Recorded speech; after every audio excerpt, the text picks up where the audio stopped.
And a 1 and 2 and skiddly billy boo. And we are live! Hi, everybody! How's everybody doing? I damn near missed my own darn ding diggly don dang it stream because I was in the middle of editing my my video for tomorrow. Because I've been dealing with the moving and stuff, so I've been a little bit behind on everything. Oh, that's actually a really cute portrait. I need to save. Edit. Glamour plate. Let me fix this real quick before we do anything else. And then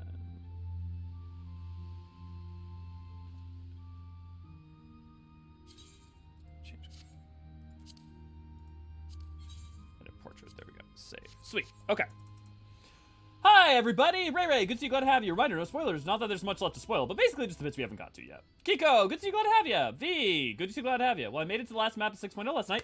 Nice! I hope I have enough tissues for the next few days. Boy, Kiko, it's a banger. Sarah, good to see you, glad to have you. Congrats, Kiko, you're gonna need them. Yeah. Tracy, good to see you, glad to have you. I've been warned, might stop for the next. Yeah, it's a journey, Kiko. Honestly, I would almost say like just play it in one sitting because I will say I played all of Endwalker in 3 days. And I played all of maps 5 and 6 in one sitting. And that was an experience, let me tell you. Daniel, good to see, glad to have you. Raven, good to see, glad to have you. Oblivion, good to see, glad to have you. Lady, thank you for the membership for 3 months. Enjoy your emotes. Raven, and thank you for the 6 months of membership. Enjoy your emotes. Ray V, 10 months of membership. Enjoy your emotes. Wow, man. We've been going. Infinite, good to see, glad to have you. Howdy, howdy, lady. Good to see, glad to have you. Kathra, good to see, glad to have you. And Deathberry, good to see you, glad to have you. Thank you, Deathberry, for the 9 months. Thanks, everyone, for the emotes. Your dollars are going to help towards not only moving, but I'm hoping to actually set up the space I'm gonna have is gonna be a lot nicer, and also I'm getting some help from one of my partners to afford kind of like making it a little nicer. So I'm hoping that it will be nicer. I'd also like to say that there's a chance that I might have to take Thursday off because of travel or prep packing, in which case this will be the last stream with this background. This may be, I mean, even if we do have it on Thursday, is that everything behind me will be packed. So this is it, guys. Do not play it in one sitting. Go outside sometimes. Touching grass is for fools. Look at all these lovely people. Oh, Ray popping in. Okay, let us go ahead and get going. So here's the question. Do you guys want to do Arcanist as the warm-up, or I say what we should do, because I haven't been doing this, is we go do the Aetherite points, the Aether points, and the Aether quests for Labyrinthos. And our warm-up is always the last map's Aether points, so that we like get ahead on picking that up. I'm gonna teleport there for now. You guys let me know what you prefer. How are you guys all doing? Work schedule won't let me play in one sitting, sadly. Kiko, you have an actual normal work-life balance and schedule? That's unheard of. Either works. Okay. The other quest sounds fun. Cool, let's do it. Hooray for flying. Yeah.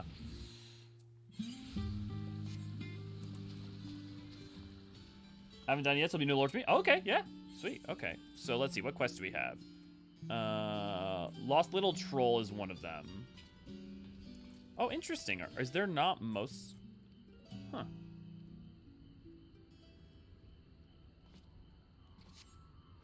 Actually, if someone does want to help me fly for this one, I actually don't mind getting help for this one. But it's interesting because I only see one blue quest. I mean, then maybe that just a lot of them are actually in the later sections.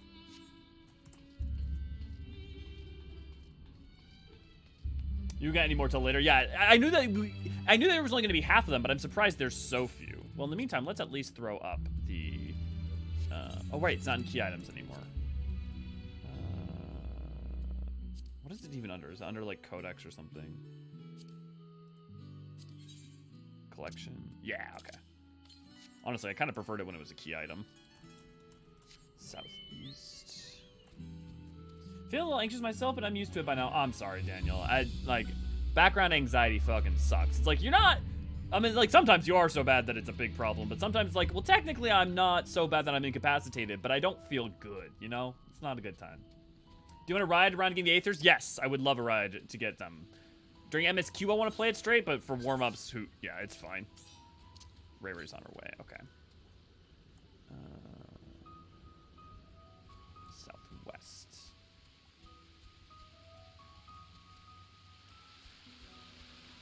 Is it just gonna let me jump off the edge? It's not, right? Yeah. Well, Ray Ray will come get me. I'll read with you guys first. Feeling I haven't done 8th request would definitely be a good one. Yeah, let's do that. We'll game one. So I have the best friend ever. I told him I couldn't afford Tears of the Kingdom till July, and he said, how about I buy it for you now? You pay me back in July. He's also got me to 14. That is a good friend, lady. Dude, I will say, whenever I can be that friend, or I'd recommend, you know, whenever any of y'all can be that friend, it can make people's, you know, it can really change people's day in life and their experience. So definitely, that's awesome, lady. Thank you, Ray Ray. Right, Pelion. Oh, I see you have the Chocobo. Okay, so let me switch to party chat so you know where we're going.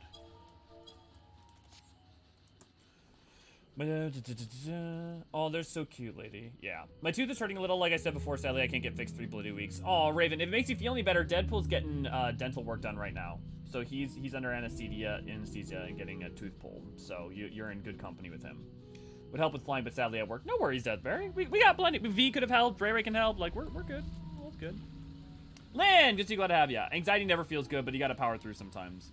And it's hard, Daniel, because you don't always know when it's like, okay, is right now the power through time is right now that I need to give myself a break time. And you don't want to give yourself a break when you need to power through, and you don't want to power through when you need to give yourself a break. Or at least, maybe that's not true for you guys. That's true for me. Currently IRL crafting a white mage staff. Ooh, which one, Sarah? Okay, cool, Ray Ray. I'll let you take me to that afterwards. Oh, I love this quest! Oh, it's so good, little boy. Oh, dearie me. Hail, what's up? My sweetest shackles. One of the archons' precious samples has fled. You have no idea what I'm talking about, do you? My apologies. I'm Eorzean, an archivist. The Archeon is home to various samples collected from all across the star, and one such specimen has just escaped. A young troll, to be specific. Oh, I hope he hasn't been set upon by local predators. Listen, I promise to compensate you, so could you please help me to retrieve the specimen? Gladly. My thanks. I will continue to search this area. I'd like you to check the 33rd facet. Once you've had a comprehensive look about, please meet me at the Archeon and report your findings. Thank you, Ray Ray.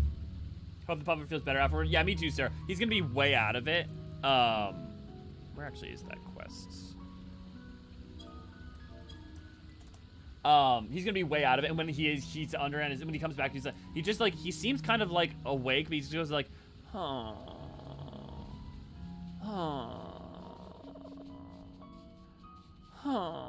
over and over. It's very cute. And then he kind of like, if he tries to walk around, he just kind of like waddles a little bit. He just like kind of stumbles. It's very cute and sad. I've known him for more years than I haven't at this point. That's cool. Nice. My own deer-inspired design. Did you, Sarah? Did you share that in the cosplay section in Discord? I'd love to check it out. Poor Deadpool. Hope he feels better. My cat Shane had a mass inside his mouth last year, and I had to get some teeth removed. Oh, that's rough. Yeah, I didn't see you standing right in front of me there, Mr. Ellis in Heavy Plate. Yeah, there's definitely the Mikote energy going on there. You see no trolls, great or small. Perhaps a bit further in. Oh, actually, it is further in. Oh, actually, I'm gonna get that 8th through.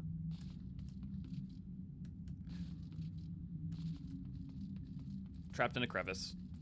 Ray, help me, I'm trapped in a hole. So we all agree. Endwalker battle theme, step up from Shadowbringer's battle theme, because a lot of you guys seemed very mixed on like the Shadowbringer's battle theme and how it just like interjected it.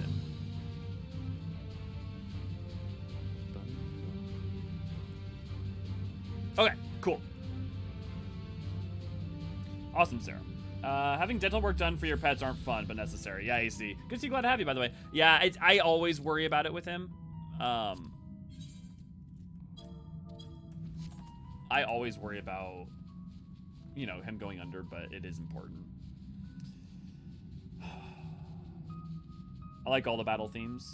So question Oblivion, because I like all of them too, but I think I'm a little more sympathetic to the point people had about the Shadowbringers one. It's not so much that the Shadowbringers theme isn't good.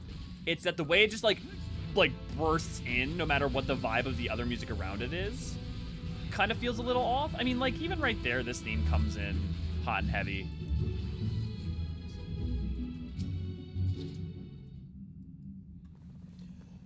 Nadis for shiz. And D is for shiz? Well, I picked a good day to find your channel. Hey, good to see you. Glad to have you, and welcome. I'm glad you found it. I'm glad you could be with us for this stream. I like both. They're very different, and I find them hard to compare. I mean, they are very different, right? Like, one's very orchestral, one's very otherworldly.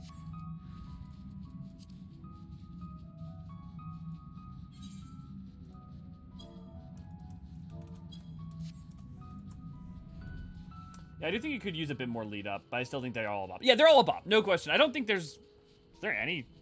There's no bad battle theme in 14. Actually, here's a question I'm really curious if anyone has a personal feeling on. Are there any songs in 14 you think are bad? Or at the very least, so meh that they're comparatively bad?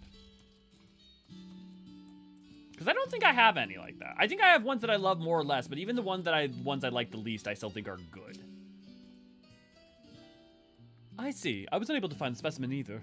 However, I did meet someone who claimed to have seen it. in Mornvale Forest. Let us head there and see if we can track it down. Thank you for the ride for the warm-ups. How are we doing on time? Okay, yeah, cool. We're doing perfect. Yeah. Rowan, good to see you. Glad to have you. How are you, buddy? Rushes in with having eaten pizza, still hanging out. Pizza's important. I'm late. I'm here, but I'm late. Well, luckily, that's why we do warm-up, right? That's why we do the, like, first, like, 15 to 30.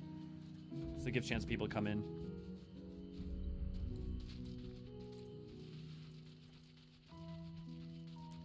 God, I love Shaggles. Yes, there can be no doubt. These are Shaggles' footprints. I've uncovered the specimen's trail. It should be close. If you find it under threat from local fauna, you may dispatch its assailants.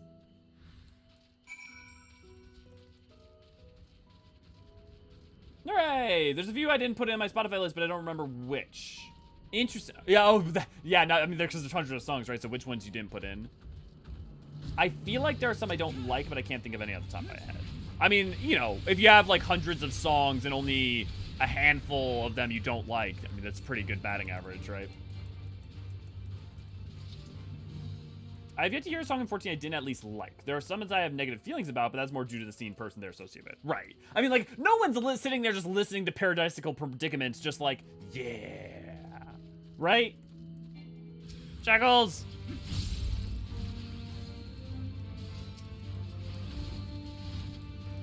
Save the boy. I said this once to Umino, and I can never unthink of it. It's just, the trolls in 14 look like Goobus if you combined Deadpool and a Goobu.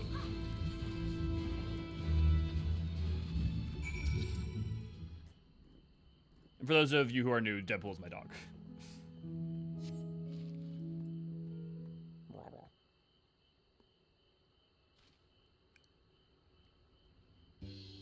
He's so cute. Oh, I love him. I will protect him with my life. Oh, I'm so glad you're unharmed.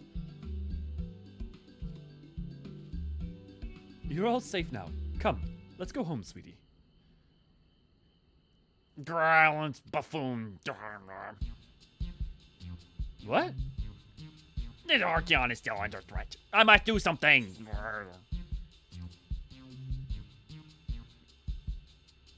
You can talk? You can understand me? Indeed I can. Wait, are you able to communicate with him? Thanks to the power of the echo, I can hear the meaning of his soul. Incredible! I've never met someone with such skill before.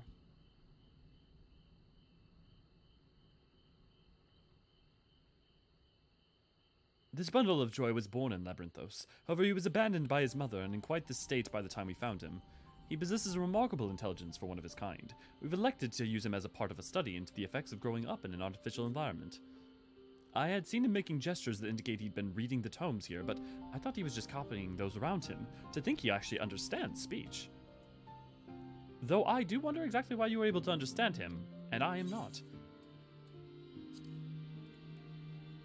For lack of a better way of putting it, I'm sort of special. Oh, really? What I wouldn't give to understand him, too. You possess the echo, do you not?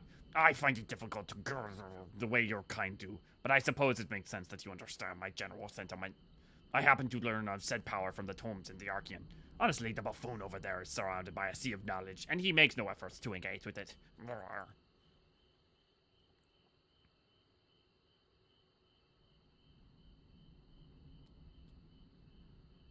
At any rate, I am glad to finally have someone to talk to.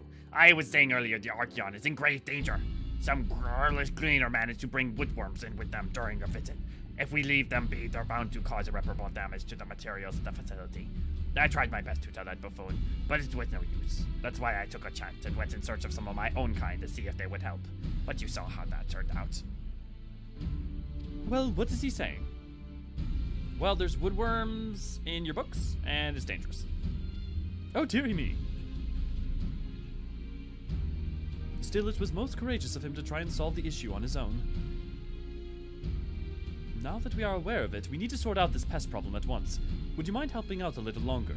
You're the only one who can understand him, after all, and he seems moms ahead of us with regard to the situation at hand. Adventure is my middle name.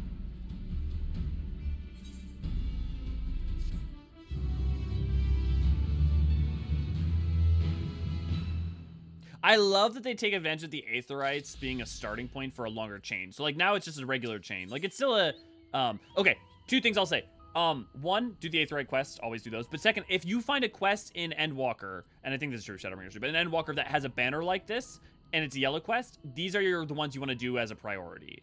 These banners mean that they have interesting story or in some way important. Even though they are not blue quests. Okay, Raver's gonna take me to the next thing. Let me rest you. Now, the song itself was bad, but the Shadowbringer overworld combat music was really jarring and fell out of place. Made it...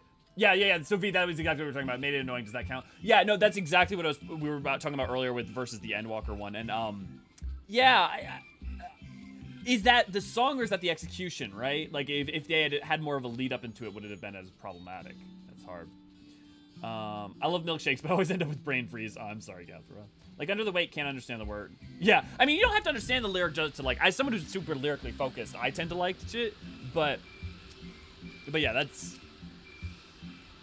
a lot of, I mean, actually a lot of the Primal songs, like Leviathan, Ifrit doesn't really have lyrics, Ramu's you can't really understand. I mean, like, if you pay really close attention, you can. Titans, obviously. Shiva's you can.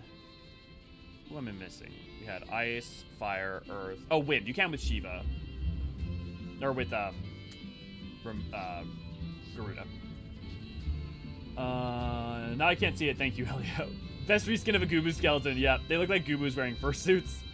I can see that. I have protagonist powers. Yeah, literally, Lynn. Does it imply he has a soul? Yes. It should imply that he has a soul. That, Shaggles has one. Although there is some... Yes, yeah, it should. Yep, yeah, it should. Because there's... Yeah.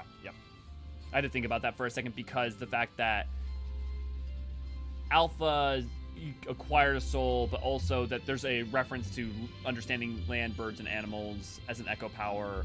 And then I also had to think about was this being spoken necessarily a part... Yeah, yes. Stream chat needs refreshing. Thank you, V.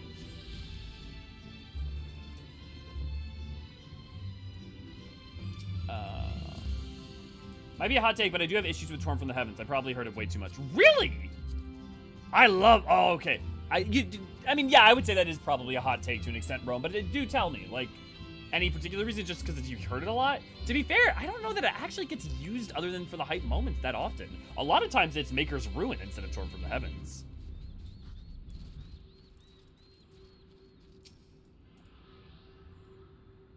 He's too cute not to have one. Yeah, yes, yeah. Shaggles is too cute not to have a soul. Definitely agree. I love this quest. Hi guys, Yukio, good to see, glad to have you. We're just doing the warm-up. We're gonna wrap it up here as soon as we get the final, Aetherite. Or Aether. I'm letting Ray fly me around today. I'll take 6 of that adorable little flute ball. I want a plushie of them. Do they sell plushies of the trolls yet? I keep on meaning to add Shiva to my Spotify. Oblivion? Yeah, definitely add Oblivion and Return to Oblivion. I cannot recommend that enough. Question, will Spotify get 6.0 soundtrack? Yes, it will eventually. And will it include the Into the Balance? Into the Balance. Is that a remix of In the Balance?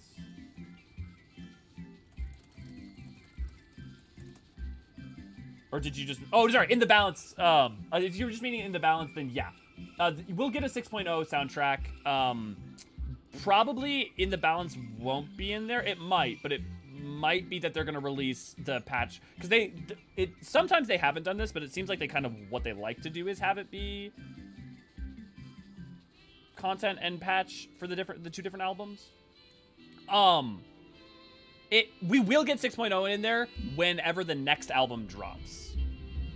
Usually it's always one behind. The most current one just doesn't get put up. Like, for instance, the Shadowbringers patch album was not up until a little while after Endwalker being out.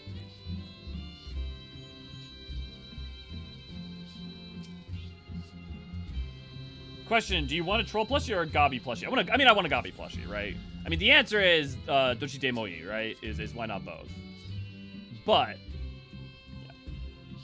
yeah, Rowan, if you want to do me a favor, you want to listen to Maker's Ruin and listen to Torn from the Heavens real quick. I'd be curious to know if it's actually which one of those it is. Or listen to More Than Truth too, because maybe it's also More Than Truth. I mean, is Maker's Ruin, but like also would be. I got too confused at my name being called out randomly before I realized you were referring to a song. Yes, Return to Oblivion. 6.4 is not even out, and I'm already excited for Thalia OST. Yeah. Thaliac OST? Yeah, 6.5, that music's gonna be wild. Oh, looked everywhere but where it was.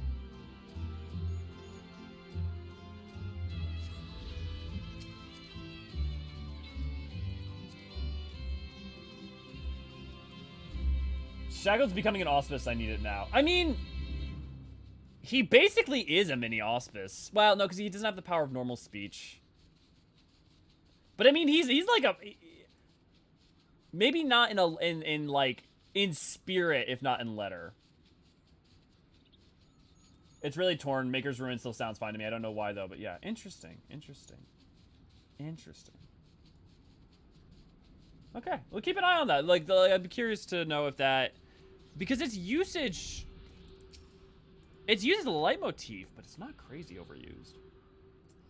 Well, going by Grace's name entire... Oh, sorry, Thalia. Yeah, you meant the... Sorry, Euphrosyne and... Yes. Unless they use one of the other Graces, because there have been... I forgot the Grace's name for a second. But there are other Graces names that have been used throughout Grecian history, and sometimes they don't use, like, what the most common version of a thing in the West is. Should be all done now? Okay, thank you, Ray. Let us get back and up. Well, since we're here, I'll go ahead and tune. Thank you.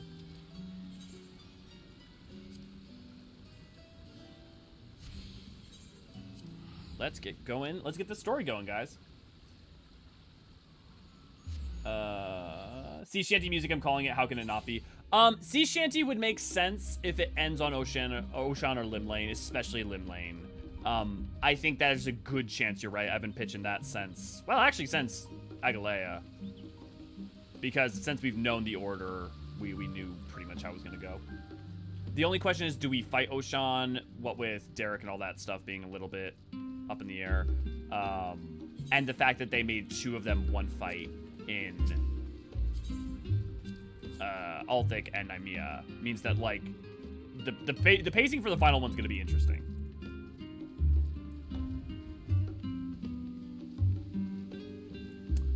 I love More Than Truth. I'll never get tired of that one. Okay. See, that's interesting. You never get tired of that one, but that one gets played a lot. Interesting. Name one minion you want to pet as IRL. It'll wake you up in the most ridiculous way possible. I mean, I feel like I just want Shaggles right now. I feel like we know what minion V wants to pet.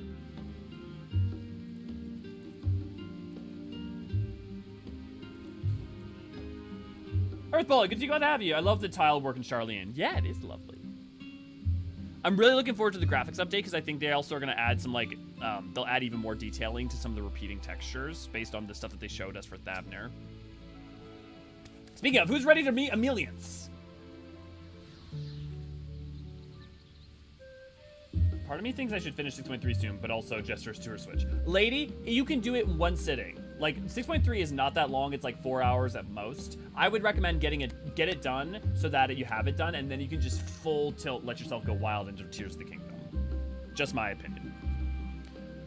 I apologize. My mother is not one to take no for an answer. Still, I'm relieved even, to see her in such high spirits. What say you, Elio? Though it seems we shall have little enough time to enjoy it, will you accompany us on a visit home? Fine, if we're going, then let's get it over with. But to be sure to stay in the entrance hall. No peeking into our private chambers, thank you very much. Why ever not? Your room was always perfectly neat and tidy. Everyone has things they'd rather keep to themselves, don't they? Cherished mementos. You couldn't bring yourself to throw away. Childhood toys. I mean, never mind. The Livier estate is this way. Straight down the stairs. Come on. Ooh, there are 2 side quests I do want to do in Sharlayan. There are a bunch of side quests in Sharlayan that I definitely want to show you guys. There are some, like, heart-wrenching little bits and bobs that you, if you're not paying attention, you don't realize are referencing certain parts of the lore.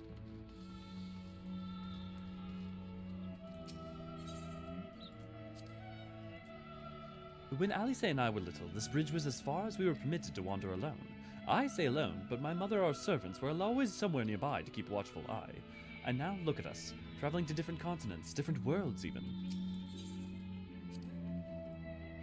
Also, how's audio? I may need to rebalance things. As children, Alfino and I would often wait here for our father to come home from work. It must have been a day when his meeting ran long, because I remember growing restless and leaning over the railings to watch the water rush by. Father, of course, arrived at that exact moment, came pounding down the path in a panic, crying out my name. That's actually more important than you might think. Audio sounds good? Thanks, guys. Jane, good to see you, glad to have you. Good time of zone. Hi, mommy. Oh yes, this is where I first practiced magic on an actual person. Alice had fallen, you see, and scraped her knee quite badly, so I tried casting the simple restorative spell I had only just learned. How she smiled when the wound closed, the joy and relief. That was, I believe, the very moment I chose the healing arts as the main subject of my studies. Oh, Alfie. We used to come here all the time with grandfather in summer. I would dip my hands and feet in fountain and splash about. Not Alfino, though. Even back then, he wasn't very fond of playing in water. He'd make any excuse to avoid it. Which would explain how he came to swim like an auk, and he sink like a stone. Also ironic growing up in an island.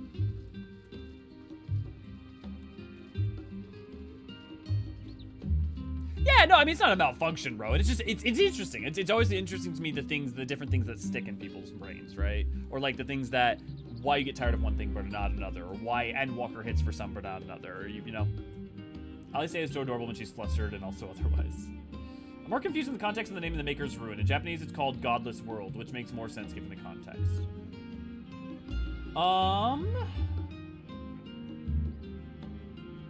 Well, actually, I mean, like that, I mean, if you're trying to avoid the term God, which may have been part of what they were thinking. Also, AC, can you pass me the literal, like, the kanji and stuff? It may be that, like, the creator's ruin, like, the maker of the world's ruin is, you know, a godless world is the maker's ruin, you know? Maybe. Seriously, I would have paid good money to see that conversation with Fortunel freshly disowned the twins in millions. Yeah. I think I'm half through, just about to do the duty, wondering how long they worked on the eating animations for. Right, lady? Yeah. I wonder what the poor man slept for the week. Yeah. Whatever will time for his shift to be over, I'll catch up when I get home. Sounds good, Kiko. Have a good one. The boy just isn't very buoyant. Warning, do not click the like button. This will only cause ossification progressivia? What the fuck is that, Ray Ray? This is true, I live on an island and we all sink all of us. Yeah, Fortunel definitely is workaholic. Has a small bed in his office. Yeah, I wouldn't be surprised. And here you are at last. Please do come in.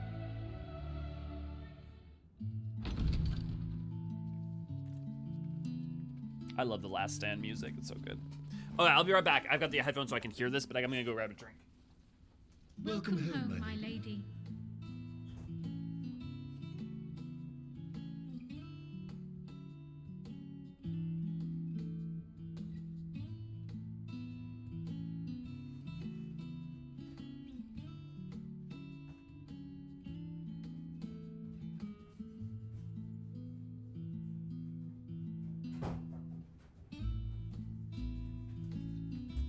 What? What are you gawping at? Good timing.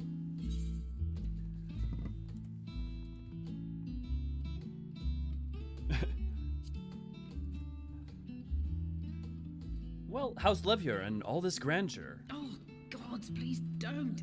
It makes me feel like a spoiled princess.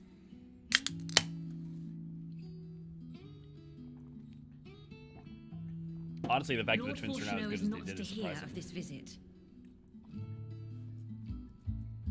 And I should also like the children to have their gifts, ere my husband makes his return.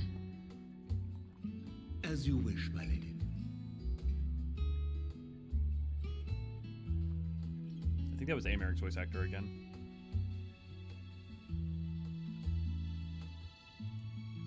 Master Alphino, Mistress Alice, if you'd accompany me upstairs. We shan't be long.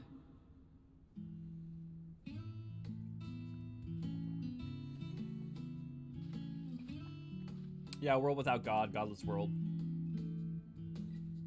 That makes sense, I see. The twins have been sending letters home from time to time, recounting their latest adventures. I am sure they withhold certain details, of course, if only to keep me from worrying. Yet a mother worries all the same. In the early days especially, I tried to support them as best I could, sending the Scion's coin and other such donations. Fortunately, they have found the strength to overcome adversity time and time again. Their words grow more confident with every letter, their depictions more vivid. The triumphs and defeats, the joys and sorrows. It is clear that they have come to find value in every experience. But of those they treasure most, it would seem that meeting you might be the most impactful. Why, since that fateful day, I do believe there has not been a single missive in which you were not mentioned by name. I know her voice. 'Tis plain they care for you, and I am glad they have such a steadfast companion watching over them. Is this Eorm's voice actress? I'm pulling that up. Under normal circumstances, I would offer you tea, but alas, these are anything but. In any event, why don't you keep me company whilst we await my children's return? Perhaps you might regale me with a tale or two of your exploits. Oh my god. It is Eorm. It's also Vidofnir. I'd love that. Let me tell you a bit about what the twins have been up to and what we've done together. Pretty sure Elio is max Hydaelyn. You wouldn't believe some of the things that they've seen. When you mentioned gifts, I wasn't sure what to expect. Mother, Oh, look how well it fits you. And the style Amelian's is finally not dressing them the same. Friendly reminder, Amelian's is the one who dressed them in identical outfits in the first place. It's perfect. Exactly what I would have chosen. But please, tell me you had something different made for Alphino. Naturally. You are hardly little children anymore. And while I shall miss dressing you in those precious matching outfits, I must respect the individuals you have grown to become. The funny thing is, that's actually Speak old for lore. yourself.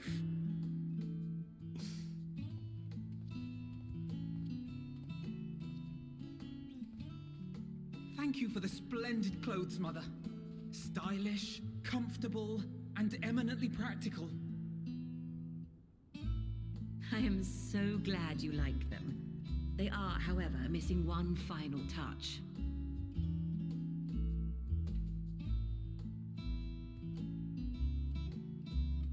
If you would allow me, Master Alphino. His new list.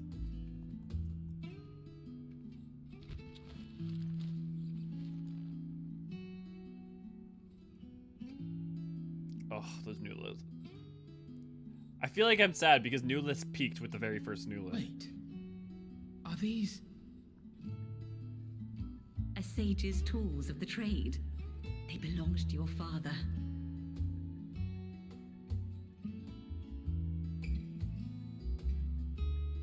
Though he may as well be chained to his desk these days, as a student he was often called upon to venture into the field. He wielded those armaments, both to heal and to harm in no few battles. None so fierce as those you two have braved, perhaps, but battles nonetheless. Thus did I pull them out of storage, to show you that he was not always the man who stands in vehement opposition to you now. Really important fact. And also because it would be a terrible waste of ridiculously expensive House Leveilleur commissioned artistry.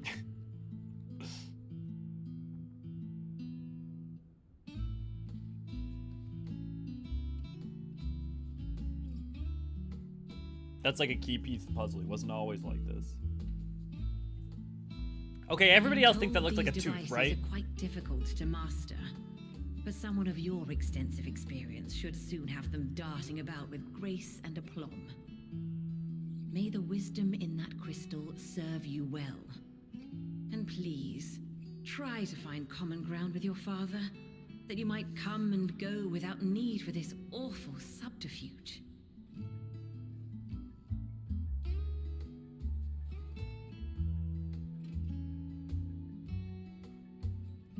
We will, Mother.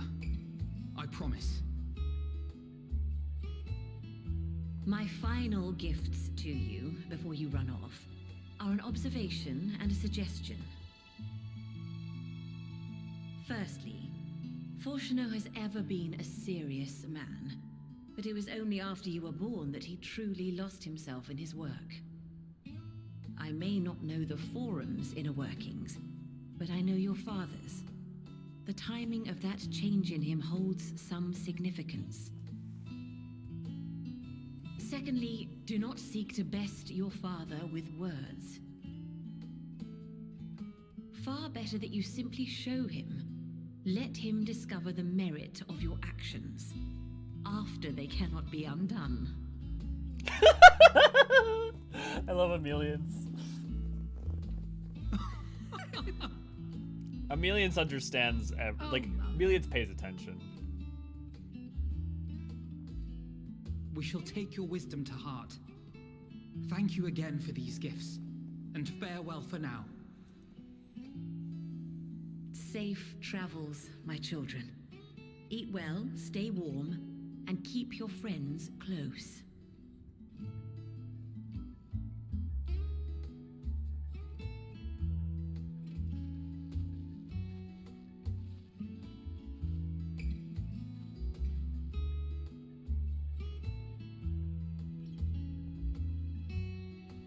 I love how much she respects her children. Like, she doesn't try to, like, prevent them from danger. She respects their capability. She, like, loves them. She supports them.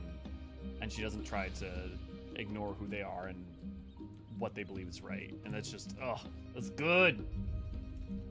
Wait, so is Amelians the one that liked to put Alphino in pretty dresses? Yes, I said dresses. The twins. I mean, they weren't dresses, but almost looks like they have horseshoes on them. Yeah, a little bit. I like the blue feather newlets and my strawberries. I mean, look, this is the good thing, right? A bunch of you guys are saying different newlets that y'all like. This is exactly why it's great that there's a variety. Father deploying laser barrage. Yep, too. I think cool mock stage and glamorous stage. Well, the thing is, AC, there's always any of those like Christmas ornament newlets that basically are that. But yeah, just like 4 straight orbs. That'd be pretty cool. Combat medic can name every bone in the body as they prick them. She's a wise woman. I love that they were school hearts, sweethearts. Yeah, Amelians and Fortunel. I love Amelians. Ask forgiveness, not permission. Words to live by. Best mom. Save the world before he can unsave it. I mean, but he's not trying to unsave it. He's just trying to, instead of thinking that the world can be saved, he's trying to save as much of the world as he can, right? I mean, it's only I love your father enough to know exactly how to mess up his day. Let me explain. Exactly. I think her advice is from experience, yeah. So many good moms in this game. Dads, not as many, but some decent ones. Cayenne? Well, okay, so let's think about fathers. It has to be, if we're saying only fathers who are explicitly within the game and have dialogue. Pablimo's father. Gaius as a father, I think you could argue is actually in some ways a good father, and in some other ways poor. Like, you could argue that as a foster father. Gosetsu was a good father. You know, Flawed Man, a good father. Cayenne, we don't talk to, so we can't use him. Fortunal, we'll talk about more of that as we go on. Louis Sois was a good father. Let's think. Monago's dad's actually a pretty good father. Raubon's a great foster dad to Pippin. Thornton sucks. What about Ishgard? Count Fortoms was a good father. He wasn't a perfect father, but he was a good father, you know? Yeah, Raubon, the story made me cry so much. Dragon Quest, good to see glad to have you, and yeah, definitely me too, Dragon Quest. And you will see the tears before the ends of these streams, for sure. Well, I wonder how often she uses her advice. Based on some stuff we see later, quite often. I don't know how Edmond is put in that category. I think he's a good father. I think, here's the thing. If your categorization for someone being a good parent is perfection, then no parent in this game is a good parent, in my opinion. Everyone, it's okay to be somewhat flawed and to, like, not get things right all the time. And also, you know, is Edmond a good father to Emmanuelaine and, I'm forgetting his name, older brother, but, compared to, you know, Fortunal, or Horsefon, you know? What's some other good fathers? There are good fathers, yeah. Perfection is overrated, yeah. How about Midgard Summer? Midgard Summer's a pretty good father, yeah. Edmond, yeah, I guess the dads don't get as much as a spotlight. Edmond was a good father who regrets not being a better one. Lynn, I love that. I think that is a perfect way to put it. Edmond was a good father who regrets not being a better one. I love it. I love it. Now I want to, like, think about other places. Varys was a terrible father. Emmett apparently was a good father. Terrible grandfather. But apparently he was a really good father. Othard, I'm trying to think about, actually, like, again, Cayenne, Ruby C. I mean, you could talk about a little bit about, like, foster parents, with, there's also terrible mothers, like, Arnvald's mother is terrible. In the steppe, are there any particularly good fathers? Not that I can think of. Hingashi, nothing comes immediately to bat, but I mean, like, also we could look at Job Quest, we could look at, you know, and Found Family as a whole thing.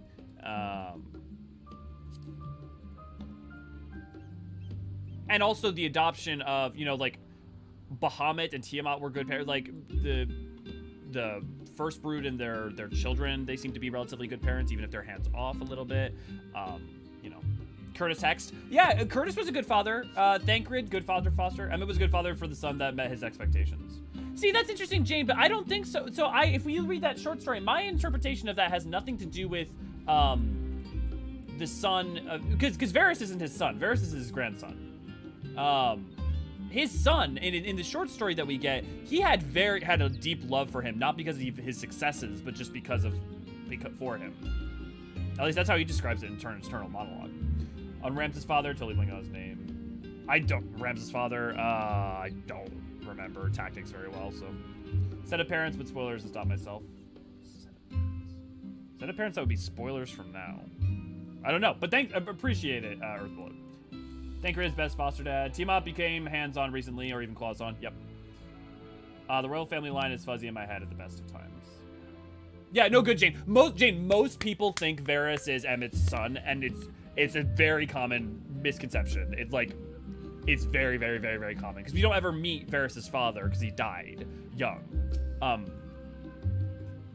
But yeah, no, Emmett was a terrible grandfather, don't get me wrong. The Exarch with Lena? That's more of a grandfather. Yeah, that's an interesting point, yeah, you see.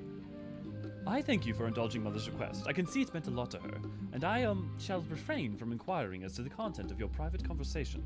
Our visit was all too brief for now. However, it will have to suffice. as will these tokens of home that we carry with us.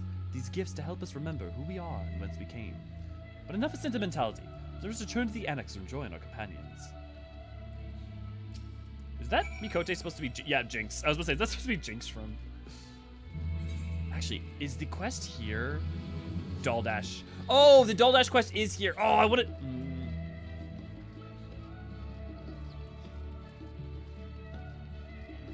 No, we don't have... That quest isn't unlocked yet. I will just say, for those of you who like Moonbrita, go talk to this little Mikote and do her quest.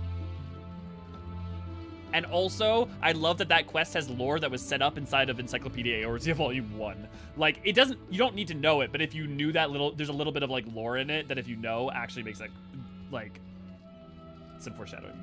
Jiva is a good mom. Chat needs to be refreshed again? Okay, interesting. It's breaking all sorts today. The Exarch, there's also Galuf Baldesion. Yeah, Galuf was a great, you know, foster grandfather, but, you know, based on how Kral refers to him. But, yeah.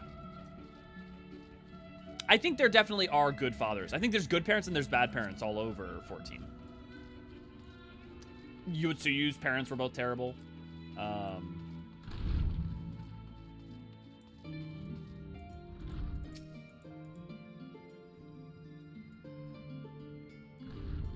Welcome back, Elio. Ready for a nap?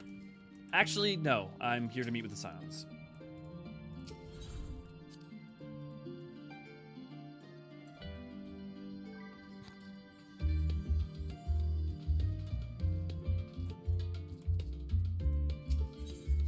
Oh, actually. Oh, wait, you can pick them up at the same time? That's interesting. Enjoyed your time with the Leviers, I hope. I would ask how the twins fared, but their new outfits tell the tale. I only hope we can help them reconcile with their father, that they might return home one day with their heads held high. In the meantime, we edge over closer to the secrets of the Forum strive to hide, and the flower bequeathed to you by Hydaelyn is sure to guide us going forward. I'm confident that once you've scouted out the situation in Thavnair, we'll be well equipped to plot out our next move. Okay, guys, who's ready to go to Thavnair? Laura, good to see you, glad to have you.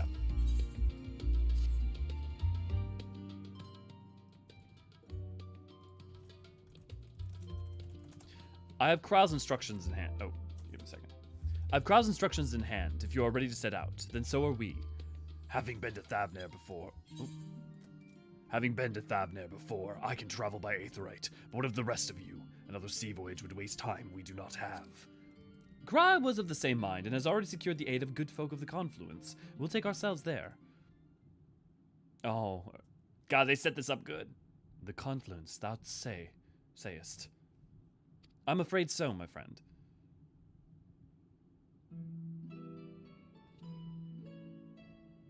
Thou wilt recall the hunt for Iceheart, onto whose sanctuary we delivered thee, owing to the knowledge of our comrade Moonbrita. Moonbrita was an authority on aetherology, a field of study she did embark upon in pursuit of her parents' example. Both are authorities in their own right, and both are researchers at the Confluence. Haven't you gone to see them yet? I attempted to do so earlier, but to my shame, my courage failed me at the last, as it hath the many times I thought to reach out to them after sending that fateful letter. Neither time nor introspection ever revealed unto me the words I should speak, and thus have I kept my silence. Whether you come with us or no is your choice, and yours alone. If it is too difficult, we'll manage. Thou art kind to say so, but I have no intention of forsaking our cause. I shall go to the Confluence, and I shall face that which hath long been overdue. If it's settled then, let us be off. When we arrive, we should look for a researcher named Kite.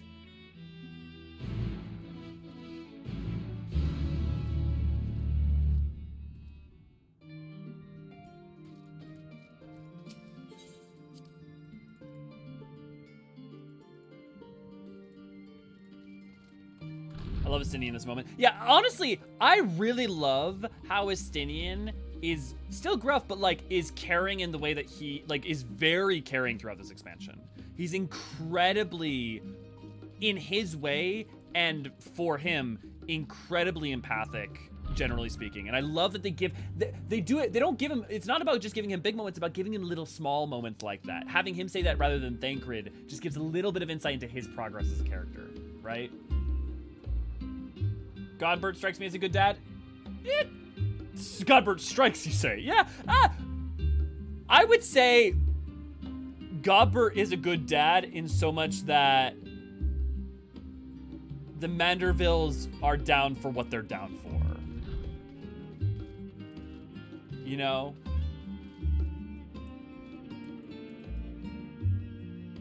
Hold up hand. Godbert strikes you. Yeah, it's really hard. I have to ask, is Hydaelyn a good mother? Yeah, I would say so. I would say so. Question, if a parent does the absolute best they can at every step of the way but isn't perfect, are they a good parent? And I would say that is still to me a good parent, even if they could have been better. But yeah. What son doesn't head in other directions at speed when he spots his father? Ryanja needs a hug. I love Estinian. Estinian's come so far. Just elucidate she is, but she isn't perfect. Does he count as a dad? He acts like one. Which character, Earth? Also, what about the feathers among the 12? Althik, Ralger. Well, seeing as Ralger isn't a father in the story, in the creation myth, and also the creation myth isn't the factual truth, I would say that there's, other than the protective feeling that they have for their children of Eorzea, the 12 are not literal parents. And there's also a quest in map 5 of Endwalker that will help clarify that too. At least definitely for Althik. Hey, nice hearing. Thank you, Infinite. Estinian. Does Estinian count as a father? I guess to who? I wouldn't say so. Older brother maybe, but not paternal. Would be my take. Well now, this is rather a lot of stern faces. Are my library books overdue? Again? Not to our knowledge. We're associates of Kral and the students of Baldesion. We seek to passage to Thavnair and understand that you can assist us. Ah, the test subjects. Welcome, welcome. Test subjects? Oh, you hadn't heard? Well then allow me to explain. Oh hey, she has the Aetherite crystal neck. Yeah. So, in order to travel to an Aetherite, you ordinarily need to attune to it beforehand. Otherwise, you can't use it as a beacon to seek out while you're a mess. Actually, let's read this quickly, because this is important for people who don't understand the metaphysics. So, in order to travel to an Aetherite, you ordinarily need to be attuned to it beforehand. Otherwise, you can't use it as a beacon to seek out while you're a mess of Aether hurtling along the life stream. What teleportation is, you turn yourself into Aether and you basically travel through the life stream. An inconvenient but incontrovertible limitation of Aetherite teleportation. But what if I were to tell you that there was a way to travel to an Aetherite without being attuned to it? A way to teleport instantly to places you've never been. For long years, we've labored to make such travel possible, that people might move about more freely. And we've finally done it! We've created a new kind of Aetherite that doesn't require attunement. Truly, that changes everything. Well, my language may have been misleading. The user need not attune to these Aetherites, but the Aetherites themselves must have been pre-attuned to each other, thereby facilitating travel between 2 points. But it just so happens that of our first test pair of Aetherites, one has been installed here in Sharlayan, and the other in Yiddelmad, a port town of Thavnair. As you may know, our nation has long maintained strong ties with Razathan, and indeed we owe much of this breakthrough to the contributions of their alchemists. So to sum up, to test these Aetherites, how fortuitous of you. For you.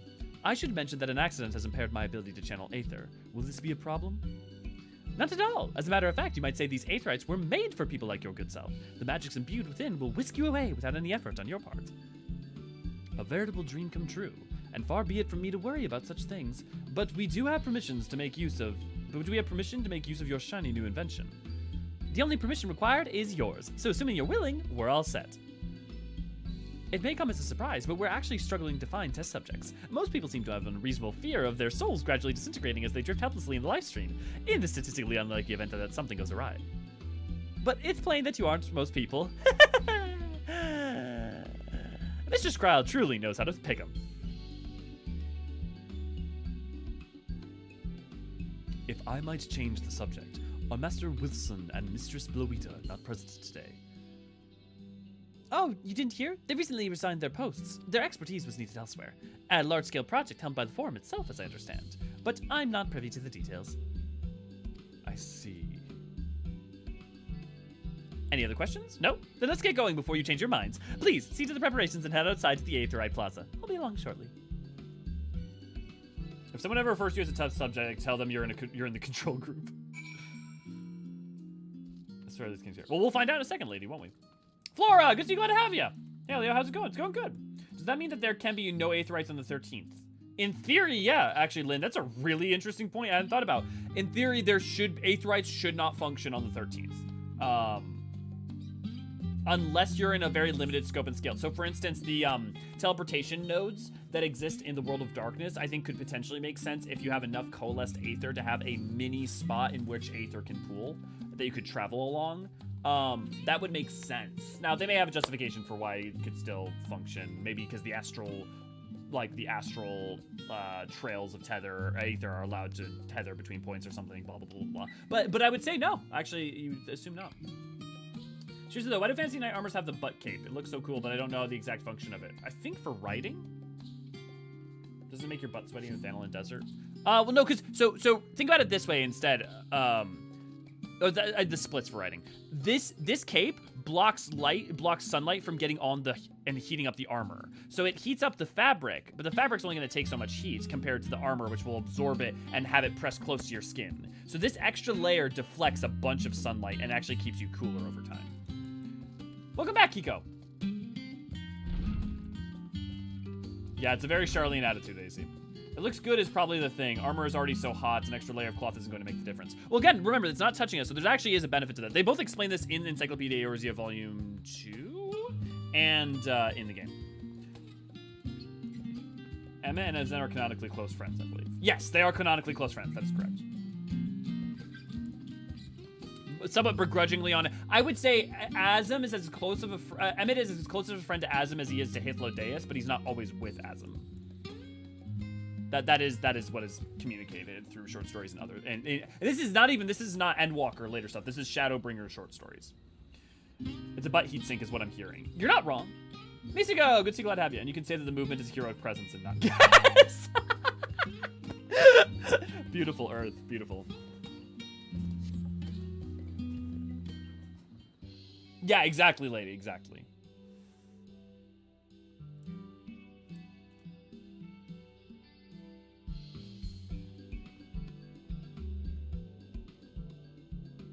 Right, we're all set. I think you're right. I think that is Yashtola's actress. Just the 4 of you, was it? 3. I'm already attuned to the crystal in Thavnair. You are? Oh. I would have preferred more test subjects. Oh, well, never mind. If our 3 travelers could line up here, please.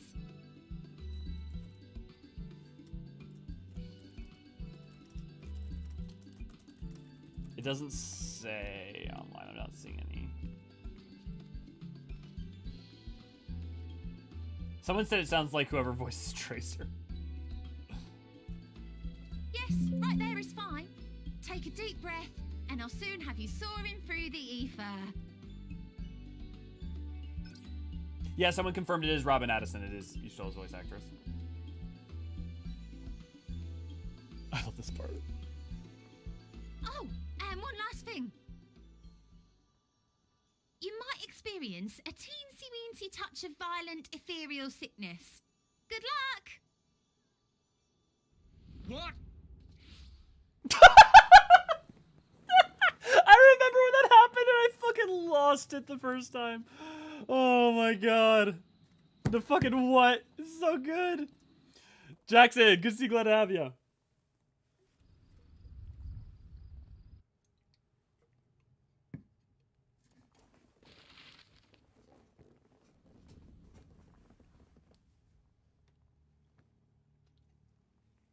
Yeah, me too, Raven.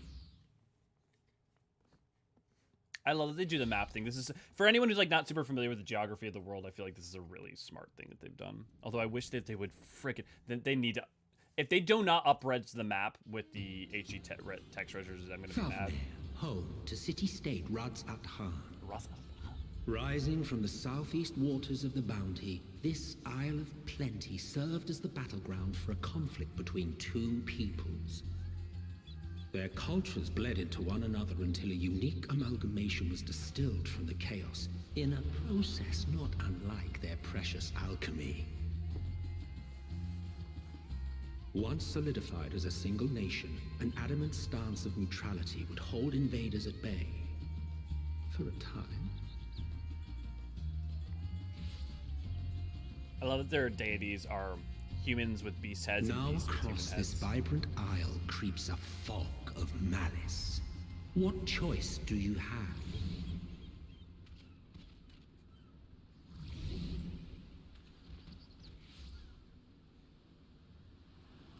What chance?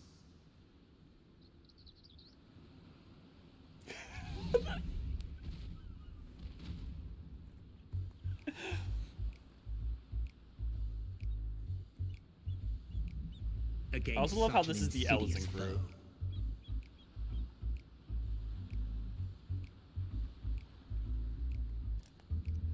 I also love that they use that not only for comedic beat, but kind of justify why these things aren't used rampantly, like, and to like show that there's still problems with them.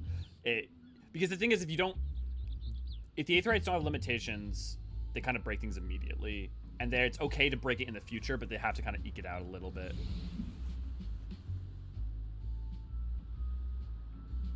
Yeah, infinite. Yeah, the pause. I've seen fairer faces after a bout of bad shellfish.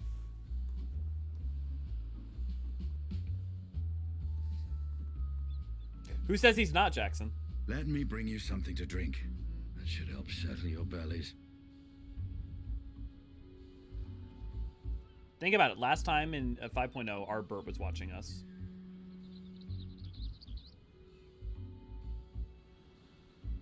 They're entering the fetal position. With Kryle's instructions.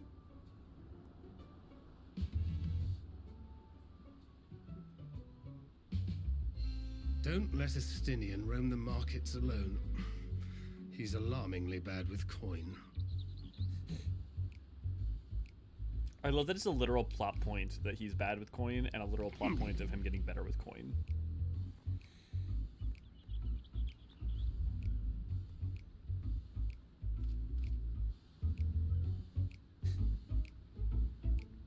Disappointing to you specifically is Emmett's default state of being. Hey, his short stories kind of prove that out. He feels that way about Azem. He feels like he kind of like has that perspective to it.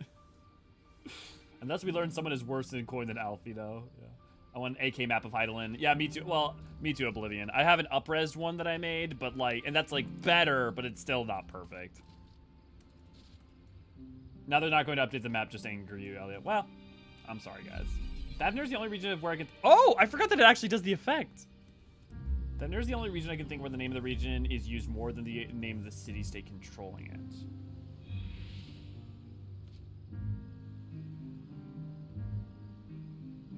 Yeah. Alamigo. Ishgard. Yeah. Yeah. That's a really interesting point.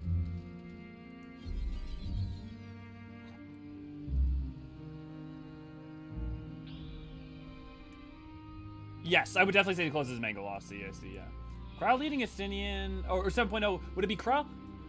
I wouldn't necessarily think so. I think that there's a good chance that whoever voices the 7.0 cutscene is either a character that that you don't meet until patch content, or it's gonna be something more surprising. But maybe, it could be Krau. Someone told me Estinian's bad with coin, like seriously, I thought he would have enough common sense. Because he doesn't need to usually worry about it. Think about it, Yukio. He hunts for his own stuff. He has his own armor provided to him by either the Holy See or then from the dragons. Like, he has no need to barter, and he's very straightforward. So he's usually not, he's just like, you say this is enough, then this is enough. You know? He's good on the battlefield. Think about how much he struggled with people in the first place, right?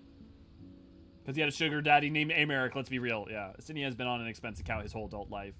Yeah, you need common sense when you have Dragoon. Yeah.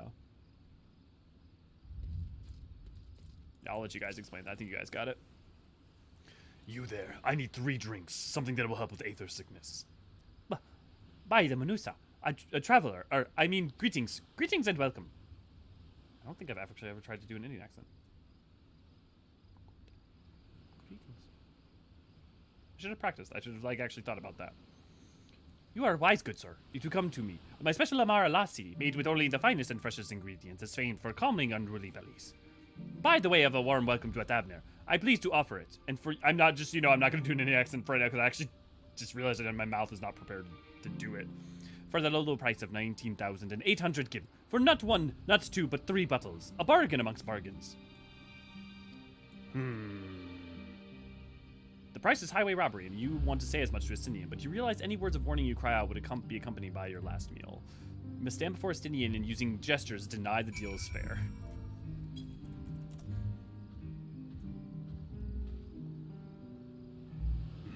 I thought you could barely stand. What do you need to tell me that's so urgent? The Sarkosodra is punching me in the dick. Wait, I shouldn't buy the lassi. This merchant is swindling me. What? Sincerest apologies, sir, but I appear to have my prices confused. It's actually 1,890 gil for the 3 bottles of lassi. That confusion would have been quite costly for both of us. Very well, then. Your coin.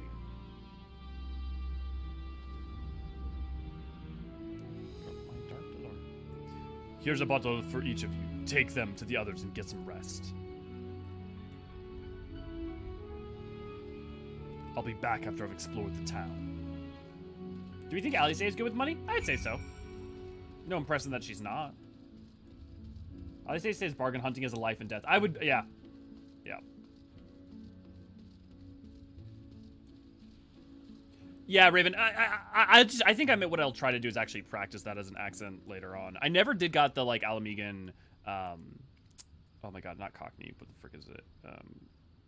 Mancunian accent down, but maybe I'll get this one.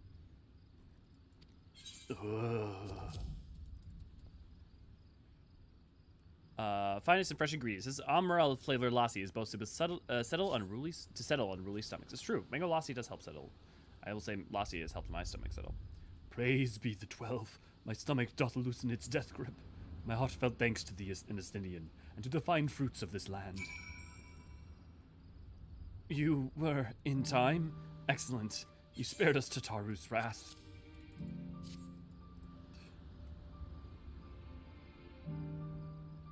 Sweet, sweet release. If you haven't already, you should have yours too. Diva, good to see, glad to have ya. Does lassi contain ginger? Not that I know of. Right. Oh.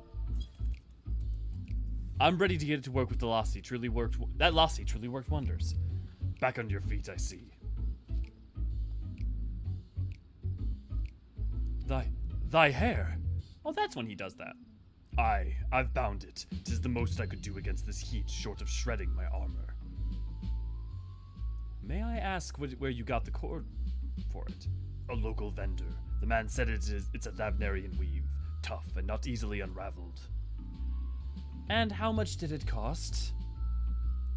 9,400 gil, a steal, I was told. 'Tis nothing fancy, but I've always valued function over form. That's incredible. I dare say not even Alphino could hold a candle to you.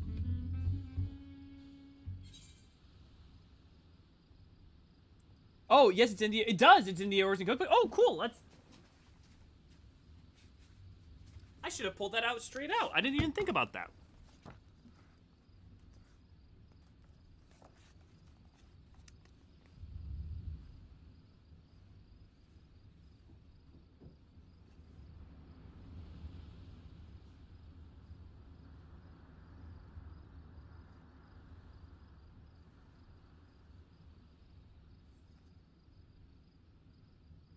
Oh, that's weird. It's not under drinks or desserts.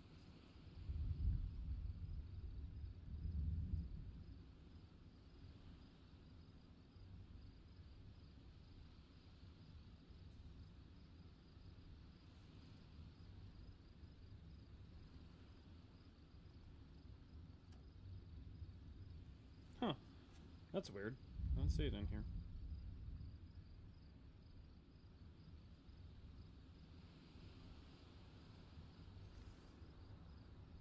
Weird.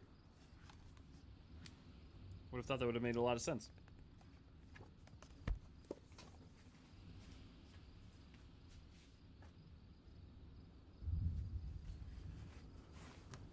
I mean, maybe it's in yours, Jackson. I don't know. It just I literally looked it up. I looked all over, and it's a ponytail your own, Jade. I think people with long hair sometimes.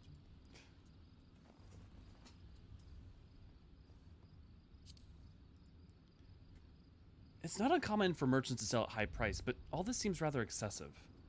I am inclined to agree with thine assessment. It doth seem excessive, unusually so. Claiming Thavnair as its dominion, the nation of Razat Han hath long thrived as a hub of commerce. It's really good, Diva. Speaking of the cookbook, by the way, right now, if you look at the funding goal, we are at about 30%, but when we get the $200 for the cooking stream, we will do the cooking stream. So if you any super chats right now, go towards that. In the beginning, there was the Archosodra, a Matonga tribe indigenous to this isle, and the cooking stream we're going to use the cookbook. Over time, they came to be joined by other races, and through their intermingling, a culture rich and distinct emerged. From alchemy to textiles, the products of Hanish culture have come to be celebrated and coveted the world over, a development only aided by the nation's prime location as a waypoint betwixt east and west. All of this hath combined to make a trading power of Razat Han, yet such a status cannot be taken for granted. Nay, it must needs be maintained through judicious governance and stringent regulation. Neither of which I see any evidence for, given that merchants at the gateway town are free to fleece hapless travelers and tarnish the reputation of the nation at large. Just so, the opportunistic pricing is rampant does suggest the oversight is much weakened, or mayhap that the people have fallen upon hard times. Whatever the truth may be, 'twould be prudent to ascertain the current state of affairs. Prudent and practical, aye. We've naught to lose by learning more. So ere we seek out Krau's acquaintance, shall we see what information we can gather here in Gilmad? Excellent. We didn't exactly get off to a flying start, but we'll make up for it. Are there Matonga hero romantic relationships in game?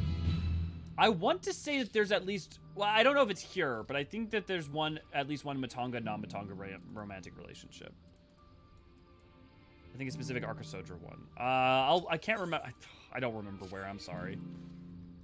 But there's nothing that would stop it. Presumably, it's happened. Right. Let's split up and make inquiries into the town. Elio, the pier is yours. Once we've learned what we can, we'll regroup by the eighth rise. Off-putting the mere sight of it may be. I want that cookbook. Yeah, it's very good. Yeah, maybe it is in yours, Jackson. I'd be curious if it's like in. I also love collecting many cookbooks. I have way too many. I cook by feel a lot of times, so I'm usually actually not a huge cookbook person. Which recipe are you planning to make? I don't know. I think I'd let you guys choose. I think once we fund it, I'll let you guys choose. Welcome, traveler. That's right. We are open for business again. Can't sit wallowing where there's sales to be made, am I right? So got any bicolor gemstones you're willing to part with? I do not. And I won't be doing fates right now. You know, since we're about to get to this creative fruit, I actually want to pull up something. Because actually, right here is a juxtaposition. Here, give me one quick moment.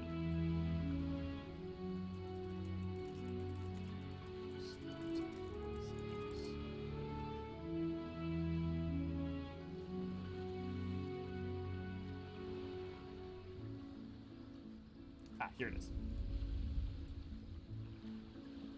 So one of the examples that they gave for the graphics update, like months and months and months ago, was this. And so like this is actually a perfect spot over it. So like this is what it currently looks like, and this is what it'll look like after. So like there's gonna be a lot more like stuff, and things are gonna be more vibrant. There's more like textures and grasses, and you know. So like, and this is right where they're talking about. So just a little less plain, a little bit more, you know, fleshed out.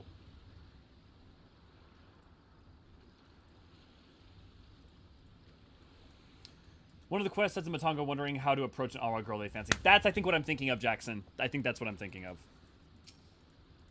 I thought it was the tribal quest, but then I was like, maybe it's in Razat Han or something. I think there actually might be another thing in Razat Han, too. The crate is laden with fruits, but they're on the verge of spoiling.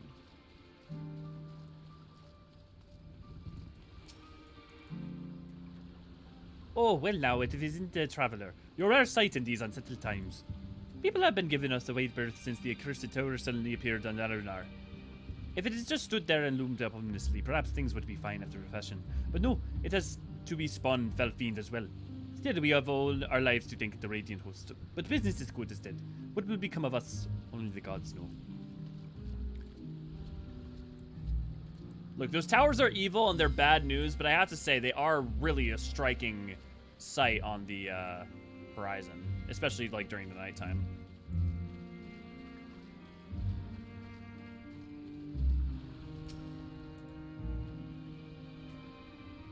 Minstrel's Ballad, almond cream croissants. Oh, I hate almond though, but I love cream croissants. Are croissants EX in that book? I think so. It seems there's very little activity on the pier. I'm sad that you can't go over to this area.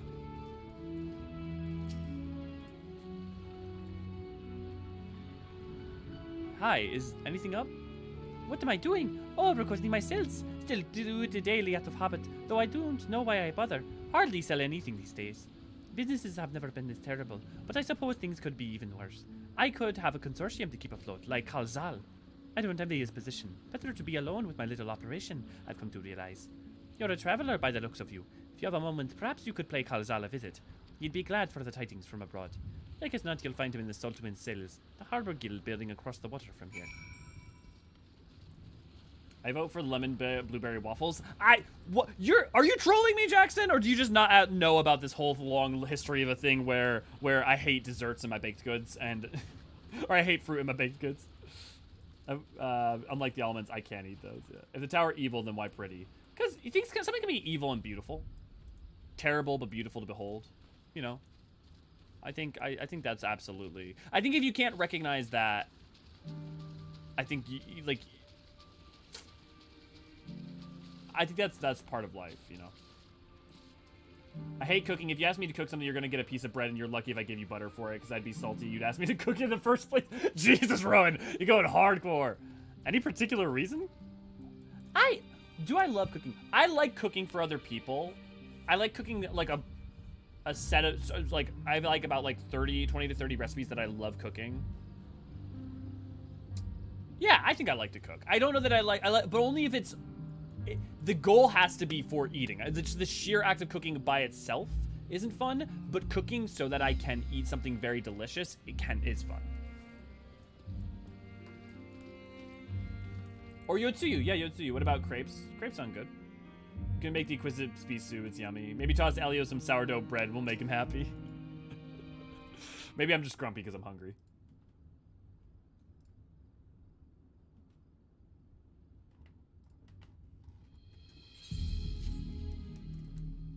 The Dalmatians are coming, but if we are, but we have already have everything they ordered. What are we supposed to do with it? I do not know, but yelling at me is not going to help. All I know is that their plans have changed, and that is that. Look, you must have known this might happen. The Empire is at war with itself, and provinces are in chaos. And then there is the tower sitting on our doorstep, spitting out monstrosities. City has its defenses, but we've been afforded no protection out here. We cannot blame foreigners for not wanting to take risks. Gah, but this will be an enormous loss. I would just say, remember Khalzal. All right. Forget about the Dalmatians. Surely some ships are still coming. We have fresh produce, handicrafts, medicines, all perennial Hunnish favorites. Our consortium works closely with the merchants and artisans to supply only the finest wares. Quality is guaranteed. I know all these things, Khalzal. I do. Which is why I regret to say I have nothing for you. All voyages have been cancelled or indefinitely postponed. Angry Ella. I'm pants. I like everything. And you are? Wait, you're a foreigner, are you not? A merchant. Please, tell me you're a merchant. I'm sorry, I can't say that. More of an adventure, really. I see. That is a shame. I'm sorry, but we are discussing important matters. If you indeed something, please talk to one of the others. Excuse me. My name is Matsya, and I'm here to see Khalzal. Matsya. Oh, it seems he's busy. I'll come back later then. I love Matsya.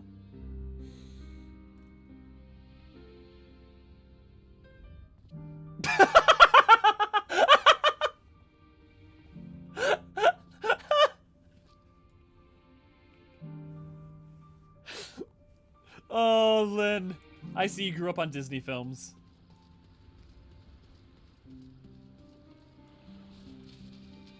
Also, you could have said that to a better person, Lynn, because that is a big mood moment for Ray Ray too. Which is harder, cooking regular meals or cooking desserts? It depends. Baking versus cooking are completely two different skills. I'm a really good cook. I'm a terrible baker. Terrible baker. Great. No, I would say compared to the average person, I would say a great cook. Compared to most people who are actually trained, but I'm like desserts and baked goods I can do to save my life. Maybe Matonga boy, he's a cinnamon roll, must be protected. Yes, can I help you? You seemed like you needed some help and needed to talk to Kalzal. I remember seeing you back in the guild. You wanted to speak with Kalzal too, did you? I am Matsuya, a fisherman of Hydaelyn, a nearby village. I sell my catch to Kalzal, who offers it to foreign merchants, but he hasn't bought anything for a while now.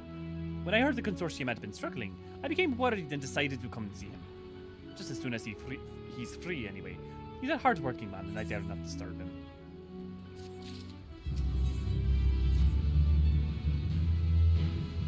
If I may ask, what is it that you do?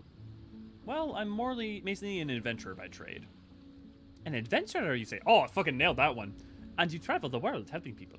That must mean you're a great deal with dealing with strangers. Please, I won't you teach me to be like you. You see, I brought some fresh fish with me. The portion I couldn't preserve and I wanted to sell them. The problem is, I'm terrible with people. I've only ever dealt with Kalzal, and I can't talk to customers without getting my trunk in a twist. So please, as silly as it might sound, will you not peddle a fish in my stead and show me how it's done? If you are willing, please, let me know and we can begin at once. See, this is great because this is like introducing you to a bunch of Thavnair and it's making you spend time with Matsuya so you have a relationship with him. Like, everything's double duty. Everything's double duty. See, like, the thing is, I can feel out cooking really easily. Like, I can understand, like, have an intuitive sense for cooking. Baking, you gotta be super exact. You have to follow the instructions. You have to, you need to do, everything needs to be in a perfect measure. Oh, that's fun, Raven. You'll do it then. Show me how to deal with customers. I'm in your debt. Right, please try peddling my fish too. Shall we say 3 people here in Yiddelmad? I will observe you and learn. I think if I remember rightly, when I first did this, I think I messed it up so bad. I think I succeeded at like one of these mini games. We'll see if I do any better this time.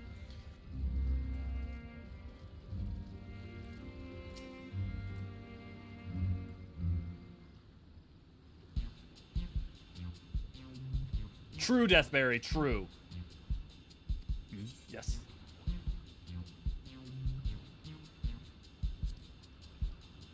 Greetings, friend. How fare you of late? Greetings to you too. I suppose I am well enough given the circumstance. Things have settled down somewhat, but it was utter chaos when the tower first appeared. Everyone grabbing whatever they could, trampling over each other to get to that city.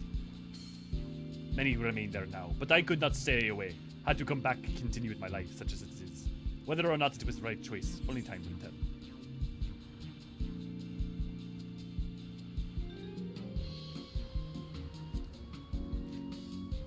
Too risky out there. Maybe move into the city?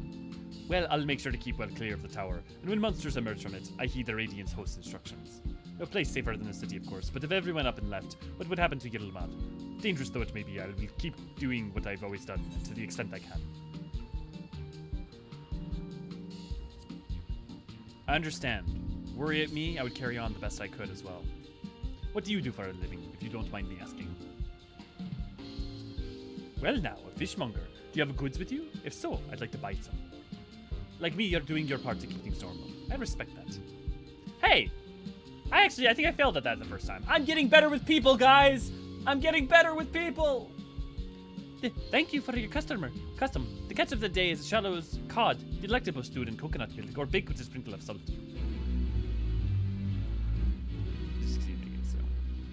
All cooking is chemistry. Yes, cooking is chemistry too. Okay, so to be fair, like cooking is chemistry too. But the thing is that you can, with cooking, you can treat it as an art in a way that if you cook something between 320 and 350, you'll get a slightly different result, but both will be edible. But if you bake something at a difference of 30 degrees, you're gonna have a bad day. Like, so to me, like, the exactness of it is the chemistry aspect I'm talking about, you know?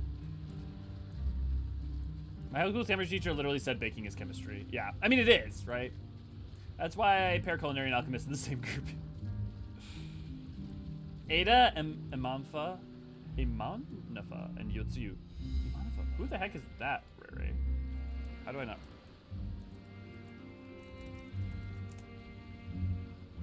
She is a Seeker of the Sun, surprising no one. Central Shout. Oh wait, is she that one random Mikote that you like that like never pops up in anything other than yeah, okay, yep. Yes, I now remember who that is because we've talked about her before. Wait, you're not supposed to fail at all sales? I believe I failed and didn't sell any fish. Yeah, no, you can succeed. You just have to do it right. You have to get better with people to put up with the likes of us. You know, Catherine, that's an interesting point. I wonder if my social skills have improved at all. I mean, also, I had been... So, like, most people during the pandemic, right, had to live inside home for, like, 2 years. I had been living pandemic lifestyle because of, like, my work and stuff for 3 years prior to the pandemic.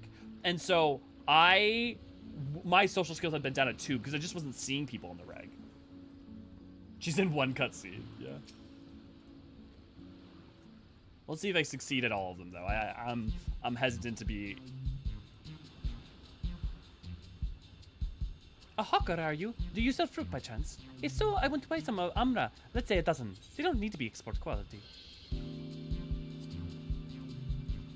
What do you need so many Amra for? Why, for eating, of course. It may seem like a lot, but of late, I go through that much in no time at all. I'm a stocker by trade, but with no vessel coming these days, the wares are beginning to pile up. By the same token, nothing is coming from overseas, but not a day goes by that someone does not come asking when the next shipment is arriving for this and that, and this and that. All of it wears me down, and I find myself constantly hungry.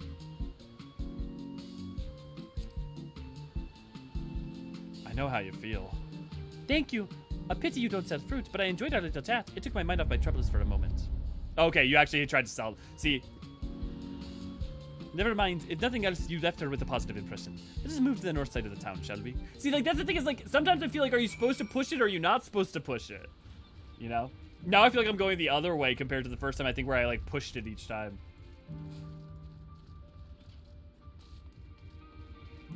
Lynn, you get Ray. I tried taking a cooking class in high school. The classes went wrong in many ways. It felt like a sitcom most days. That's funny. I learned to cook mainly from having to cook for myself growing up a lot, and then I also worked in kitchens in my early adulthood.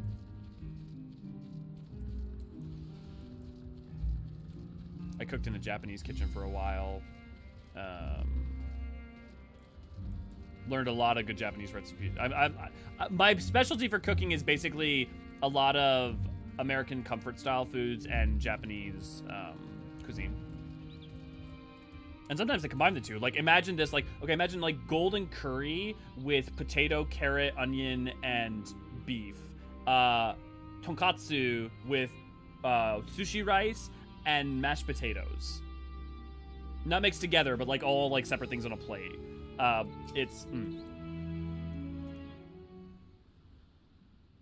Oh, Jackson. I mean, I only sold one fish the first time, I think, too. What is it? If you don't mind, I'm rather busy. Oh, God, my stomach. Oh. Hey, 36. No, nothing so unusual. In my hurry to get back to work, I just ate a little too quickly.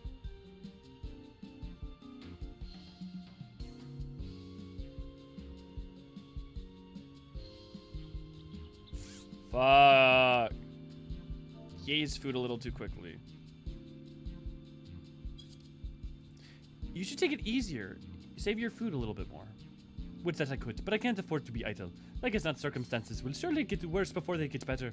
And so I'm working as hard as I can while I still can. Better to be prepared.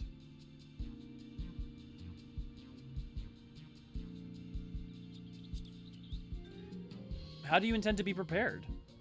By stockpiling supplies for that. I need to earn coins so I can buy food, medicine, what have you.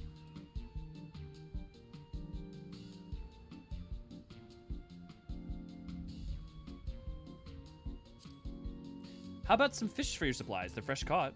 Aye, well, fish wouldn't be bad, but I don't want to go through the hassle of preserving them myself. I'd rather buy stuff that's ready to store. So I'm afraid I'll have to pass for fish. Now, if you excuse me, I must get back to work. Oh, only did one. I guess I was supposed to talk to Matsuya. Too bad we couldn't make a sale, but we did manage to build something of a relationship. Thank you for your demonstration. It's truly an eye-opening experience. Come, let us return to the pier. See, I appreciate that it's very ambiguous rather than just being like, hey, the bad option and the good option. But I feel like it's so ambiguous that when you fail, it's unclear why, you know? Like, I almost wish instead it had just had been the option for all of them is just kind of ask about their problems and learn more about them rather than trying to force fish on them. I don't know. It's how to do is a delight, yeah. One day there was a rat in the... Oh my god, Raven, that... Jesus. Jesus, Raven!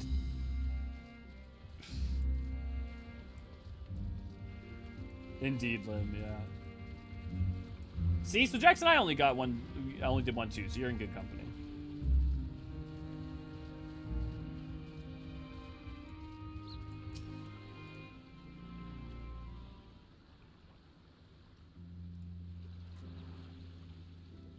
Thank you so much for showing me how to talk to customers.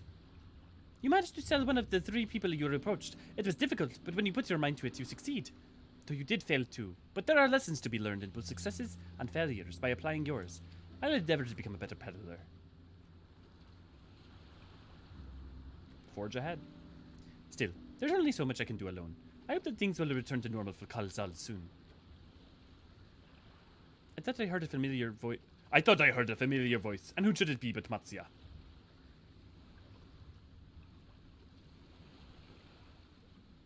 Khalzal!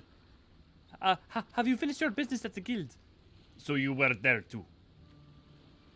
Forgive me. Try as it might, I cannot find any buyers.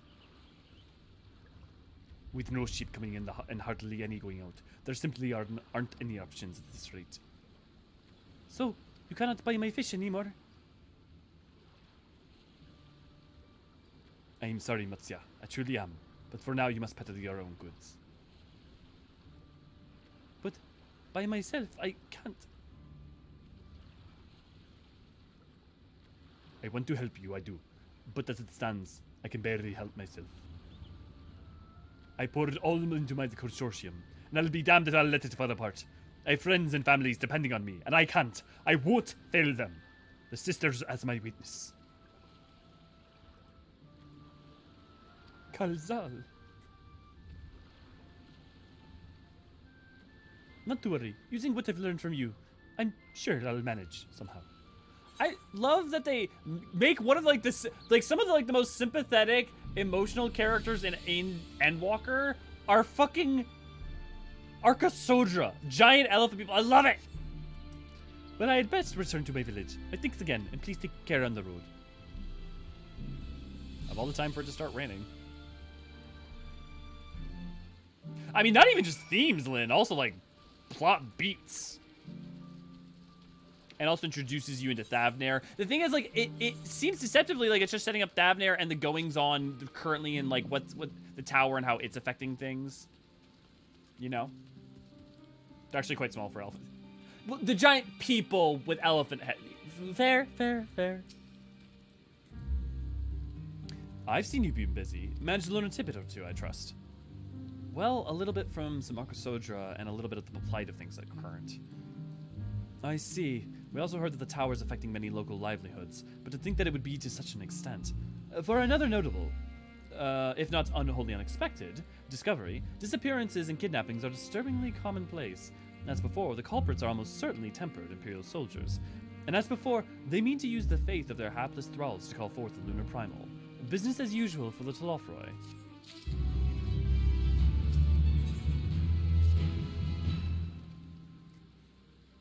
That Matsuya fellow you were helping, he's Archosodra. Is he not? Apparently, it is almost exclusively his people that are being kidnapped. Should he be traveling alone? If summoning is the perpetrator's aim, it does stand to reason that Archosodra will be their primary targets, for 'tis the faith of their ancestors which prevaileth in this land, and many are devout adherents still. We'd better get going after him, Achiali lies to the west, as I recall. The same direction as Kral's acquaintance, incidentally. It's settled then. Keep your eyes peeled while we wait for the village.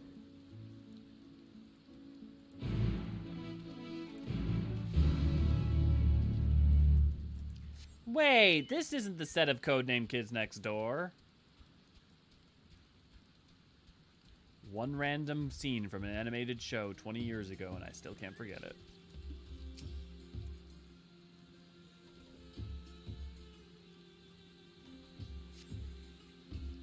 You do not see Matsuya nearby, but the elevated ground up ahead may provide a better vantage point.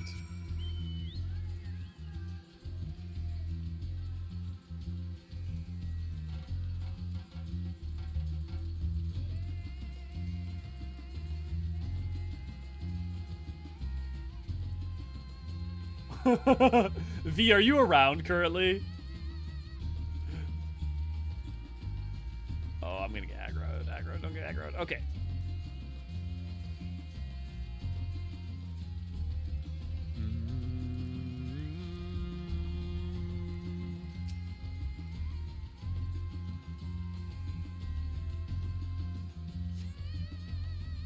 You do not see Matsuya from here either. No, no! Leave me alone! Help! Somebody help!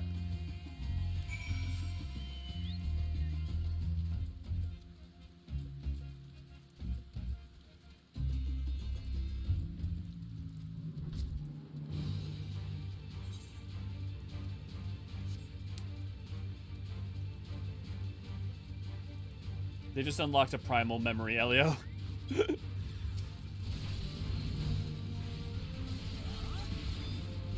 Fuel. Gather. Fuel.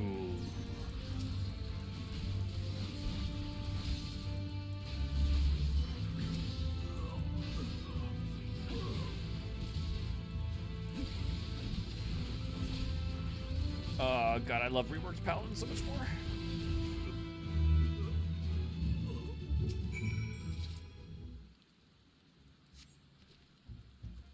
Are you okay, Matsuya?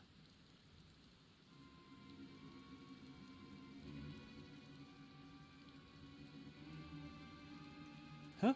Where did they go? Why are you here?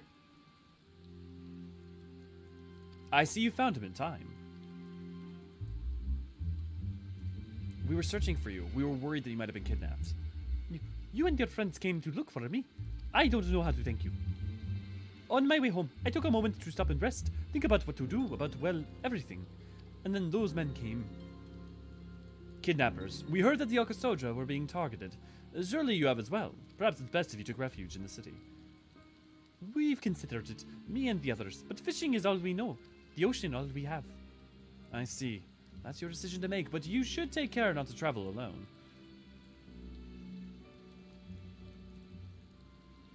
A question, if I may.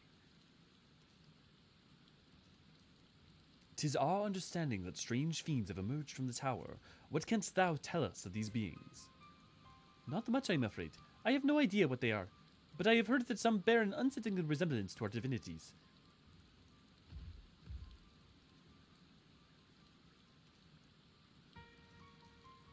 For that reason, some have taken to calling the tower Zot. Hosts of divinities in the old tongue it means. But they are not true divinities. They are monstrous imitations that bring only death. To have one's faith so twisted is a grievous indignity, and full justified art thou in thine outrage. Know that 'tis for no other purpose but to neutralize the tower that we have journeyed to this land. In time we may be forced to contend with these false gods, and thus we would learn all we may about them. Wilt thou not tell us of thy divinities and their nature? You've come all this way to save us. Really? To think I had you peddling fish? But to answer your question, yes, of course. We would gladly tell you about our gods. We, I say, because I am a terrible storyteller, and I would ask my fellow villagers to do it. So please, come to our village. We're good God-fearing folks, all of us. We'd be honored to share our knowledge. And fish. What sayest thou? Shall we pay a visit to Achiali? Wonderful. Just wonderful. Road west down the hill. You can't miss it.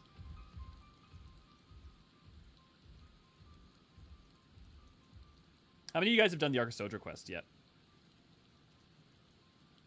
So 'tis the simulacrum of Thavnairian gods that are being summoned. If any doubt it existed before, there can be none now. The kidnapped Hanish are imprisoned in the tower. I pray that we will be able to save them. Though indeed saving them will mean confronting their false gods, like as not. I, as you said, will do well to study the religious traditions. To Akalia. Akiali. It's interesting that it's only the Archons are being summoned. Because the Auri on the island also worship the Thavnairian gods. I mean, it's the old faith in their specific one. Man with beast heads. I guess it, I don't know. They kind of explained it. It's weird not having Svarna built up. I love, and I have always loved, things in games that let you like rebuild or fix places on maps.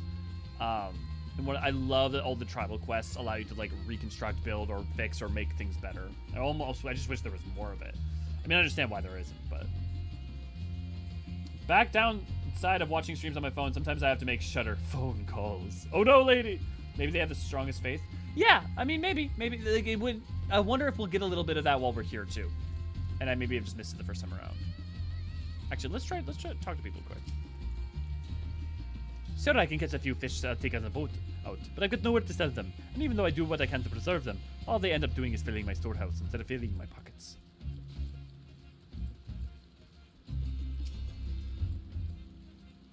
Welcome to our village, traveler. Is there anything I can help you with? I am a fisher, a good one, no doubt. I'll reel you in a big catch from the open sea, or something smaller by the shore if you prefer. Your choice. Now, if only I were as skilled with a rudder as I was with the net. Some days I find myself so far from shore that I miss the morning rush of the bazaar. Yeah, it doesn't look like anything on that end. Orchestra quests have been some of my favorite of the travel quests I've finished so far. Really? Which ones have you finished so far? I'm interested in Misako. Also, what are you guys' favorite travel quests? Because I'm wondering if there's like a consensus on that. I feel like for the most part, travel quests have just gotten better and better. Although, like, I feel like Shadowbringers and Endwalker are all pretty on par. Welcome to Akiali, my friend. The name means white beach, and there isn't much to hear save that. But please, make yourself at home. Your companions have already begun talking to everyone. Feel free to show yourself around, do the same. Any one of us can tell you about our gods, but you could do worse than to start with Kagnga and old Hasviada. They're free at the moment as it happens. Yeah, all three of them are... I would say all three... I think all three of Shadowbringers, all three of Endwalker are just fire. I like Kojin. Ananta I think is the weakest, and Namazu is hilarious. Mughal's pretty good. Vanu's okay, and Nath is okay. Yeah. Shadowbringers and Endwalker I think are just the six best. Namazu comes in close though. I mean, maybe Namazu rides up in there. You wish to know about our gods. What a curious visitor you are. Most wanted fish in any case. I am happy to oblige. Now, I do not know how it is when you hail, but our island home to many gods. They can be divided into two groups. The Mansuya, the Manusya, beings of wisdom, who assume the form of men, and the Mirga, beings of might, who assume the form of beasts. I always forget this lore. Like, I can't keep it solid which one's which, so I'm going to actually try to, like, repeat this with you guys. The Manusya are the beings of wisdom who assume the form of men, and the Mirga are beings of might who assume the form of beasts. If only it wasn't an M and M. Mirga, might. Together they are divinities, their forms and personalities many and varied. Some are kind and gentle, or stern and temperamental, just like we mortals can be. All are possessed of great insight and experience, and by heeding their teachings, we strive to be better people and live better lives. Mirga, strength. Mirga, beasts. Manusya, wisdom, people. Interested in learning about our gods, you say? Ah, that's what I like to hear. Pick up your ears then and I'll listen.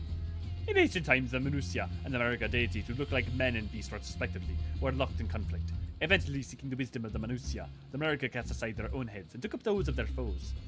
Likewise, the Manusya coveted the might of the Mirga, and so they too resolved to trade heads. Thus was born new gods possessed of both might and wisdom.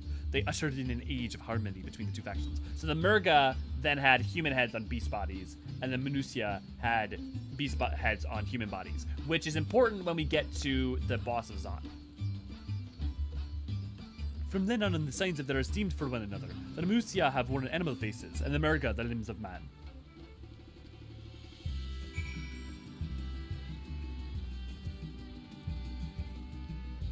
It's funny, because, like, the Merga almost, like, seem like Archosodra, and the Menusia... Well, in some ways, you could see, like, almost kind of like the Auri. You know, and, like, the Draconic, you know, having the... There you are. Learned a thing or two about the gods, I trust. Just a couple. While you were off talking to the others, I remembered something that may be of interest. If you could let your friends know, I'll go and fetch it from my home at once. Voth, Kojin, and Nanta, Pixie, and Archosodra. Oh, Misago, you've got some really good ones to go so far. That was your favorite. Interesting. You should do Dwarf. For sure. The Kitari one, I really like the Kitari one. Namazu, Misago, definitely do Namazu. Apologies for the wait. I wish to show you this hanging scroll, which depicts 3 of our most revered deities. By all means, we should like to see.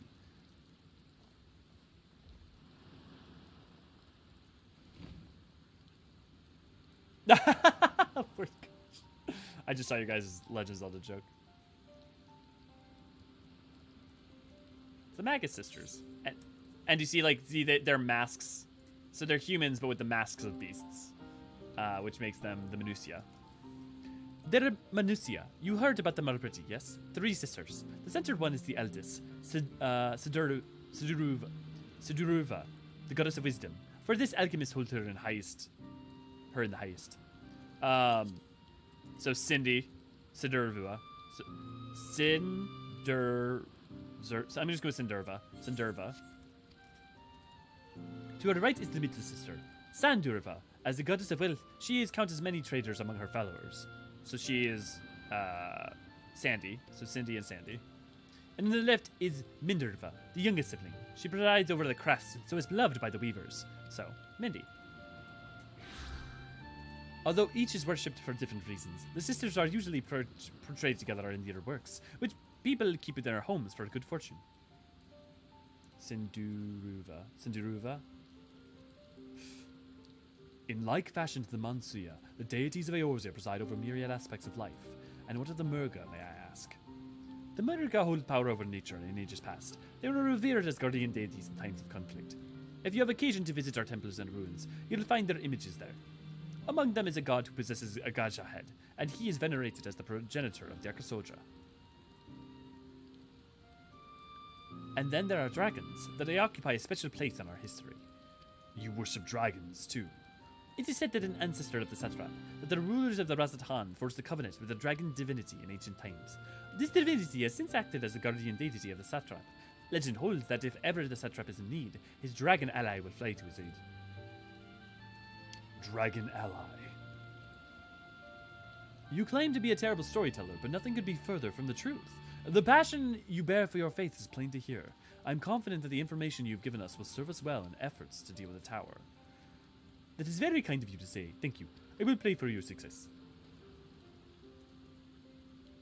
Right. I believe it's time we sought out Kral's acquaintance, an alchemist by the name of Nidana. According to Kral's notes, we're to find her at a place called the Great Work, further north along the coast.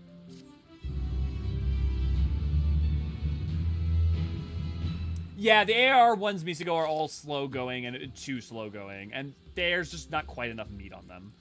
They're all good. They're all fine, but like they just get better and better in terms of.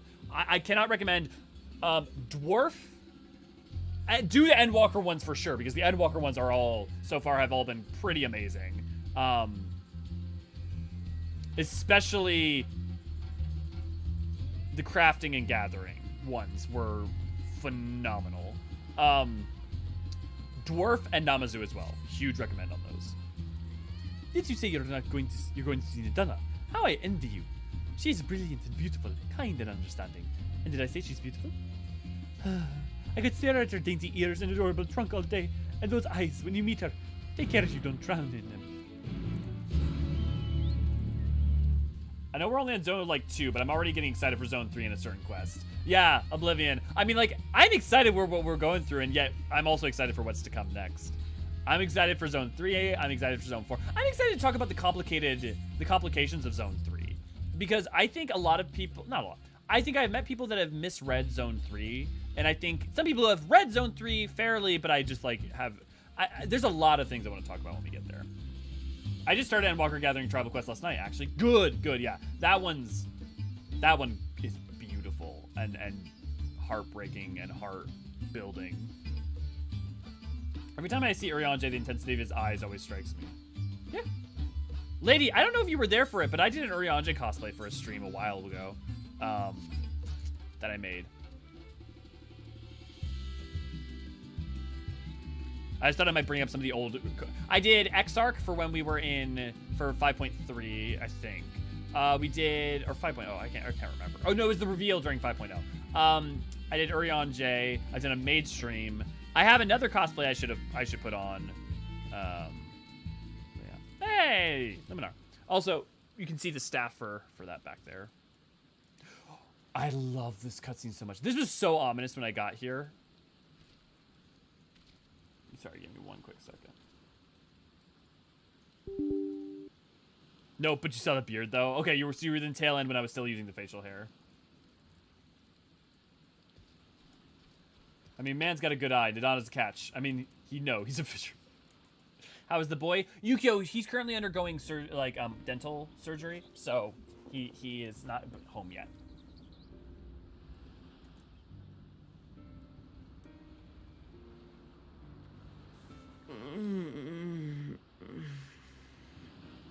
Yeah, Oblivion. Little details. What happened here?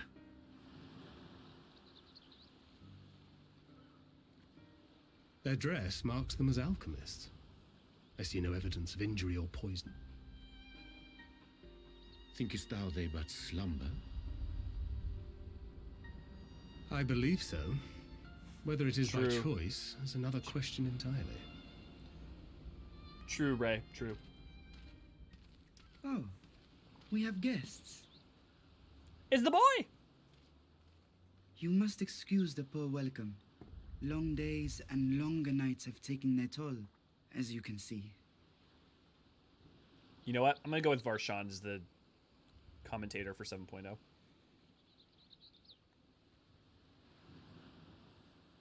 That's my theory. I am Varshan, servant to the satrap. My task was, in fact, to wake these good men and women, if you will allow.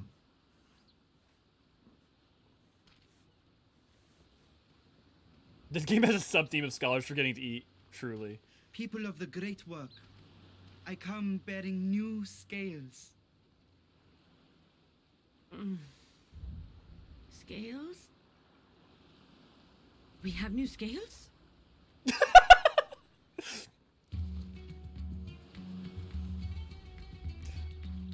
And then the music kicks in.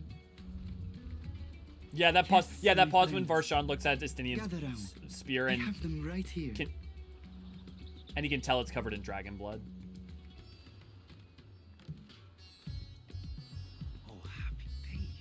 Now I can continue my experiment. Many thanks. One for me. In case you didn't realize, this is also Flow. Those are dragon scales. Yes, such materials are vital to their most pressing research. Best face in Endwalker is coming up. And we are fortunate to have them. Our experiments are so close to bearing fruit.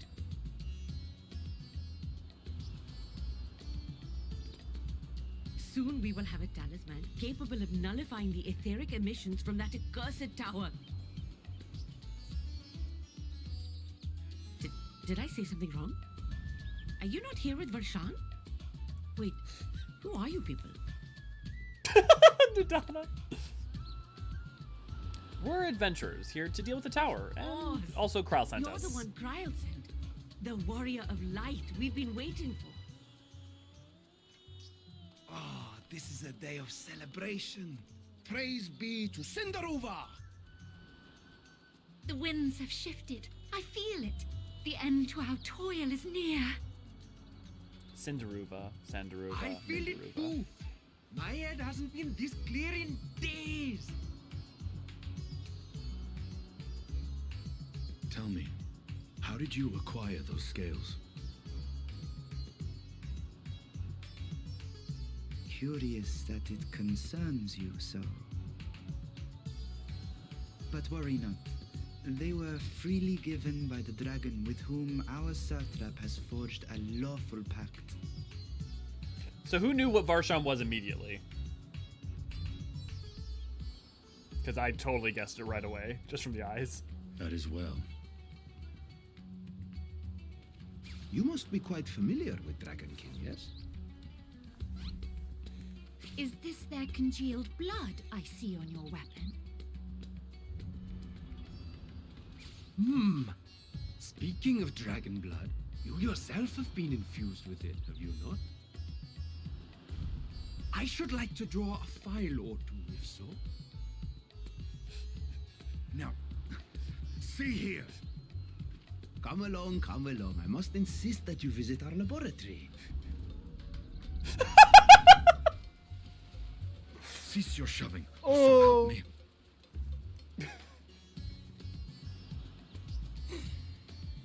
14 knows how to do humor and oscillate dear, its your tones poor without companion. undercutting in the wrong What way. with the new scales and your timely arrival, my colleagues are a little giddy with excitement. No Dragon, harm good will to come see you. to Glad to I have you. promise. Meanwhile, shall we find a quiet place to talk? As you may have guessed, I am Nidana, the alchemist who sent the request to your mistress Kryl.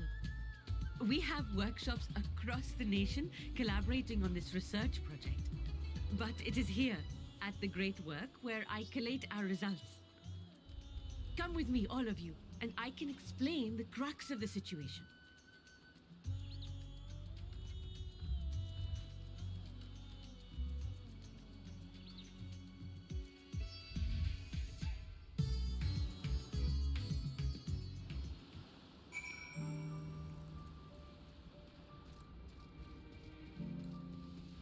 Glorious.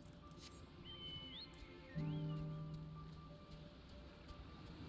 feel like the accents they have really adds to the culture. Yeah. And like, I love that they use accents as a cultural thing. It's like like a sort of, I keep saying it's Mancunian. I think it's Mancunian. I don't know.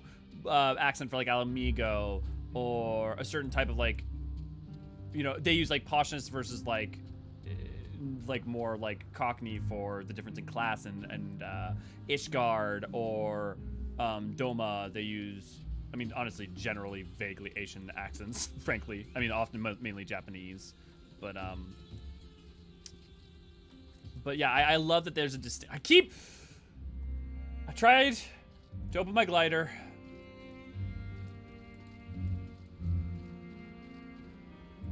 Gotta stop playing Breath of the Wild.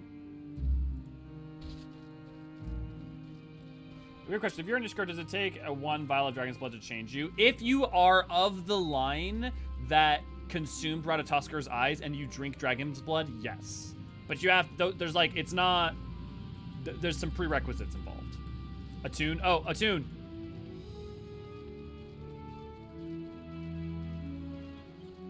Thanks, guys.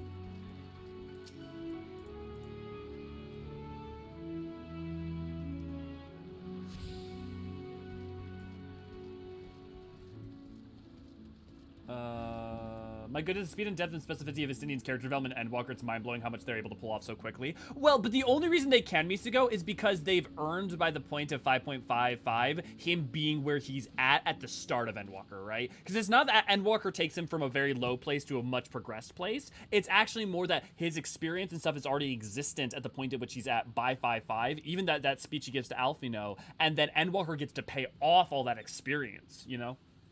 I thought the green hordes were odd given they usually come in white or black. Yeah, there's other Auri that...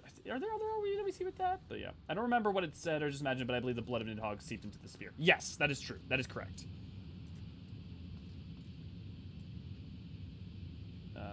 While I play with JP Audio, I have a deep appreciation for the English performance, but every time someone says Kryl, my ears stutter a bit.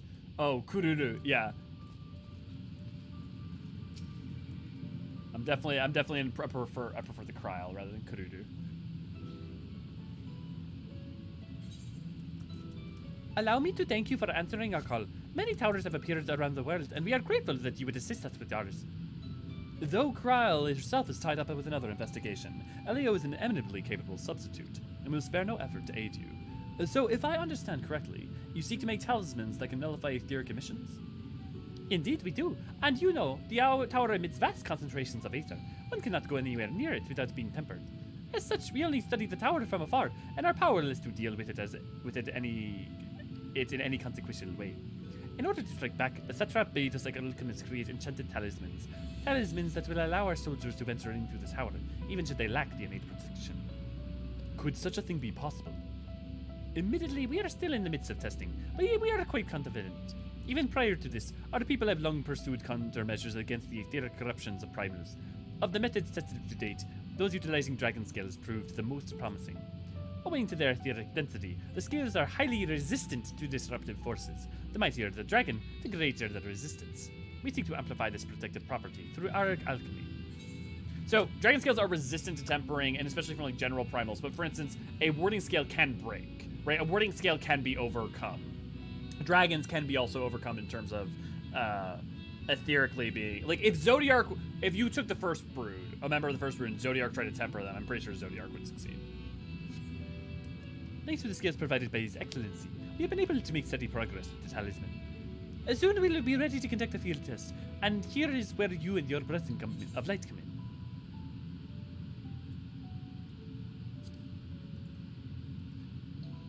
Whatever it is, just leave it to me. Thank you. Lest you wonder, we ask only that you serve as an escort. I will explain in greater detail later, but you will venture into the tower's field of influence. And so, for your own safety, I would first test how well your blessing shields you. With your permission, of course. In that case, Eorzean and I will find other ways to make ourselves useful. Seeing as you all work to the point of collapse, I suspect you could do with more hands. We would be grateful for any assistance you can provide.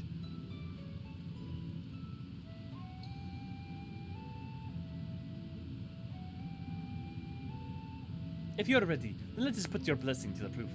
In the exit to the Great Worth, turn south. There will be a hill to the right. I will meet you at the top after seeing some preparations.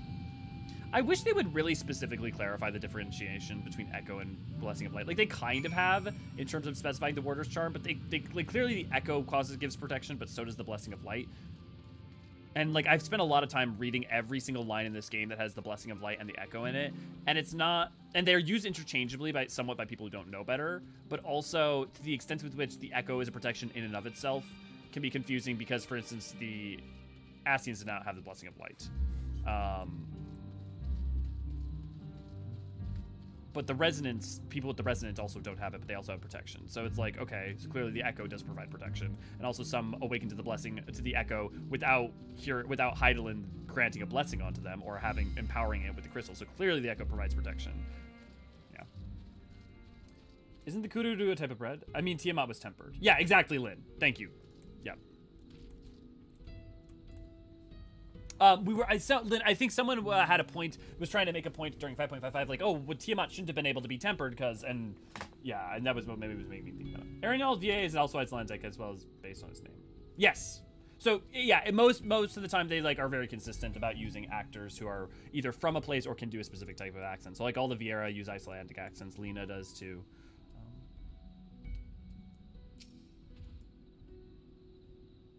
Crawling or those commenting on stream at the same time is hard, but now I'm fully yours. I mean, that's skillful. Well done, Infinite. Well done. Also, Infinite, is your YouTube icon a Zaku? Like, I can't. All your icons are very small. So, Dez, good to see you. Glad to have you. Hangover 4th. I hope you do not have the trouble finding this place or climbing the hill. Not all are accustomed to the physical strain. I give you the fruit of our sweet tears, and may a sleepless night. The drunken Deepa. A Deepa is a lantern presented to the gods as an offering. Taking an inspiration from the tradition, we created this device to test the talisman's efficacy. Upon activation, it will move a certain distance before emanating a powerful blast of aether. In lieu of corruption, those lacking sufficient protection will experience severe aether sickness. For your test, you'll be exposed 4 times. That should be enough to ascertain your blessing's protective capability. Please begin when you are ready. I shall be observing from a safe distance. Commencing etheric exposure testing. Repeat, commencing etheric exposure testing. Retreat to safe distance if you are not the subject. I mean, I could totally see them both being very similar considering they both stem from ancient magics, right? Well, the Echo isn't ancient magic. The Echo is an innate property. Like, it's not a magical spell. The Echo is not a thing you cast. Whereas the Blessing of Light is a specific warding charm that's also empowered by Crystals of Light. Damn! Good to glad to have you, and thanks for the 8 months. Radiant Aether, please stand by. Please stand back.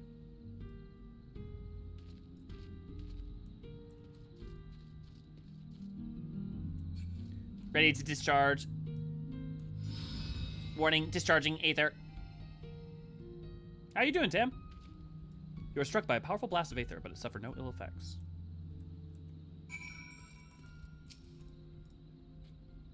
Subject has no irrepressible urge to empty their stomach. Confirmed. Resuming test. Please follow. Yeah, just off work. Damn 6 a.m. shifts. Jesus, Des. Gotta chill with you. Well, I'm glad you're here to chill with us. It's Shockwave from Transformers, but it was confused. Oh, now I see it, but it was confused in Zaku a few times with my friends, and one by times. I totally now see it. Yep. We need to organize a petition for information on the whole Blessing of Light Echo thing. Yeah, a petition wouldn't get us very far. I think the key thing is making sure that we ask during a panel at, like, FanFest. If I get to ask a question at FanFest, that might be one of them. I mean, which I don't think I will, but... Reading Aether, please stand back. I don't think I'm going to necessarily be picked for, like, and if they do a interview tour, I don't think that I would be one of the channels picked. Thank you, Ray. Also, want to reiterate, the Echo is a weaker version of the innate abilities the Ancients had. Is that based on something AC? Because the impression that's given is that that our abilities are weaker than theirs, but the protections and some of the things that the Echoes give us are an extension of things that they had. Like, we don't have the power to create, but... is there, like, a specific line you're referring to? After first 5 Light Wardens, this test is probably child's play, yeah. You're struck by another rebel blast of Aether, but suffer no ill effects. Subject, stomach, and bowel integrity holding. Confirmed. Resuming testing. Please follow. Oh my god, is it only 5? Holy moly. I don't know why today's feeling long. Not in a bad way, just like... I'm used to, like, looking at the clock and being like, oh god, it's 6:30. Aether is very close size to food, but in Endwalker they elaborate that it has to do with its extraction as much as consuming. Yeah. I mean, yeah. I'm not sure what that was specific for. But, like, the, yeah, I mean, like, Aether, it can be converted into food, yeah. Agree with you. It's been a long day. Yeah. Elizabeth said the Echo was a faint echo of what we once had. Oh, yes, that line. Okay, yeah. See, I don't read that as the Echo only being a faint trace of what we once had. I read that line much more as a referring to the fact that we only have... that we're limited in other scopes, but no, I think that's fair because we don't have the power to combine souls in the same. Well, actually, but look at it's Xenos learns to use the Echo to do just that. Use the resonant, right? So like it seems that we do have the capacity to reclaim more parts of it or something like that, or at least he did. Laffy, good to glad to have you. I believe in a post Shadowbringers that line AC said is pretty much exact. Yeah. I mean, well, Elidibus has the line right where he talks about the Echo being a weakened, like, pitiful form of it. But now it's interesting because there's other people who kind of push back against, but I guess still don't have the full swath of capability. So yeah, it's still partial. Yeah, that makes sense. I've been playing Tears of the Kingdom, and oh boy, is a lot of fun. Yeah. Stuck on one thing for the part of the main stuff, but other than that, I've been thoroughly enjoying playing it completely blind. I've been playing completely blind too, damn. I'm 2 dungeons in. I've finished about 80-some towers, and I've got all the tiers. True, but it's Xenos. Xenos does what Xenos wants. Well, but that's not like there's still a reason and a cause to thing. Subject's fortitude rated impressive. No irregularities confirmed. Resuming test. Please follow and brace for a final discharge. I just watched a friend go through 5.3 last night. I'm fairly confident that was in the dialogue. Yeah. Yeah. I appreciate you guys pointing to the specific example. It becomes easier to remember.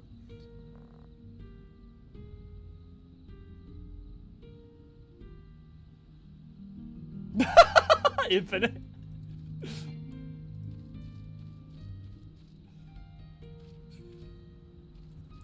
Battle technique. Oh, that first Thavnairian scene could have been a lot worse. Oof, coming out both ends. You are struck by a strong blast and feel queasy. Etheric exposure testing concluded. Please collect and deliver me to the supervising alchemist. Congratulations on retaining your composure and your humors. I guess it's interesting because they point out the ways in which the Echo is a pitiful remnant, but then also how, like, our capacity in it grows. And we don't necessarily see every ancient with the same capability. Yeah, interesting. So the Echoes let us understand anything with the soul and vice versa, right? As far as I'm understand it. At least for us. It seems like that's a generally available ability, but the fact that it's called out for, like, Kryl and some other things makes me think that it's not universal. But it's also stated as one ability some with the Echo kind of have in EU1. So does it really need the Star Shower to activate it? Yes, or of some form of the Star Shower. Ah, you returned, not on your knees, a promising sign. But come, let me take you on the deep off your hands. Having exhausted the Aether, the drunken Deepa is now having a well-earned rest.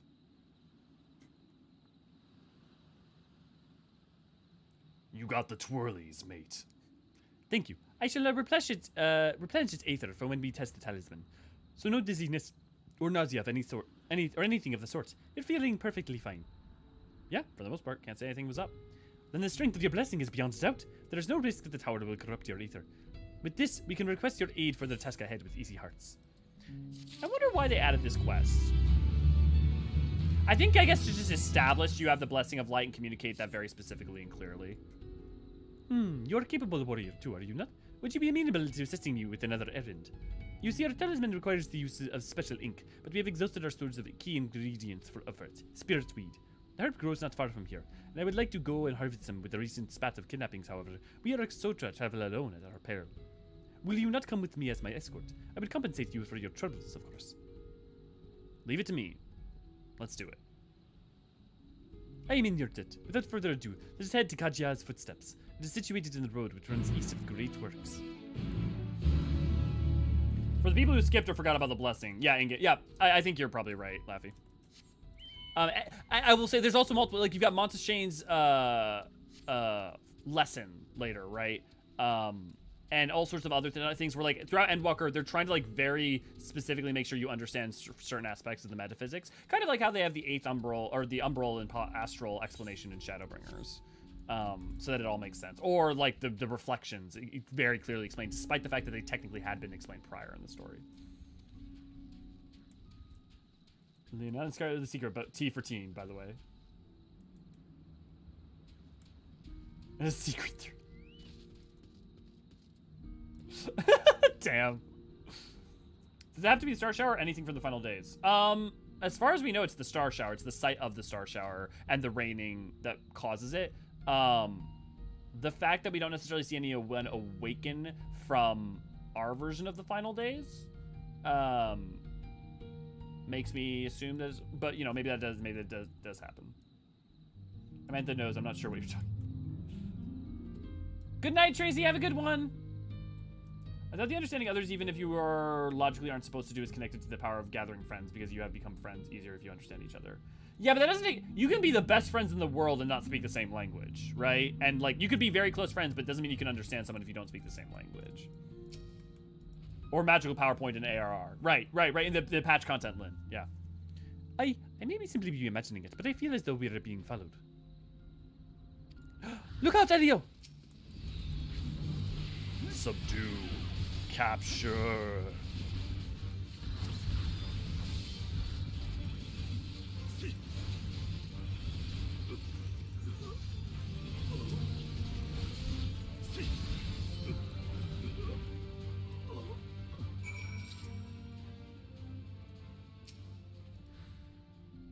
Goods, but that gave me a fright. To think that the moment I ventured outside the safety of the work.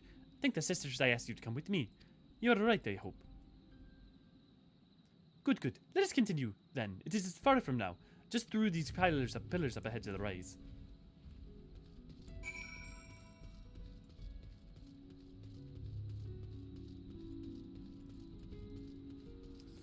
Right before the Hero's Gauntlet dungeon, Elidibus makes an Emerald appear and sees the effect of the tip on the Star Shower, else why would they have done that? It makes Emerald appear, and then that seems to have an effect on the tip of the Star Shower. Have an effect on top of the Star Shower. The Amratine the recreation of Amarant. Well, the thing is that honestly, the Star Shower he does in 5.2 is the bigger important deal, right? But I mean, the Amarant team thing may just be spreading it wider. It's a fair point. I guess I would just say that like Amarant is not needed in any part of it for other examples. So here's the question. If he had created that Mirage without the Star Shower, would it have worked? And my suspicion is no, but no, that's a fair point. I guess the Star Shower really is the fundamental theme, it seems like. Because if someone saw the ruins of Amarant, I doubt they would just awaken to the Echo, right? There's no impression we get that that's necessarily the case. And here we are, at Kajia's footsteps. Kajia was a great dancer for those who follow in her. Well, you know, they come to this place to train and dedicate their dance to their ancestors. A happy benefit of this is the spirit's weed grows here in abundance. I will set about harvesting it at once, if you'd be so good as to stand guard. The kidnappers aren't like to return soon, but better safe than sorry.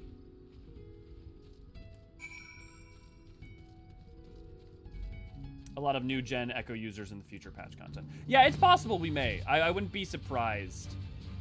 I wonder if it's the final days that awakened the Echo because it would have been such a traumatic memory that it imprinted on the soul or something. No, Oblivion, that is literally it. That is the stated reason. Oh, I have a big storm. Oh, Catherine, you're lucky. I want a storm so bad. Yeah, Oblivion, that is the exact reason.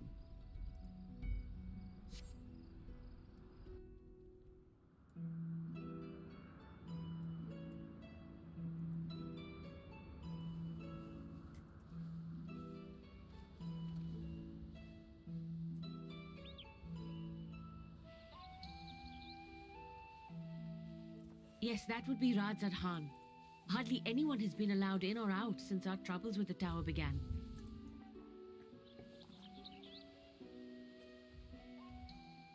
The faithful citizens huddle inside the city walls, and commerce has all but ground to a standstill. I pity the presumably the trials he must be facing.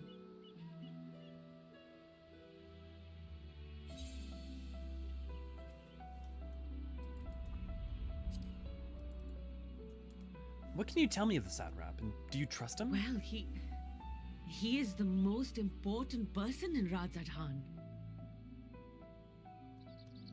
Long ago, this island was home to two tribes of Matanga, the Gajasura and the Arkasodra.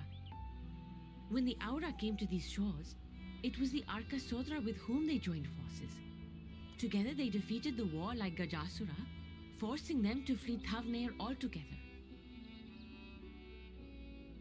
Peace and prosperity reigned for a time, until a clan of Hjord from the mainland decided they wanted the island for themselves.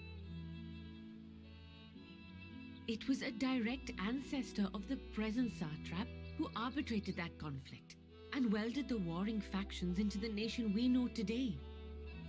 And ever since, a member of that esteemed lineage has inherited this somewhat unique position. You see, by and large, the state is run by the people, but when problems arise, it is the satrap who mediates a solution. The stability provided by the satrap is what has allowed Radzad Han to thrive all these years. And it was the satrap himself who entrusted us with this duty. We will not fail him, nor our countrymen.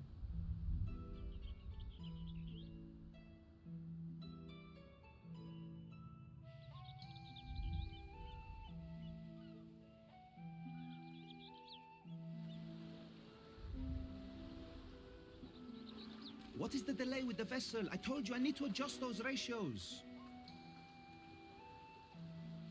Yeah, totally laughing.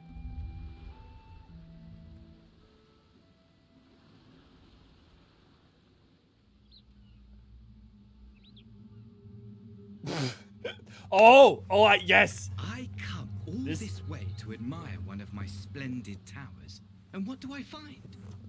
Fools attempting to ward off its tempering influence with magic trinkets. I love this reference because once a similar experiment in ages past. What was that man's name? They give away his identity here, and I love it. But if you know, Owen. Another body, another time. Who could be expected to remember every trivial detail? Allowing them to construct such handy talismans would be counterproductive to my plans. God, Fandaniel's voice shift And is yet, so good. I find myself deathly curious. How will they manage this feat with the limited knowledge and resources at their disposal? Complications be damned, for we cannot escape the nature of our souls. And I, as ever, am my own worst enemy.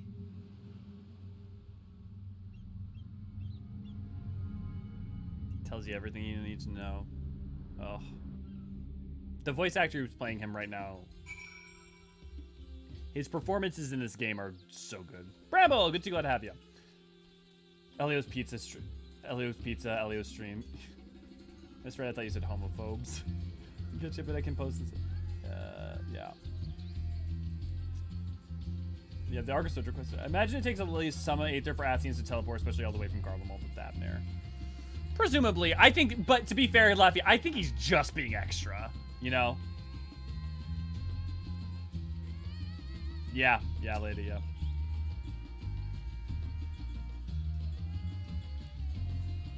I have enough spirit to beat to last a good while. Thank you for keeping watch. Let us head back to the great work, shall we?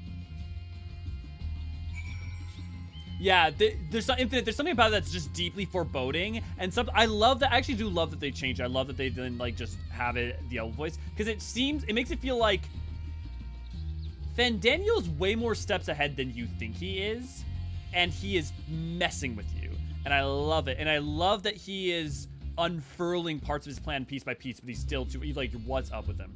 Mark, thank you for the 6 euros. Thank you so much. That's awesome. Lolly, thank you for all the great content. Ho! Thank forward to the update and your videos on it. Thank you, man. I really appreciate it. We're getting towards that cooking stream, and yeah, I'm moving. This is gonna be actually the last stream with this backdrop currently. I'm gonna be moving this week, but my hope is that once I'm moved, I'm gonna have a lot more energy, time, and focus to like hardcore get out a lot more video content. I always say that, and then I struggle with like mental health stuff, so we'll see. But I'm really thinking that I'm really thinking that there's a lot set up to do that. And Athian being extra sounds fake. Never happened. Absolutely random question. Do you think Matonga use their trunks to drink? No. Can elephants use their trunks to drink? I feel like they could use their trunk to. Their trunks are just their nose, right? Like they're not. It's not. They have mouths, you know. Rune, good to see you. Glad to have you. How you doing? Do a super check. Make Elio say, "World shit, the soul's worth, because I'm Deadpool happy." Speaking of Deadpool, I think he just got back from his dentist appointment. So I am going to real quick go see if he is upstairs, just because I want to give the boy a pet, because usually he's concerned when he gets back from anesthesia.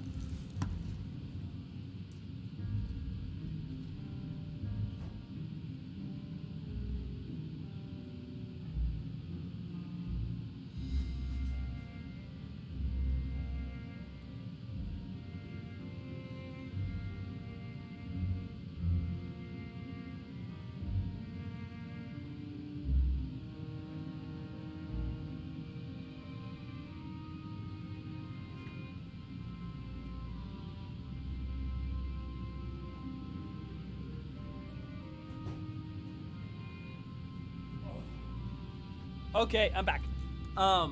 Deadpool is home. He's drugged out, and I went into the room. He looked up at me, and he just like started wagging his tail, which is kind of like a stubby tail, and it just like laid his head down. It was so cute. He's a very good boy. Like in cartoons, the elephants do. How do you think elephants would drink without using their trunks? I think they just blast into the mouth, because they can't get low enough, right? Fill it with water. I guess you could like kneel down. Fill it with water and spray it in the mouth. Elephants use the trunks to lift water into their mouths, and Tongans have hands. Right. Elephants will suck water into the trunk squirt. Yeah, okay, now you guys are just... Yeah. Who doesn't like that air on a live stream? Ray, why are you calling me out? You're my mod. Matonga probably use their trunks in the same way. So suck some in, spray it in their mouth. No, because they have hands! Like, they can do deft movements. Hell, I think we actually see a Matonga drinking, at least. Maybe it's not an MSQ. Especially because this is why would if they'd have to bring the drink up to their trunk because their trunk's short. They would have to bring the drink up to the trunk, squirt it into there, and then pour it into their mouth from their trunk. Like, that's so many extra steps. Yeah, you would if you could, but you know, yeah. I would not if I could blast water into my mouth with my nose. I would not necessarily be interested in doing that. Thank you. You're not my real mom, Ray Ray. Elio, my thanks again for your assistance. With your help, we were a little bit closer to completing our talisman. This isn't much, but please accept it as a token of my gratitude.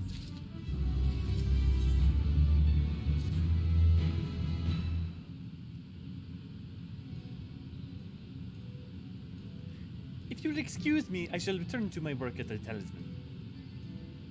Ah, you are both back. Excellent. I have a message for you, Mistress Madonna. It would seem the stores of Giant Skull are running low. What? But when last I looked, there was still plenty. I suspect this was before Eorzean told everyone about their temporary cure, and Estinian shared his knowledge of dragons. Your peers have since been inspired to fashion a number of new talisman prototypes. I see. Well, if it leads to new responsibilities, then far be it from me to complain. But we will need to replenish our stores. I should be happy to tend to this if you like. As much as I appreciate your offer, my dear boy, I cannot get conscious send you out there alone while kidnappers such large. Elio, loath that I am depressed to another task on you so soon, might I ask did you fetch the Giant Skull? In case you are not familiar, Giant Skull is a type of ore found on the island, owing to its hardness and ethereal conductivity. It has applications in many disciplines, alchemy not least of all, and it's 1.0 lore. They introduced Giant Skull on 1.0. The quarry where it was found aptly named Giant Skull Grounds is far away, so it shouldn't take much of your time. May we impose on you once more? I'll get it. Thank you. Upon arriving at the grounds, please seek out a man named Zanuna. He will furnish you with the ore. At the very least, permit me to accompany you. It so happens I have an errand of my own that will take me to the outpost nearby. May we borrow a pair of Hamsa, Mistress Nidana? By all means, do not try to be patient. Do try to be patient with them. Those that survived are still in training. I will bring a Hamsa to the entrance. Meet with me there when you are ready. Didn't need to hear that. Sorry, Ray. Someone cut in front of me. Snort a bunch of water. Using it as a water gun, though. Why not just use a water gun?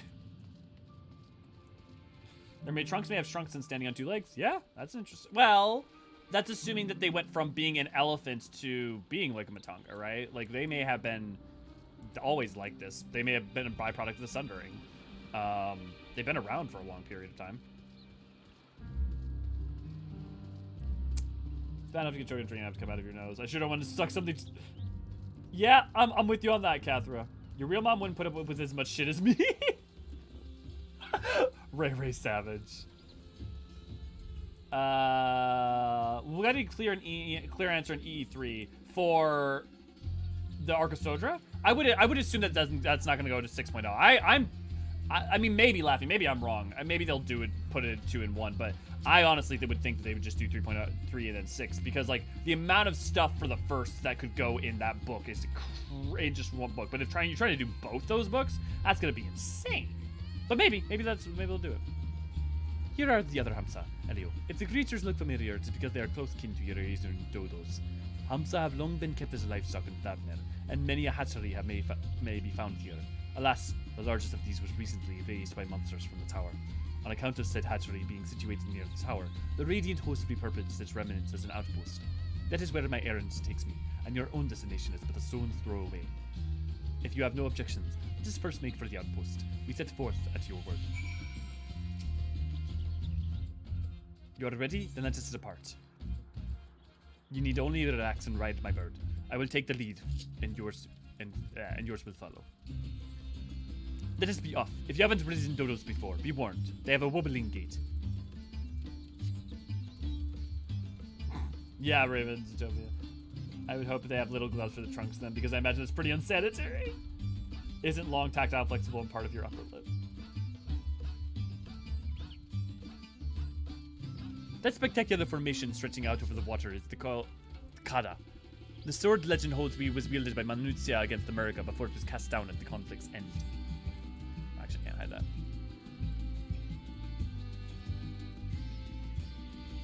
This is Karaga. This is the sword. To the left, requiring no introduction, is the tower. As you can see, it straddles a small isle. Honestly, I wish that the tower had been a different color compared to Giant Skull, because then it would have been a more stark, you know, it would have felt wrong in the environment. The problem is the tower almost feels a little bit right. Almost there, through the main part of the hatcheries atop the cliff. The outpost itself is on the beach. Rune, thank you for the Archon ship. Enjoy your emotes.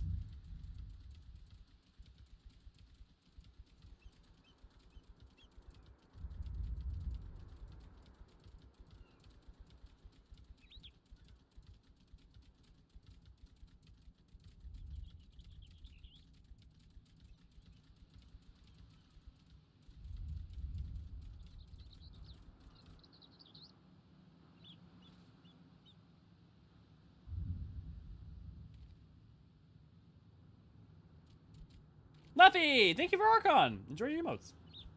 Hopefully there's going to be a good chunk of it at the end of the beginning of 6.0, but I can see it being majority. Honestly, my personal hope is that it's all 5.0 to 5.55. That's my... I don't know that that will be that, but my hope is that that the Encyclopedia Eorzea is just 5.0 to 5.55. And then because they have Koji now just kind of focusing on the lore stuff, he starts immediately working on the 6.0 stuff. So that way 4 comes out when at some point like during 7.0, and that's 6.0 to 6.55. You know. And here we are, manned by the Radiant Host. This outpost is our first line of defense against the tower.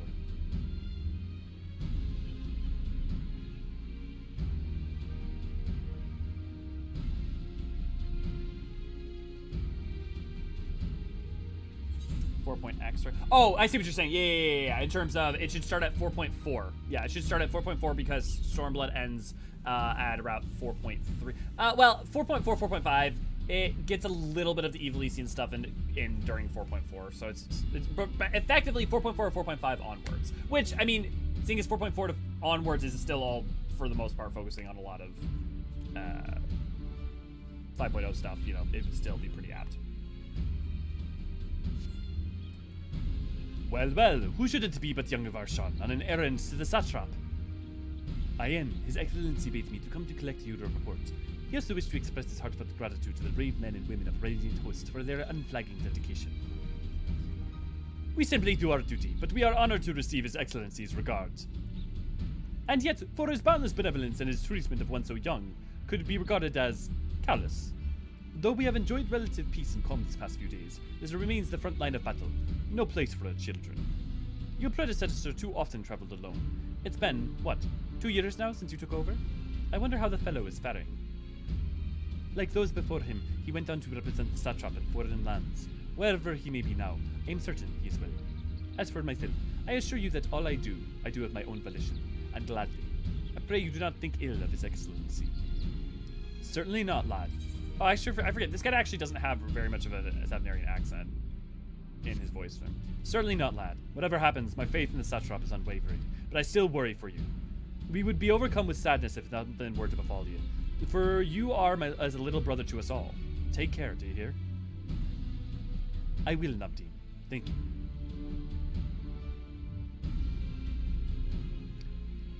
And who might this be? Not Hainish by the look of him. Permit me to introduce Elioforterant of the Eorzean contingent, come to assist us in the making of the talisman. From Eorzea, you say? Towers have appeared over there too, yeah? Tell me, what is the situation like? May I suggest that you exchange information with our soldiers? Both parties would stand to learn something of value, I believe. An excellent idea. Given the unprecedented nature of the threats, some of ours are understandably anxious. We would be glad for any tidings you can share. You do bring Eorzean the latest reports and answer any questions he may have.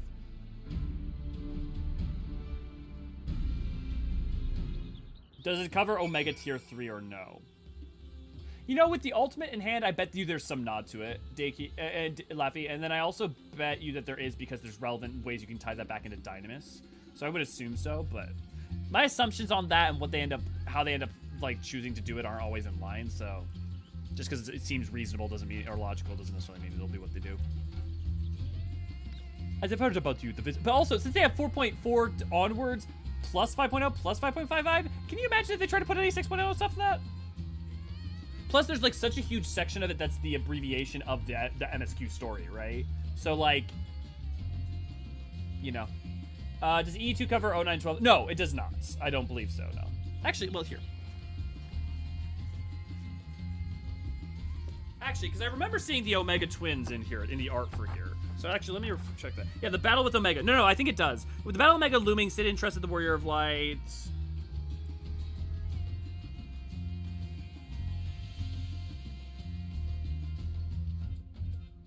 Yeah, no, it is. The battle with Omega encapsulation isn't here, so it's already covered.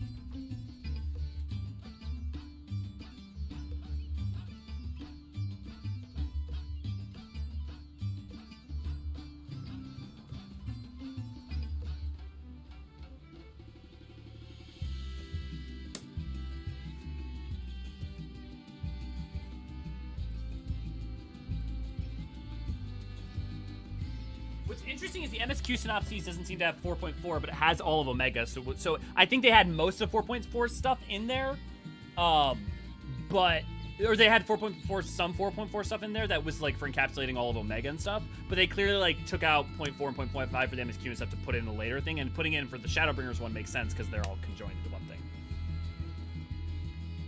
Ah, I've heard about you, the visitor from Eorzean. Is there anything that you can tell us about the Telophroi? We know that they are the ones behind the tower and they've declared the war on the world. But why are they doing this? What is it that they want? This we do not understand. Mostly, they just want utter destruction, oblivion, and death of all life. What? They want to die and take everyone with them? What madness is this? Well, you can bet that we won't let those bastards have their way. We'll fight them with everything we have, like our Eorzean and Far Eastern brothers. The previous Farshawn went to a nice farm upstate. Radiant Host never sleeps, not with those horns. Yeah, that was introduced this early. Yeah, they introduced almost all the characters like really early. I love the fact that Radiant Armor has some tail armor for the Al Ra. Nice detail. That'd be 4.4. Yeah. I was so torn that the Radiant Armor means to go really whereas the style of armor in favor is more fabric leather stuff, but the tail armor is so cool. It is good. There are some other armors with tail armor. Like the Dragoon armor for Hansford. Like that you get the tail armor instead of even if you're on a bra. Yeah, you need to protect the body part as much as your other limbs. Yep. Like the 89 dark. Yes, yeah. You wish to know about the tower? To be honest, we know little less about it ourselves. This Tower of Zot, as the folk have been calling it, suddenly appeared where it did on the Isle of Nuranur. We're safe from its influence at this distance, but go too far into the water and you'll expose yourself to its corrupting aether. You're a foreigner, aren't you? How are they dealing with the tower in your homeland?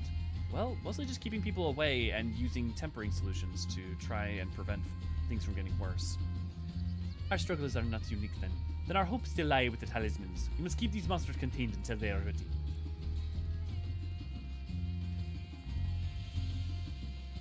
Yeah, Laffy was just saying that. It occurs to me that I have yet to properly introduce our company. We are the Radiant Host, a military order under the Satrap's command. Our duty is to preserve peace in the land, be it patrolling the streets or dealing with heretofore unknown threats such as now. We train hard and admit only capable warriors to our ranks. Even so, we struggled to contend with the fiends from the tower. Though we succeeded in striking them down on the 2 occasions they came in force, we had to pay a heavy price. What are the towers in Eorzea? Do they likewise spawn monsters? Seemingly endlessly, though we have our ways of dealing with them. So much the same as everywhere. With every nation struggling, we cannot expect calls from the outside to be answered.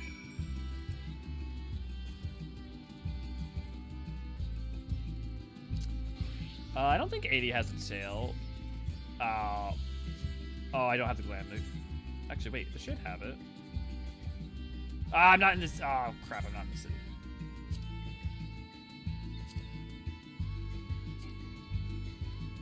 Okay. Well, that's fine. Oh, someone had an earlier point that I thought was interesting. Someone said that they were surprised that this was the only dancer thing in the MSQ, but I think that that's the Thavnair's, just because for the longest time Dancer was one of the biggest thing we knew about Thavnair doesn't mean that that's like all of like Razadhan and Thavnairian culture. It's a part of it, but it's not like the only or hugest thing in the entire world. In the same way that, like, Sage isn't Sharlayan, all of Sharlayan. Reaper isn't all of Garlemald. Ninja isn't all of Othar or Doma, right? Paladin isn't all of Ul'dah. Monk, honestly, the closest you get is kind of to that being the case is probably like Monk and Alamigo, but even then, it's still an important part of it, but it's not everything, you know? Finished speaking with the soldiers, have you? I hope it was an enlightening for you as it was for them. As a neutral nation and raging hub both, Eorzean ordinarily receives a steady stream of news from abroad. Alas, the stream dried up when trading vessels stopped coming. Amidst the dearth of information, everyone would have been grateful for your account. But come, you had best see to your original errand, as mine will keep me here a while longer. However, I'm afraid I cannot guide you the rest of the way. Worry not, the path is straightforward. You need but follow the road east upon the Hamsa. We'll arrive before you know it. Brief though it was, I enjoyed our time together. Till we meet again.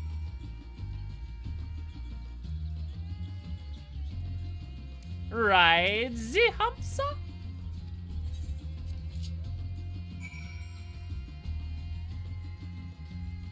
Oh, I can just write it? Look at how derpy it is!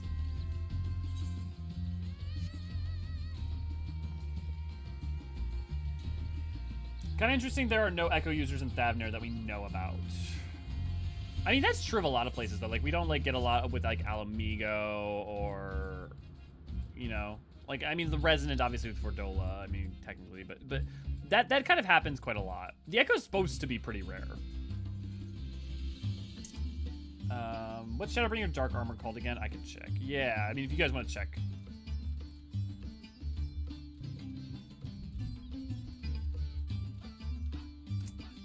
Yukio, I wonder if E1 says anything about that. What did Yukio ask? Would Alra become deaf if the horn's damaged?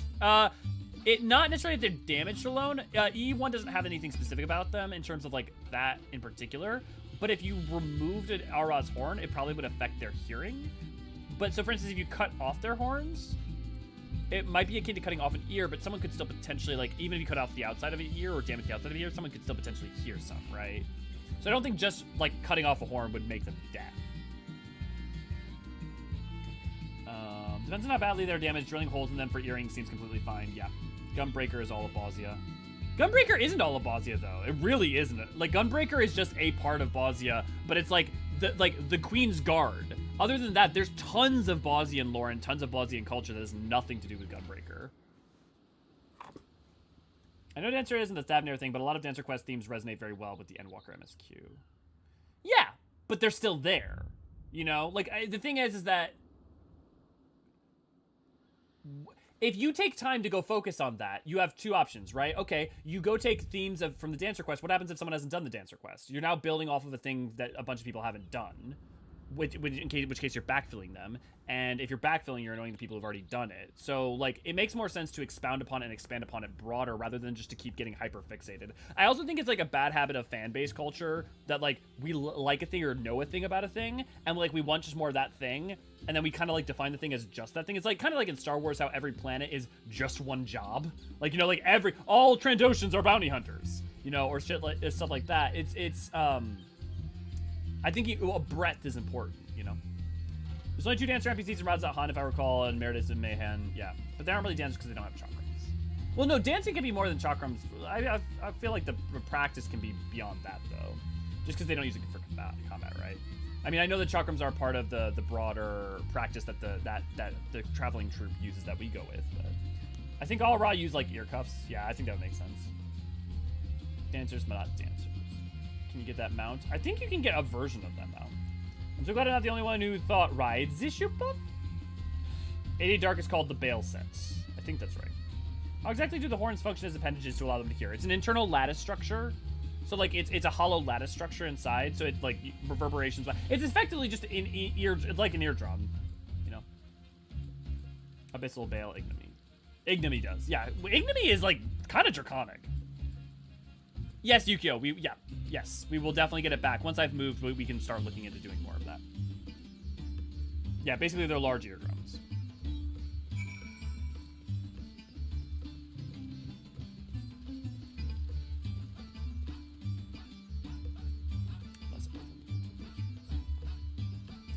Stormbloods to Shadowbringers, they turn down the racial armor curiosities. Yeah, I think that's just about the amount of work involved. Have a good one, Deathberry. Enjoy your ride home. Aye, this is indeed the Giant Skull Grand. I am Zenuya. Is there something you require? Well, I'm looking to obtain some Giant Skull. Giant Skull for the alchemists, you say. But of course, they shall have it all. They labor tirelessly to deal with the tower, and it's the least we can do to provide them with the materials they need.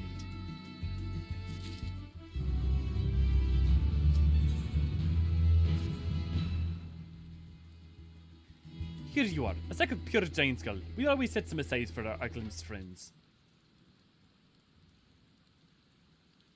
When you deliver it, let the good folk of the great work know that we are grateful for their efforts. If they need more, they need but ask. Maybe they use echolocations. God damn it, does. Every time I hear that, there's like, bum, bum, bum, bum, bum, bum, bum, burning light and gone away. I just want to like start singing along.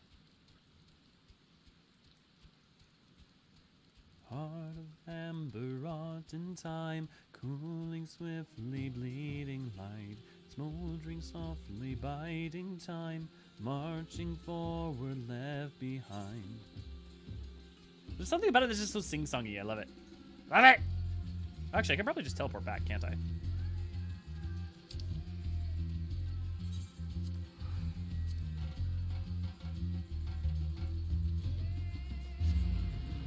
I like the added edge of a false tail. Is anything else in puberty like, do kids look 5 but are 10 when they're 13 but they are 15, 20?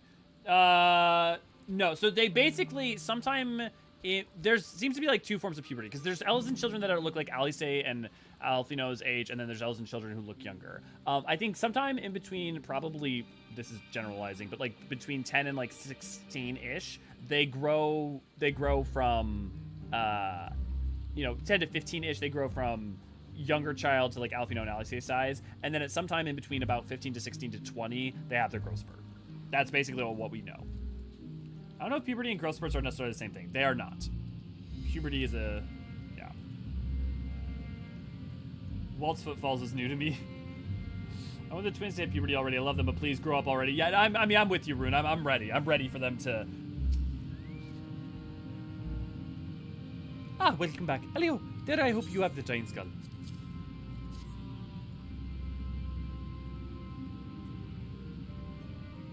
Oh my, such fine specimen. Thank you so much for bringing these. We now have everything we need to make our next prototype, one that should be capable of passing our most rigorous tests. When it is ready, it will be time for the true test. So please, take your ease while you can.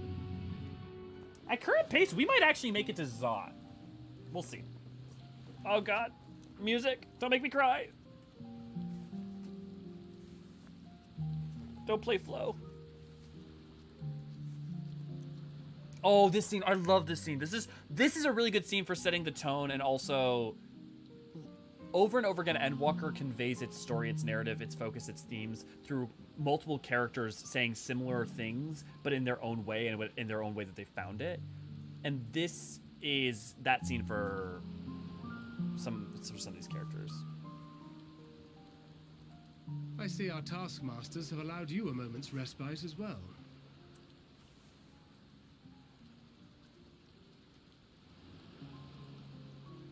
You have to hand it to these alchemists. They are determined to see this endeavor of theirs succeed. I've never been one for blind optimism, but I sincerely get the sense they're close to a breakthrough.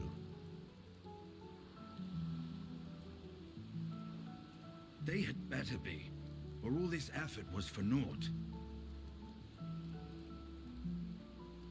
The peoples of Eorzean, of the Far East, of Thavnairian, children of this star united in common cause against a dire threat. Yet ere they succumbed to suicidal madness, were not the Telophoroi born of her body as were we? They who cling to life and the promise of the morrow's dawn, against they who desire death and an ending of their own orchestration. The victors of this war alone will hold the right to answer the question of existence, of its meaning. and its worth. Poetic and ominous to a fault. That said, if it's an existential debate in nature, then our arguments might not be as persuasive as you'd think.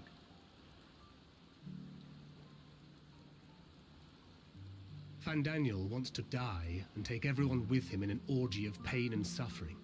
An utterly vile and unforgivable idea. And yet, when spat upon by fate and wailing in the deepest pit of despair, who among us can say they have not entertained similar thoughts? There are nights black as pitch, bereft of hope, and no words of comfort can reach you.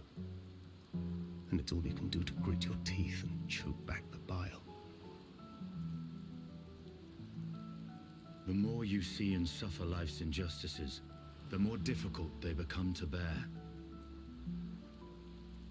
Vengeance is nurtured in similar soil. Though your anger has a broader focus, the sentiment is much the same.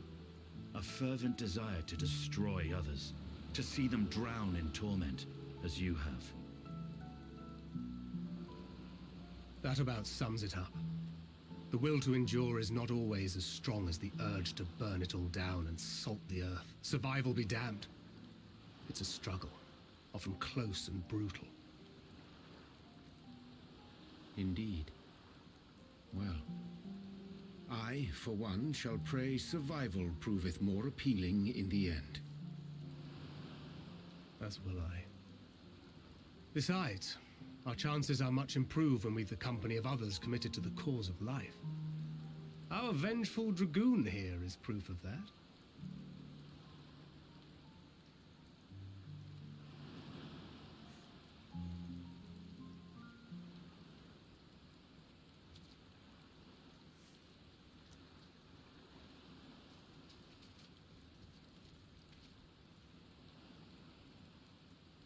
What is it? What did you see?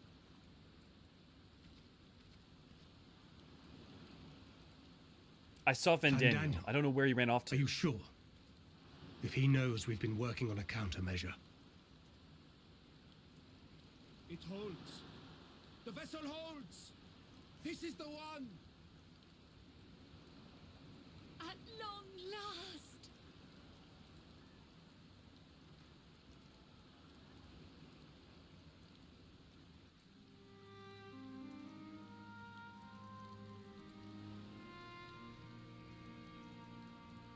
Look! We have finally created a talisman strong enough to withstand our experiments. We've named it a warding scale for the time being. With this in your possession, your soul should be completely shielded from corruptive ether. Afforded such protection, any one of us may approach the towers without fear. Thou hast mine admiration. 'Tis an invention of historical significance. Am I wrong for wanting a warding scale cookie? Thank you for your kind words. But I would prefer you keep them unsaid until we test the talisman's efficacy in the field. It is for the next stage of our plan that we summoned you in the first place. To accompany me to the Tower of Zot. He's got the white outfit, then the red outfit. As I very much hope it will, then you'll have little to do.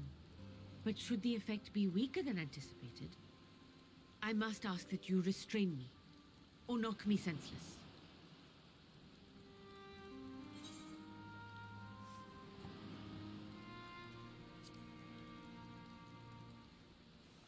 Let's hope it doesn't come to that, shall we? Either way, we are fortunate to have you with us. Nidana, are you certain you wish to do this?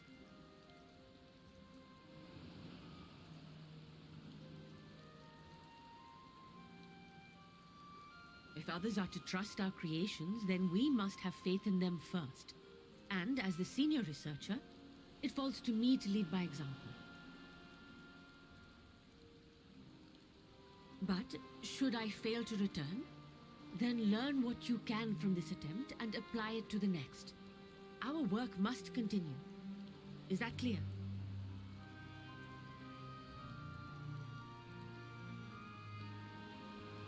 We'll keep an eye on the place while you're away.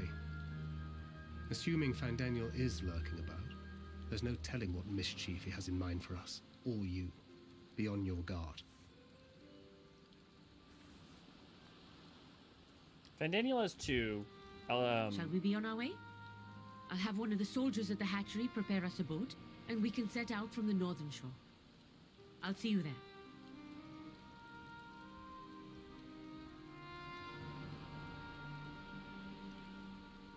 Yeah, but Fandaniel only has 2 outfits, guys. So I don't know what do you mean about in terms of like multiple outfits.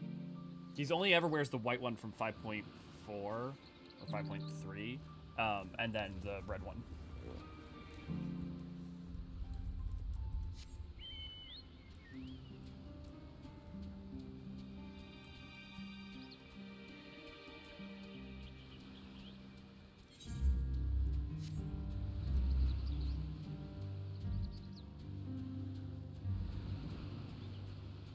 It'd be funny if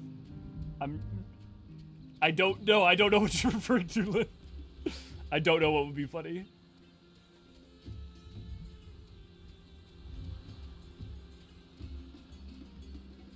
I must have just missed something crucial.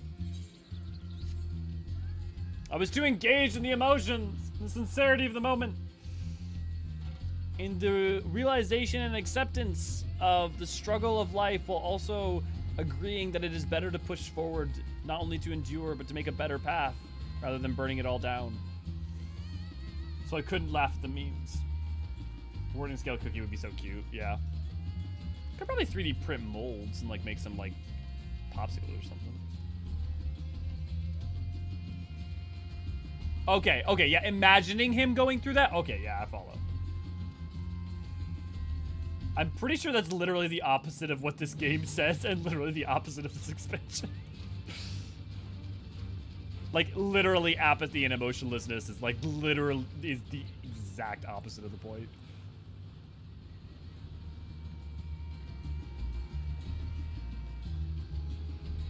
No, I'm pretty sure it's a different one, but I haven't looked at it closely. Oh, I'm sorry, Raven. Hopefully it feels better. Eat something cold. This is a rather finer boat than I had expected, but I won't complain. All that remains is to be boarded and be on our way. Oh, and if I should become corrupted, do not stay your hand. Of course, I pray it does not come to that, but you must protect yourself. Oh, that'd be so cute, Dakey, Laffy. Yeah. Other alchemists can fulfill my role, but you and your blessing are one of a kind, and perhaps our only hope for toppling this tower. For all our sakes, do not hesitate to do what must be done, whatever that may be. Well, the longer I draw this out, the more nervous I become. Let us be off. I love that she's like worried, like, what, is she gonna hurt us?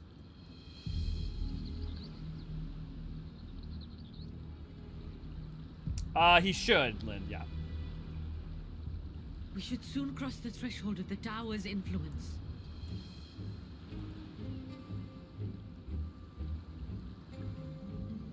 Any moment now. Tension. It's working. And you are still yourself? Then I'd like to see how it fares closer to the tower if we could.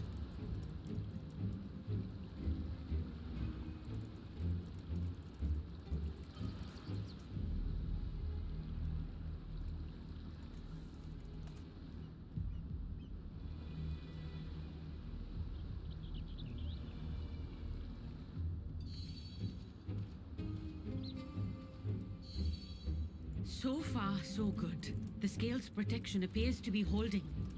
If we can just make it to the tower's entrance.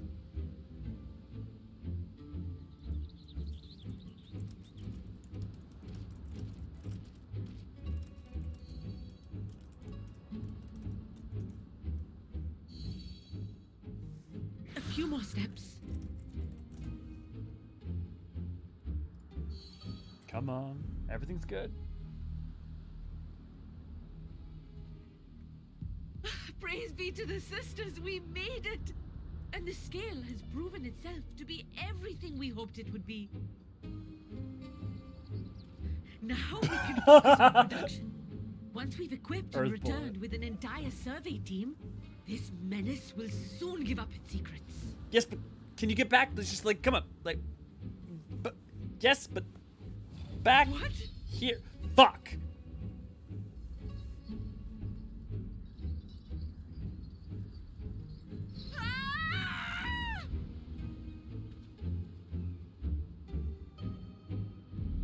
No!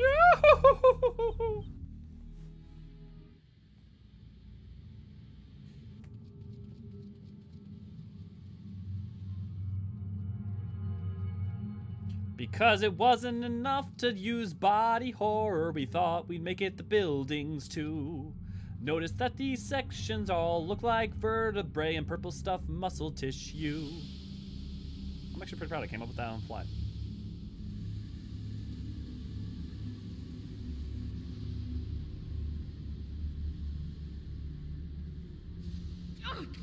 Okay.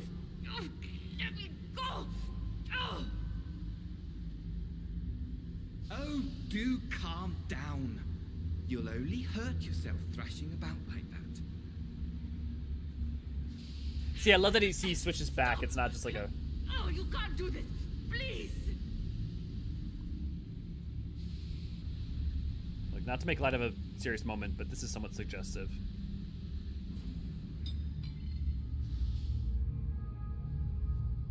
Okay, be honest. Who literally went who when he says what name he's about to say?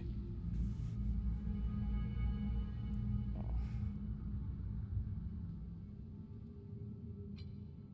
A little late for heroics, I'm afraid. Fuck you. The similarities are striking.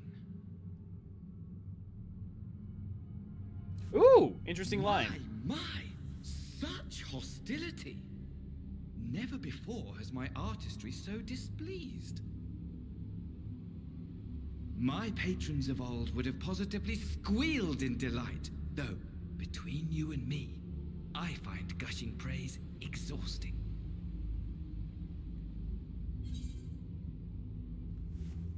It didn't used to be like that, Infinite. Patrons of old? What are you talking about?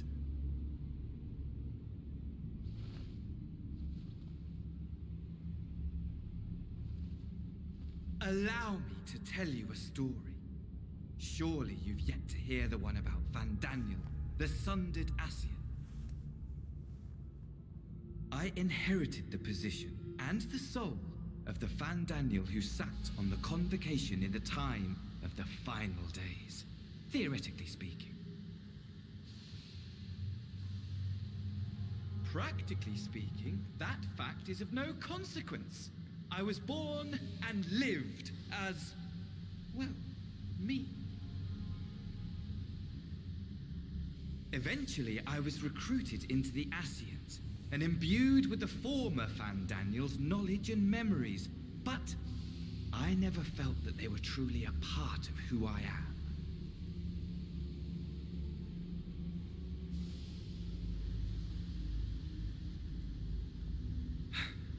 How to explain? Perhaps if I told you who I was before my Asian embrace, although that chapter too is a past I've long since discarded. I have it on good authority you've poked your nose into an Allegan ruin or two. Yes?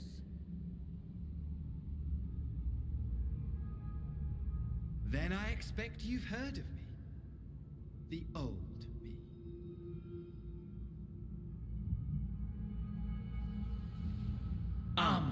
At your service. What a reveal.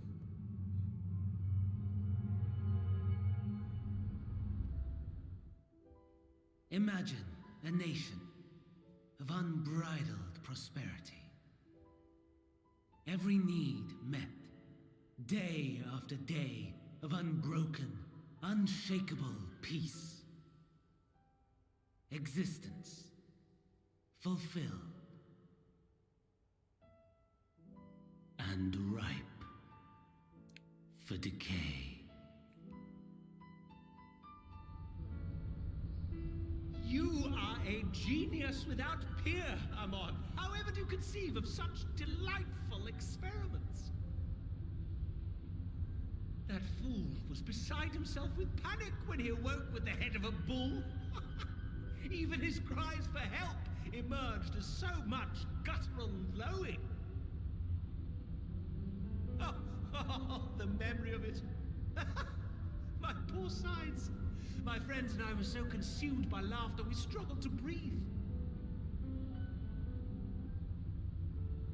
No more than entertainment for bored wastrels ignorant of its worth.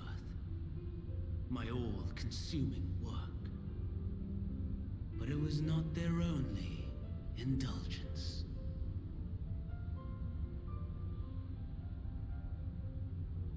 For they were ever hungry for stimulation, slaves to the slightest hint that amusement was afoot. Our nation was ailing, but I would see the poison purged. I resurrected a legend, our first and greatest emperor.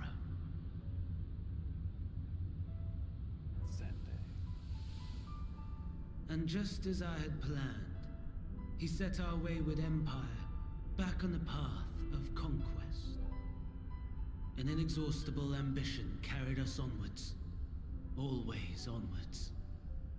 Yet, he who delivered to us such glory was not to be satisfied. Heed me, Armon.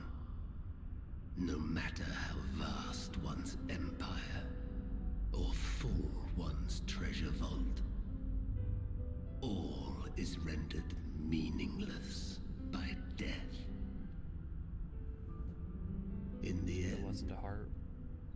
All is lost.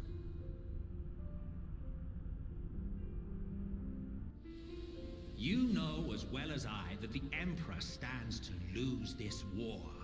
And so I have come to claim you. Okay, so remember, Amo helped found Alag. Remember also the reason that he's wearing his mask right now is because he wouldn't be in Solas's body, because Solas wouldn't be a thing for 5,000 plus years. But so they came and they claimed Fandaniel. For while your methods leave something to be desired, we cannot deny the results of your work.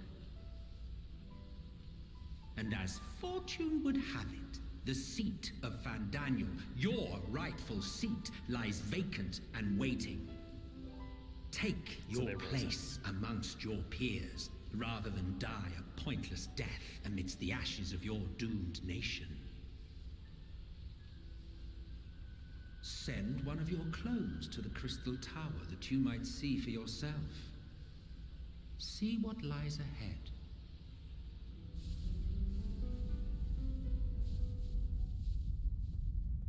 So what we fought in the Crystal Tower was a clone.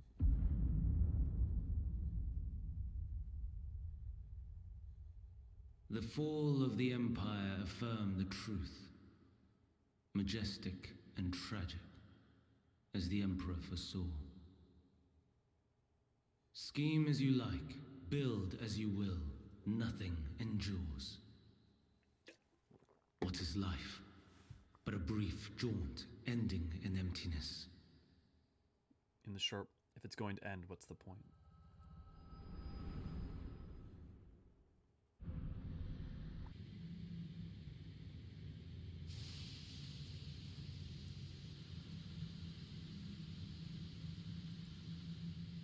Please avoid later spoilers. And to answer your question, Laffy, yeah.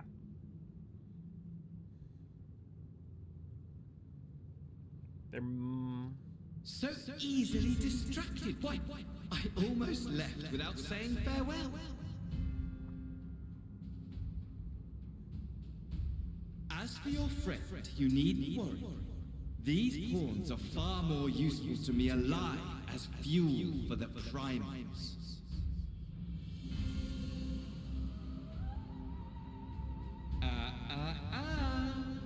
If you attempt to pull them free, they will die.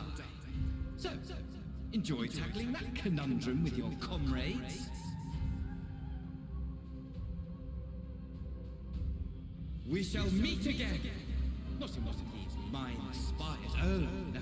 but somewhere more suitably grandiose. Your favorite playmate is ever so eager to see thee.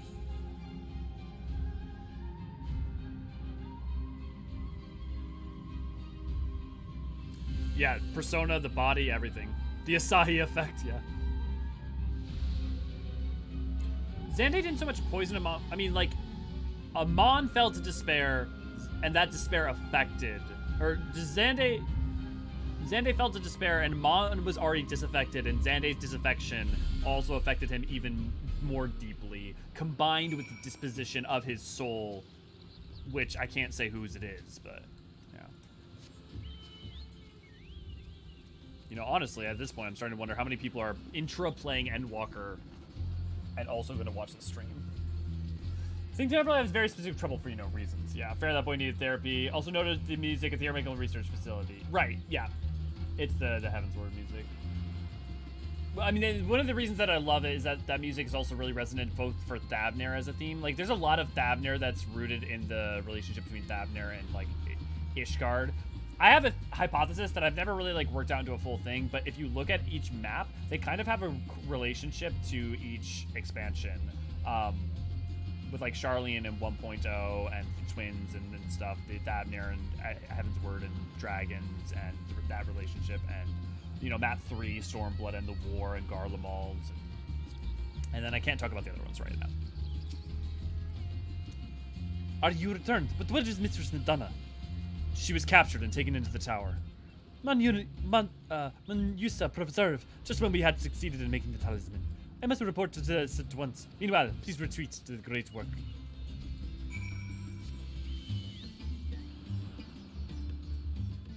Xande, yeah. Also, Xande, that was the opposite of therapy.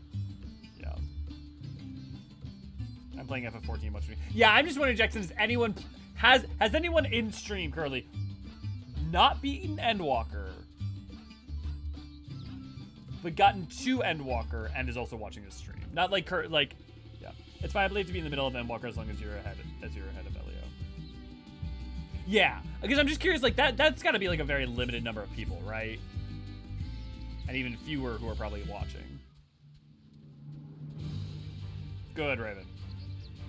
Got punching, watching. Yeah, his reasoning for Oblivion, maybe you want to yell at the screen. I mean, his reason for, yeah, I don't relate to it, but I think it's very human to, like, deal with that existential terror of none of this means anything. When you face the idea of nothing has inherent meaning, what do you do with it? Do you go turn to nihilism, existentialism, assertivism? Do you find meaning and faith by looking to a deity, religion? Like, but if you believe there's no point and it's all a giant farce and it's just suffering and tragedy, you know, he is a true through and through nihilist. He thinks this is all terrible. Life is, what's the point anyways? The only thing of use that is of any point, the only thing I can do that matters at all is to burn it all down. You know, he's in pain, and it's not okay, and it's not justifiable, but it's not a thing that I have not heard in real life from other people. You know, it's not a thing that's not a part of the broader human condition to some ways. But are you ruined because you're alive? Like, nihilism is that nihilism is not nothing matters. That's existentialism. Nihilism is nothing matters, so I might as well just be dead. Like, nothing, this is pointless. Because if you enjoy anything, if you go out and seek value or anything, or you enjoy watching the stream, or you enjoy doing that, you're like, that's contending with the realization that nothing has inherent value. But it's, like, nihilism is fuck it. Yeah. Also, suffering and wanting to die, or like struggling with depression or any number of things, is still not the same thing, right? As ideologically believing, yeah. Elio, how you live. Understandable, but not moral, just like a few other villains in 14, yeah. Try to find the meaning is repeating the question all throughout 14, starting even back in 1.0 with answers, yep. I mean, the question does echo back and forth across the expansion. Yeah, it's the whole point, right? Is how do you contend with, how do you find meaning? At some point, inherently, it's the journey's the meaning. Yeah, depression is an ideology and illness, not quite the same thing. It's no. Because suffering is not nihilism. I mean, not really. Because then you're just talking about I mean, like, that's just being despondent and struggling with the fact that there's not meaning and not necessarily finding a path, but that's different than believing that there is no path to be found. Well, it sounds more like it's like you're struggling to find purpose or meaning, which is different.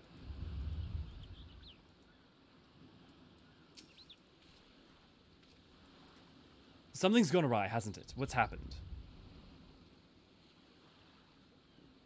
Nidana was captured. So it was Fandaniel after all. Damn that bastard. I'm sure you want to do more, but you were right to return here first. We must tread warily, lest we endanger Nidana and the other captives.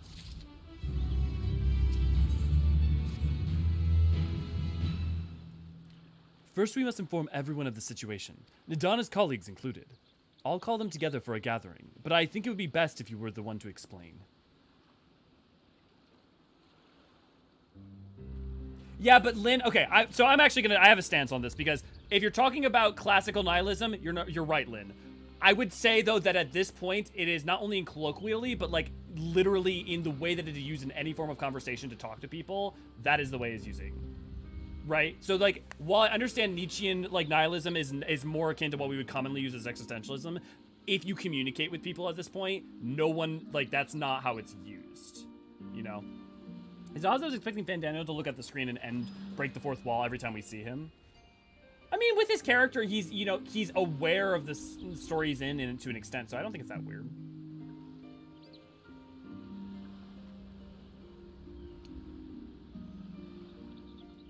H, yes. Fandaniel, no. Because Fandaniel isn't trying to find a purpose. He's just trying to burn it down. And everything is just literally towards the aims of burning it all down. Oh, and also, actually, you know, let's say this. Let's say you're right. If your response to the world is a struggle and is full of tragedy and life doesn't have inherent meaning is to say, fuck it, burn it all down, or to cause others to suffer, that's fucked up. Like, why do you need other people to suffer to justify your own suffering? Or to suffer to... It's not... It's cruel. It's useless. It's meaningless. It's vile. It's... I know what it is like to be in pain. But that doesn't mean you need to make others suffer for it too. That's the important point. And it just, to me, like, the world has cruelty in it, or the world has darkness in it, or the world has sorrow in it, so it's all shit, is the most, like, teenage edgelord take possible. It also has beauty and light and good and laughs and, you know, it has so much good and so much bad, and it is a complicated fucking mess of an adventure is what life is. And it's just, I have no patience. I have every patience for struggle and suffering and being in pain and that being giving a negative outlook, but I do not have patience for the world being seen as just fucking shit. Just because, yeah. I'm quite like H. Yeah, no, Rune, I love her. I'm just gonna say something. I love Hermes too. Love him. Great character. Fandaniel is the bad ends. Yeah, no, Rune, I totally agree. I totally agree that, like, Fandaniel, it's the crossroads, right? But to me, Hermes is trying to create... Hermes is trying to find meaning, whereas Fandaniel's given up, you know? Sorry, I just have strong feelings about the subject. Actually, funny over there, I have a cosplay that I'm working on for FanFest, speaking of certain characters that I'm excited to pull out. Yeah. Some things in life are bad. They can really make you mad. Other things just make you want to sweat and curse. And sometimes some things want to make you end it all. And sometimes there are nights black as pitch. And sometimes you do not know how to keep going. I super understand that. But it's different than saying it's all shit, you know? Even if your life is nothing but shit. Even if you're just like calling the world nothing but it. That the experience of life can be nothing but it. It's just, it is absolving yourself of any willingness or responsibility to engage the world that's more complicated. Because it's easier to be absolute. It's easier to give up. For some people, it's just easier to give up. Because if you give up, then there's nothing, then you don't have to try, you don't have to keep trying, and then it just is, you know? Okay, good, Raven. Yeah, why shit's yeah. Yeah, you know, I spent the last 14 years trying to find my own answer. So if you remember last stream when I said about Hydaelyn and why she hits me in truck, Rune, I feel with you so much on that. I will say, for me, the ultimate thing that 14, the Endwalker is the first piece of media I have consumed. And I know this is going to sound probably even kind of cringy, but it's the first piece of media consumed that gave me some amount of comfort with the idea of death. Because I am terrified of Oblivion. I am terrified of the end of self. I'm not terrified of what comes after in terms of like, oh, what if it was weird or different. I am terrified of the utter cessation of self. And Endwalker as a story is one of the first things that, not necessarily because it solved anything or gave me an answer but it just said, the journey is enough. And it said, it's okay. It's okay. It's not okay, but it's okay. You know, I'll talk about it more in detail as we go along, but it is okay to be afraid. It is okay to think, what's the point? It is okay. It's not okay because it's good. It's not okay because it's where you want to be, but it happens to some of us. But that's why you got to find what you can in the adventure, in the journey, in the road, in the steps. Because at some point, the journey has to be the point. Honestly, this game did so much to help me define my own outlook on life and made me realize that the classical concept of hedonism applies to me best. Joy is all that truly matters. Yeah, and so Lynn, here, that's the problem, right? It's like, in terms of, I would say I feel the same as you, but I wouldn't use hedonism because of what that means in terms of how it's used to convey meaning compared to classical meaning. So yeah, but yeah, classically, totally. Mine, that, and that of others, yeah. I subscribe to the absurdist school of thought. It's all absurd, I don't think about it too much. You know, it's interesting because like absurdism is more a fuck you to not mattering. It is not just, it doesn't matter. And I accept that this is all complete absurd nonsense, but I am in the face of utter meaninglessness gonna say, I'm gonna make meaning anyways, fuck you, universe, you know? Well, when she asked the question on map 5, that's clearly talking to the player. Yeah, 100% room. I felt comfort and felt more on map 6 because it made me feel like someone knew what I was thinking and feeling. That's beautiful, and I really relate to that, I know, yeah. And that's why the Trial 2 moment as well.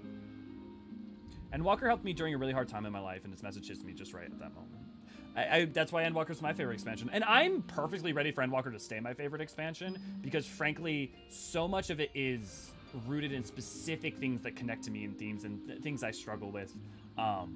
So I have to say that, like, even if 7.0 I don't like much as Endwalker, that's not because 7.0 couldn't actively be better. You know. Oh, I'm sorry, Raven.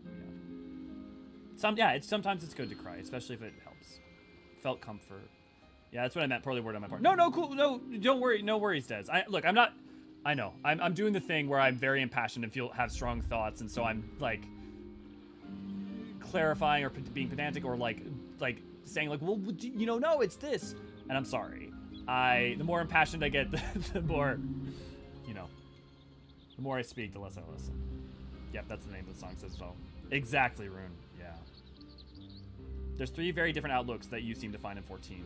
Yeah. Fandaniels, this is all meaningless, so let it end. The Scions, we know it's meaningless in the long run, so we'll make our own meaning. And someone else's, it's all meaningless, so I'll do whatever. Yeah. Well put, Oblivion. Well put. I don't know how they would ever top Endwalker. It'd be okay if they didn't try. If 7.0 is solid on its own, that's all I need, to be honest. Lynn, I feel the exact same. Like, if 7.0 if like the quality of this game has plateaued, or even like is just like, you know, wobbles a little bit, it's fine. Like, that's good. My thing too is like, there's a good chance that 7.0 will have themes or something that's going to connect to someone else as powerfully as Endwalker did to me, right? So the thing is, by having a varied experience, it's like glamour, right? By having varied glamour and a varied experiences and things, you can have things that can connect to different people. So it's sometimes we talk about like objective quality, but sometimes you just need the subjective quality to be the thing that connects, you know? I don't think they could and they shouldn't try. I hope it's more different and still good. I cannot agree more. Yeah. Shall we continue now that I've... Sorry, Endwalker is going to make me serious a couple of times. I'm going to have diatribes like these a couple of times just because I have very strong feelings, not just about it, but about the thematic heart of it. I said it earlier, part of me hopes 7.0 doesn't start with body horror. Yeah, I saw that, yeah, and part of me hopes it does. You know, Laffy, it's funny, I feel the same way, like, the Tesleen scene, moments like that, or moments like we'll have an Endwalker, hit me so hard, and I don't want to see them, but also they're so appropriate and so powerful in this story that they're telling. So it's, I super hope it doesn't start with body horror. But I also hope they use body horror anytime that it's correctly powerful. It's okay, Elliot, you can just say you think I have terrible glamour taste. Yeah, it's Endwalker was a culmination of 10 years of story build-up. Give it 10 years and we might have another Endwalker. Yeah, but you have to build up to it, right? Like, the thing is that I'm fine if all the expansions prior aren't building up towards a new arc, because I don't know what else you would, I mean, like, you could, but Endwater begins, yeah, it's all good. Endwalker hits different. Streams are getting existential and we're not even at the first dungeon yet! Exactly. That is Endwalker for you. I'm not scared for 7.0 since I'm happy that I can do 7.0 with you guys. Actually, you can, yeah. I'm not scared for 7.0 since I'm happy that I can do 7.0 with you guys. And I'm looking forward to enjoying that journey with you guys as well. Such a great stream today, so to be hopping off. Okay, have a good one, Misigo. Have a good one. When they use body horror, they use it right. It's not gratuitous, yeah. Or if it is gratuitous, it's very, well, I mean, literally, definitely, it couldn't be gratuitous for what I'm about to say, but if it's, in a more colloquial sense, gratuitous, it's very specifically to impart a very specific feeling, vibe of despair. Like, it is intentional. It is never not intentional. Squishy Canadian hug sounds like something certain. I really want there to be at least a year or so time gap between 6.x and 7.x. Let the world mature a little. Yeah, I hope so too, Oblivion. I don't know it's likely. I think at this point, like, if we didn't get a time gap between 6.0 and 6.x, or 6.0 and 7.x, 7.0, you know, I just can't imagine that we're gonna see much of one, but here's to hoping. Here's to hoping. Yeah. Well, Lady, I don't know if you know this. I'm assuming you did, but when they first created the Newlith icon for Sage, they actually had holes in the icon, and they got rid of it because it was messing with people's tryptophobia. Was there Oblivion? Is that stated by it? Please, if you find that stated anywhere, please share it. I would love to have that. That would make sense timing-wise. Oh, Nidana. Can you answer me this? Though Nidana is trapped in the tower, she still is alive, yes? She is. Then we must make warding scales as fast as we can. The prototype works perfectly. This Nidana proved at peril to herself. So let us make more scales, and then she and all those who were taken might be saved. Aye, as alchemists, this is how we will help win the fight. We get told that a lot. Sweet. Okay, I don't know what. I haven't replayed 6.1 through 6.3 multiple times, so maybe they just say it super explicitly. That's awesome. My friends, the satrap has been made aware of the tragedy. He offers his heartfelt condolences and reiterates the pledge to provide you with all that you require. To that end, he bade me give you this link, Pearl, that he might personally discuss the production of the warding skills with you. And for our Eorzean visitors, I bear an invitation. In her report, Mistress Nidana noted your vital contributions to the talisman creation. This fact came to the satrap's attention, and in recognition of your deeds, he wishes to meet you. In addition to thanking you in person, he would also discuss further avenues of collaboration. And so, if it is agreeable, will you not accompany to Rasthan for an audience with His Excellency? Yeah, having no canonical timeline does her. We should be honored, of course. Closer cooperation between our lands can only be to the benefit of all. Then it is settled. Please, come to the gates east of Giant Skull grounds. I will show you to the city. Yeah. Well, I think, so 2.0 to 5.0 is just ambiguous. I think the thing is, the most solid thing you can say is it hasn't been 4 years. The most solid thing you can say. I think I'm pretty fair to assume, based on like multiple references to travel, that it's been at least a year. The idea that it's only been a couple months is just literally seems impossible. Yeah, thanks, Oblivion. And if you don't, no worries. I'll try to look for that too, but like I just didn't remember that exact bit.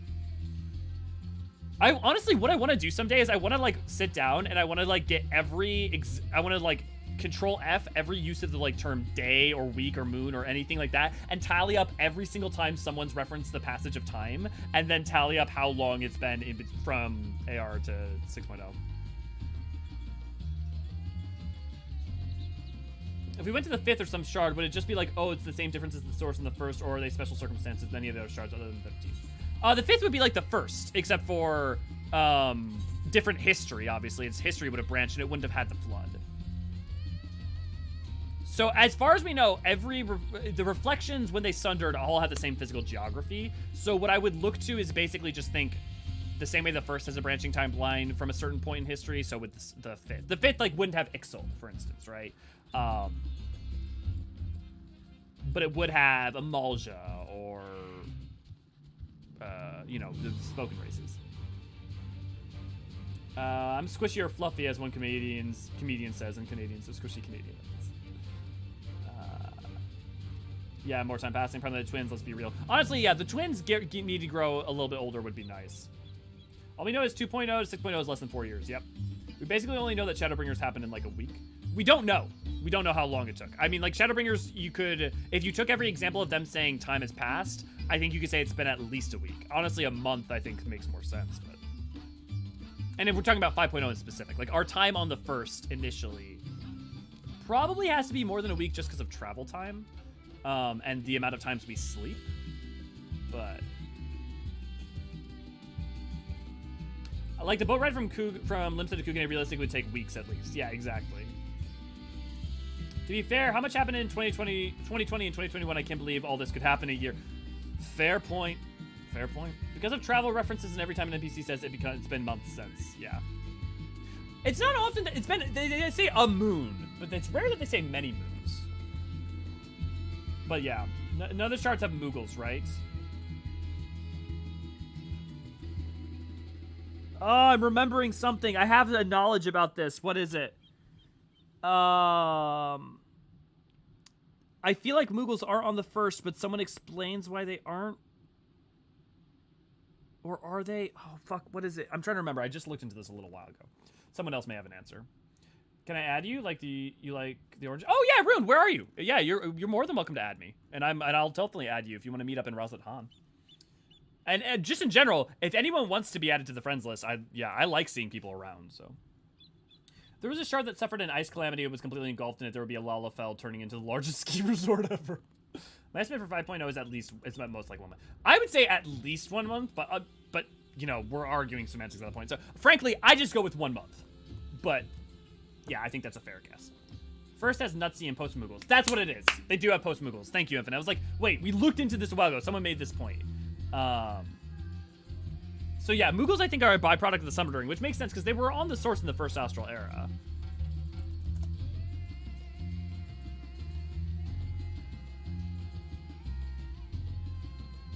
I just never used the mail system, so I just forget about it. Who runs the organization on the 1st? Yeah, yep. So there are Mughals, so they must have been existent during the pre-Sundering. They must have been part of the new life that Zodiark began. I'm curious when the dev team will metaphorically pop time bubbles. Based on their comments, I genuinely don't think they're gonna ever pop that time bubble until they literally close down the game. All present, then let us proceed. Owing to the threat of the tower, the city is currently in a state of high alert and strict restrictions are in place for the entry. Though you may have been granted special permission, I ask that you remain close to me at all times.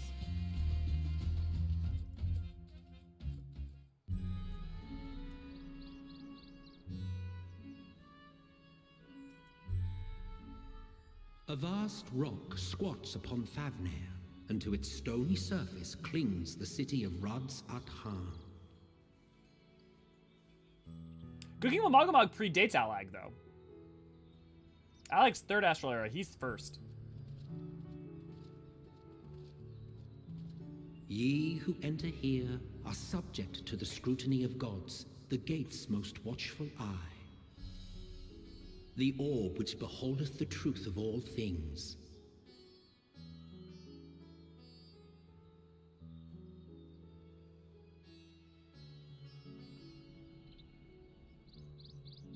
Really, Lynn? Interesting. I mean, it's very beautiful, very colorful. Pass beneath its hot and piercing gaze, bearing down like a second midday sun.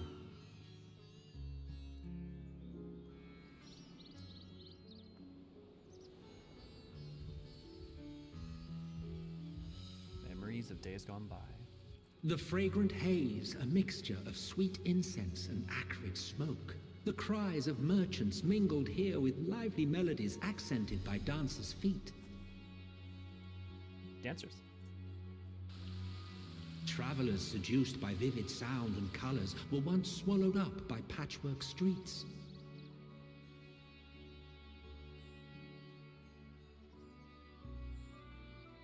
Raz at Han.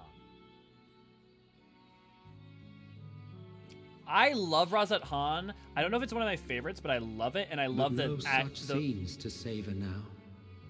To what somber present does that divine eye bear witness? The breadth of different worlds and kinds and stuff that adds to the tapestry that is Aetheris.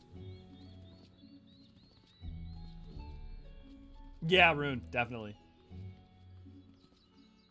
Yeah, it's the Thavnairian theme slow down, and which is all, yeah, it's flow, in case you didn't realize. With your unbeating heart, wish them well.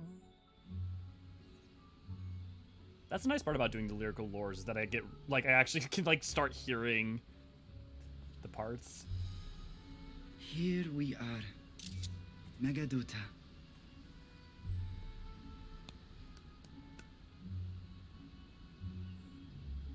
It seems a shame to bring you here directly. Under normal circumstances, it would have been my pleasure to show you the sights. And it would have been our pleasure to see them. Alas, it seems our tour of the city will have to wait. I'm afraid so. Come, we should head inside.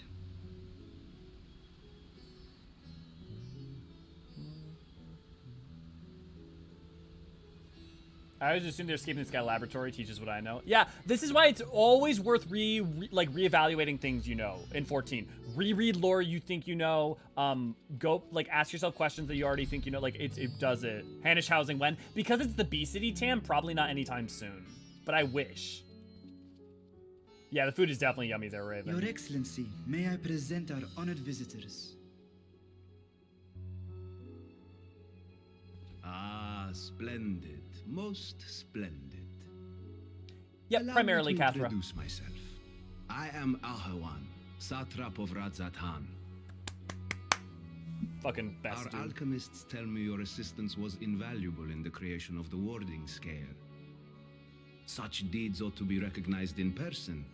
Thus did I have young Varshan convey you here forthwith. On behalf of my people, may I express to you our sincere gratitude.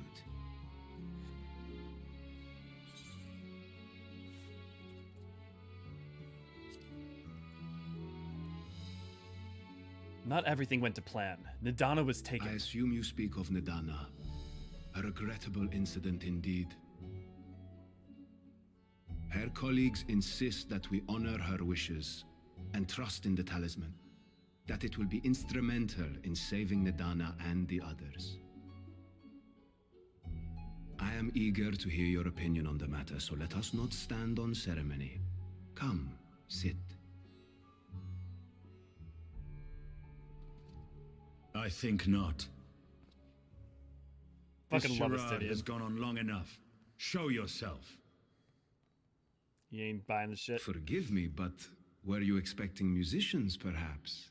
There are no performers waiting in the wings at present, but arrangements could be made if you'd prefer.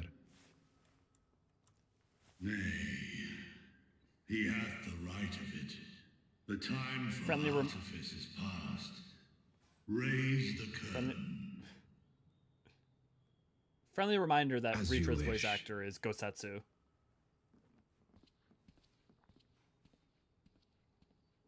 Yeah, definitely Infinite tomorrow. You travel as assistants to the students of Valdesian, but you are known to me. Laura. Yep. Hori Boulder, Gosetsu, and Retread, same voice actor. Of the seventh dawn.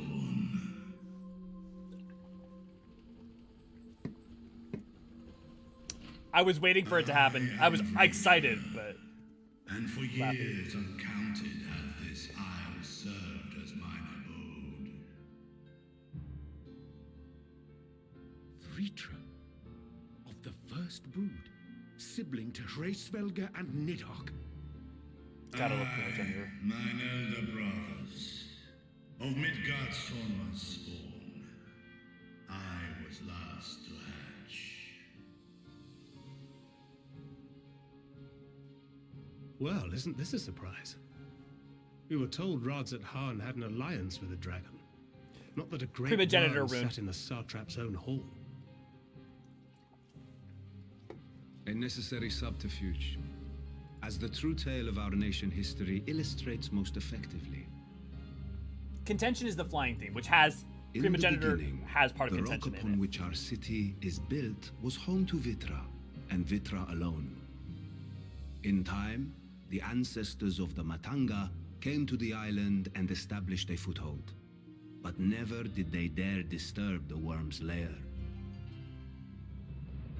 Next to arrive with the Aura, adopting the example of their Akasodra allies, they too treated Vitra with reverence and respect. And for many years, an understanding between Sorry, our borderless. forefathers Contention is Dragon and Song the in it. Great Yes, that's Worm right. That's what I. endured. Yep, thank you, Laffy. You were correct.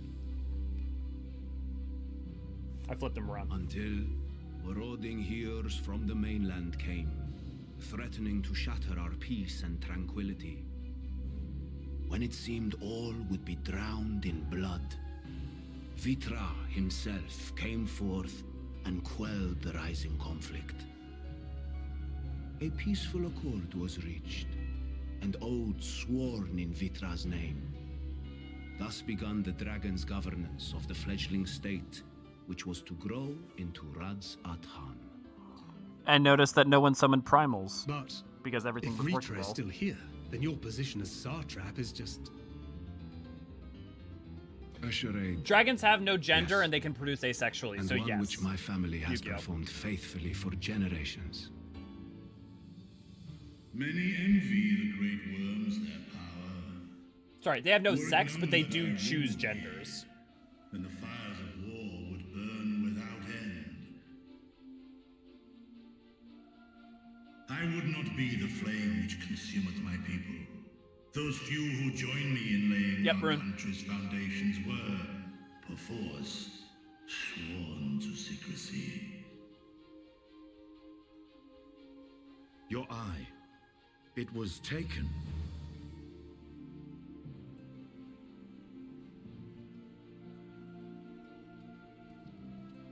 Yep. 'Tis he, Correct, Laffy. buried within the semblance of flesh. The body before He already thee does. is but a simulacrum, constructed by the finest artisans of Razatan. With mine I didn't think- eye nestled within, it doth serve as an inconspicuous vessel for my will. There's actually some really interesting things you guys here. So the reason I don't think he laid brood, which is mainly because I don't think he wanted his children to come in conflict with the Auri and the Matanga, right? There was already peace, and he already saw them as his brood. Never started, but then again, you say all of Thavnair is his brood. Right, I think that's because he genuinely felt Thavnair was his brood, you know? Aww. That's awesome, Raven. Have a great time.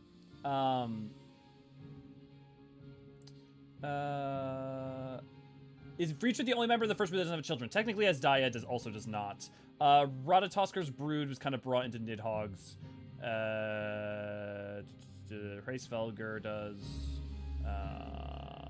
Bahamut definitely does. Am I missing? Vritra, Asdaya, Bahamut, Tiamat, Nidhogg, Hraesvelgr, Ratatoskar. Yeah, so yeah. Vritra and Asdaya. But Asdaya may have had some and just they were gone by the time that what happened to Asdaya happened to Asdaya.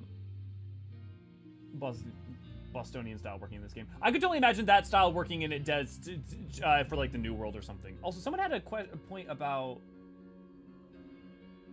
even hired Indian voice actors for Thavnairian characters. As far as I know, yeah, they did.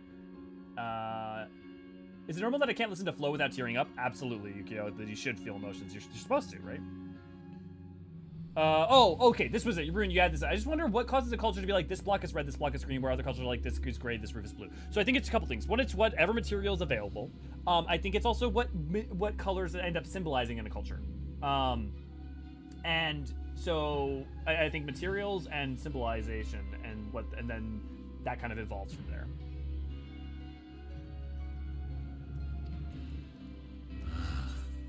That would explain why I felt the presence of a dragon upon our first meeting. Yeah, Lynn. Yep.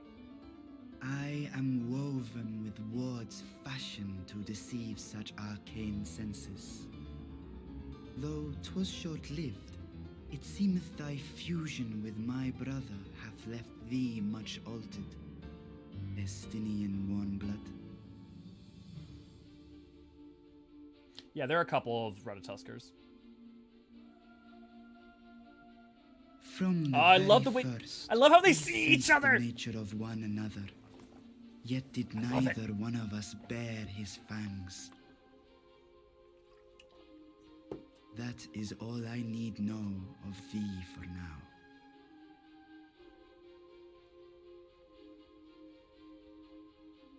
With my secret thus revealed, I have for you a proposal. Not as a worm of the first brood, but as the ruler of Rats and Han. Did anybody else see Vritra the first time and think, oh, it's Slifer the Sky Dragon? Like his head? Anyone? Just me?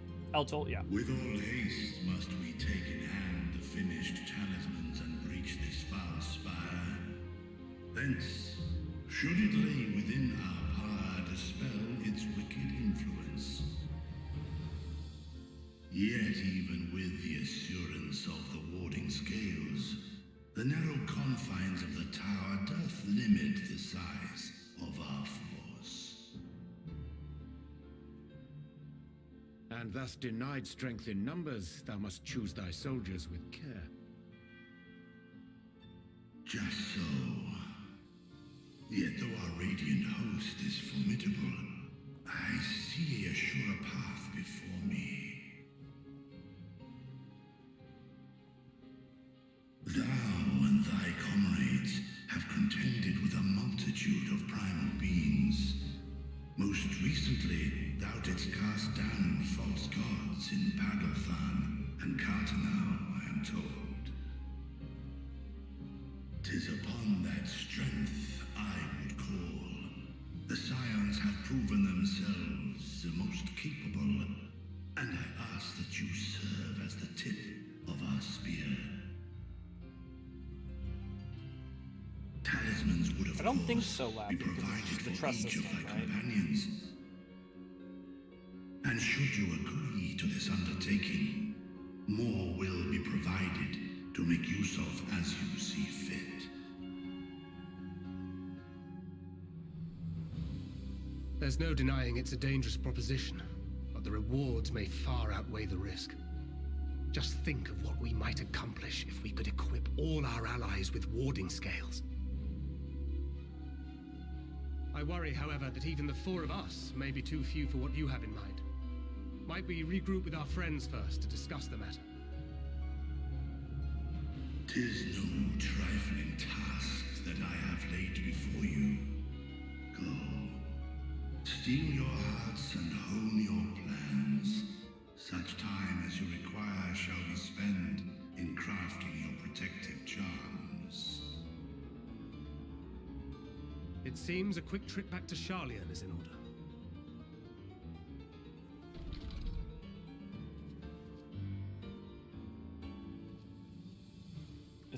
Oh, I love this! I love this one!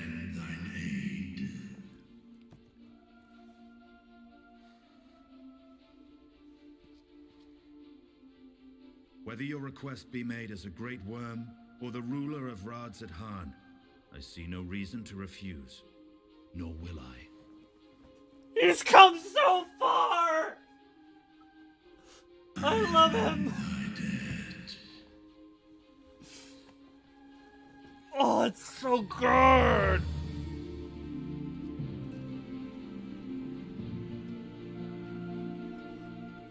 Oh, I love that. It's not just, I ignore that you're a dragon today. Whether you ask as a great worm or the ruler of Vaz at Han, I see no reason. Like, ah! Oh.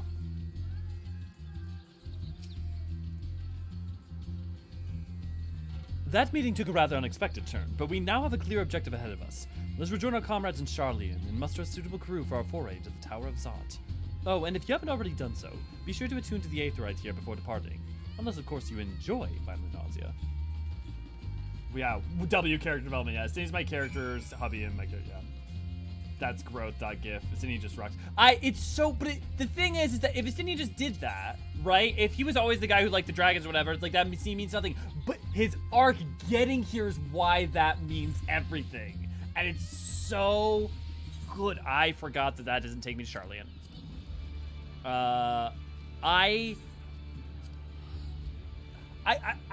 Look, I'm not, like, Cindy's obviously not a sleeper hit in terms of Endwalker, but I love the story he gets to tell up until the very end that gets to be told with him. It's so satisfying. He gets his fucking satisfying narrative. Like, the twins get their fucking satisfying narrative. Thancred's story is already told but gets to, like, be what he is. Eorzean gets a satisfying narrative. Y'shtola gets to be herself and have her story. Like, honestly, she gets a satisfying narrative. It's probably one of the weaker ones, but Graha super does. How do you describe Estinian's progression? I mean, he went from the dragon's greatest enemy to their greatest ally. Like, what else what more can you say? You know? Like, what more can you say? And they did it, but they did that not just because, it didn't happen. If Heavensward started where he was at the beginning of Heavensward, and by the end of Heavensward, he was where he was at the end of Endwalker, it wouldn't work. You need the space, you need the time, it needs to breathe. Thancred's story crystallized in the final map. Yeah, it's rather beautiful. Totally agree, Rune. Like, the thing is like, there's a difference between a character having a lot to do versus their story being exactly what it needs to be. And I think every character has all of their story being exactly what it needs to be. And Endwalker's fucking impressive, guys. I don't know if you know this. Did Ysael have a part in that? Ysael absolutely had a part in that. Absolutely Ysael fighting for a better world. Absolutely Ysael believing that the world could be better and sacrificing herself and standing for it to the very end, right? Absolutely Ysael was a part of that. You have all the signs to fill all the roles and even an option to not pick Alisei most of the time. No real need to call additional characters for doing support, yeah. Endwalker, good game, hot take. I know, it's wild. It's crazy. Sorry, someone had an oh yeah, the logistics with Varshan is interesting because I believe he can have Varshan to be fairly far away. 6.3, 6.2 and 6.3 would super agree with that, and still switch between him and other body nearly instantly. Yeah, my impression on that is because effectively, one of the things that could be happening is they're effectively operating independently, but like sharing information via an ethereal trail that leads back from his eye to himself. Yeah, 6.2 makes it very interesting, the limitations of it.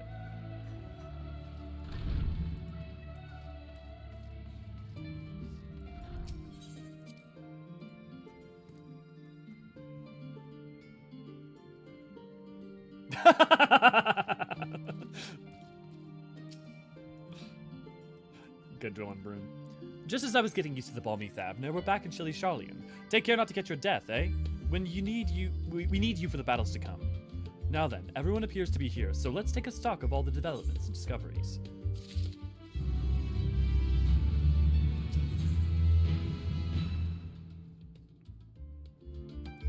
Good, Tim. Taking duty support and having Alisei and Estinian fight for LP is so funny. I know, their interactions are just getting better and better. Since there has been progress in both investigations, shall we share the findings from our respective locales?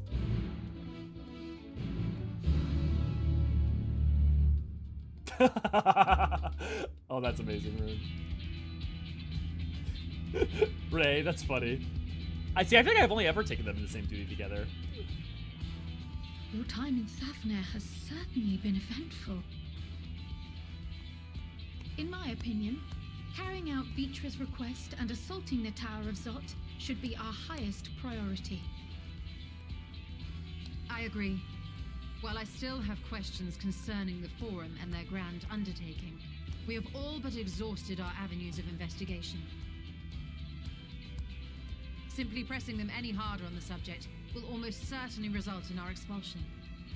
Therefore, I suggest we explore the ethereal sea connection by way of a letter to Master Matoya, then make our way to Thavnair.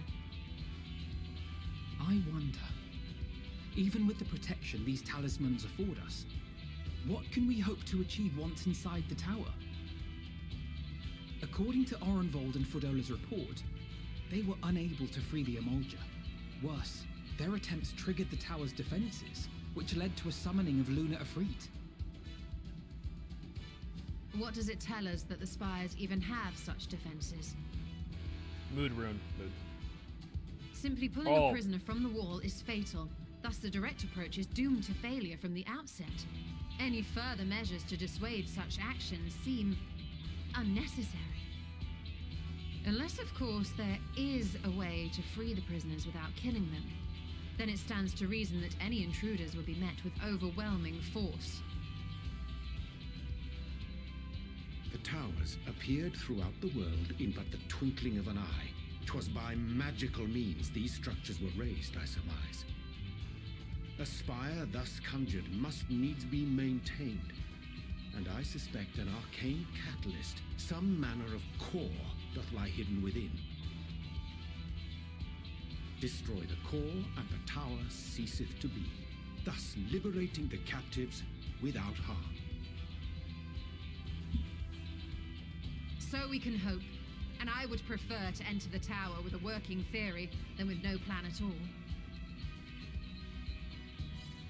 Assuming Ishtola's reasoning is correct, the chances of the defenses remaining dormant are small to none. Any primals will have to be dealt with, and defeating one will likely only lead to the summoning of another. Our every victory will only compound the prisoner's suffering. May we not then divide our forces? Those proficient in healing will focus on sustaining the captives. That duty can be covered by Eorzean, Kryl, Yostela, and myself. The remaining scions will proceed with the search for the core. Admittedly, this strategy puts both parties at greater risk, but it should bolster our chances of saving the Archosodra by a considerable margin.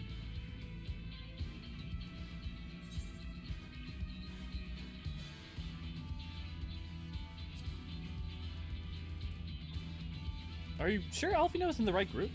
If you're to fight primals, then you'd best have at least one healer with you. And I am more than happy to fulfill that role. I found wielding a sage's armaments to be rather intuitive, and look forward to testing them against a more challenging foe. It's funny because I've always thought of him as a healer, but this is the first expansion that he is one. All that remains is to carry it out. I will inform Rads at Han of our movements, so let us make our preparations and regroup near the tower. The military post in what's left of the Hamsa hatchery No, should Oblivion. serve as a Super convenient no. staging point. That sounds perfect. And remember, the experimental aetherite at the confluence is there for those who need it. Like so a there's no healer excuse job, for being Lynn. late.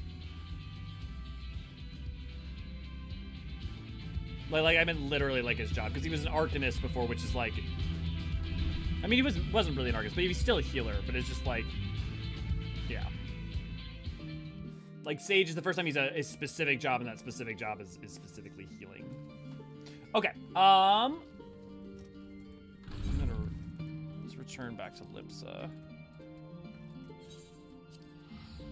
I don't like heat, but so the thing is that Charlene has a lot of geothermal stuff, and also it warms its tiling in its place. And the fact that the snowfall there is so irregular means that to me, I don't think it's actually as cold as you'd think. I don't think it's like subarctic. I also grew up in the Midwest, in like the northern Midwest, where we get a lot of cold.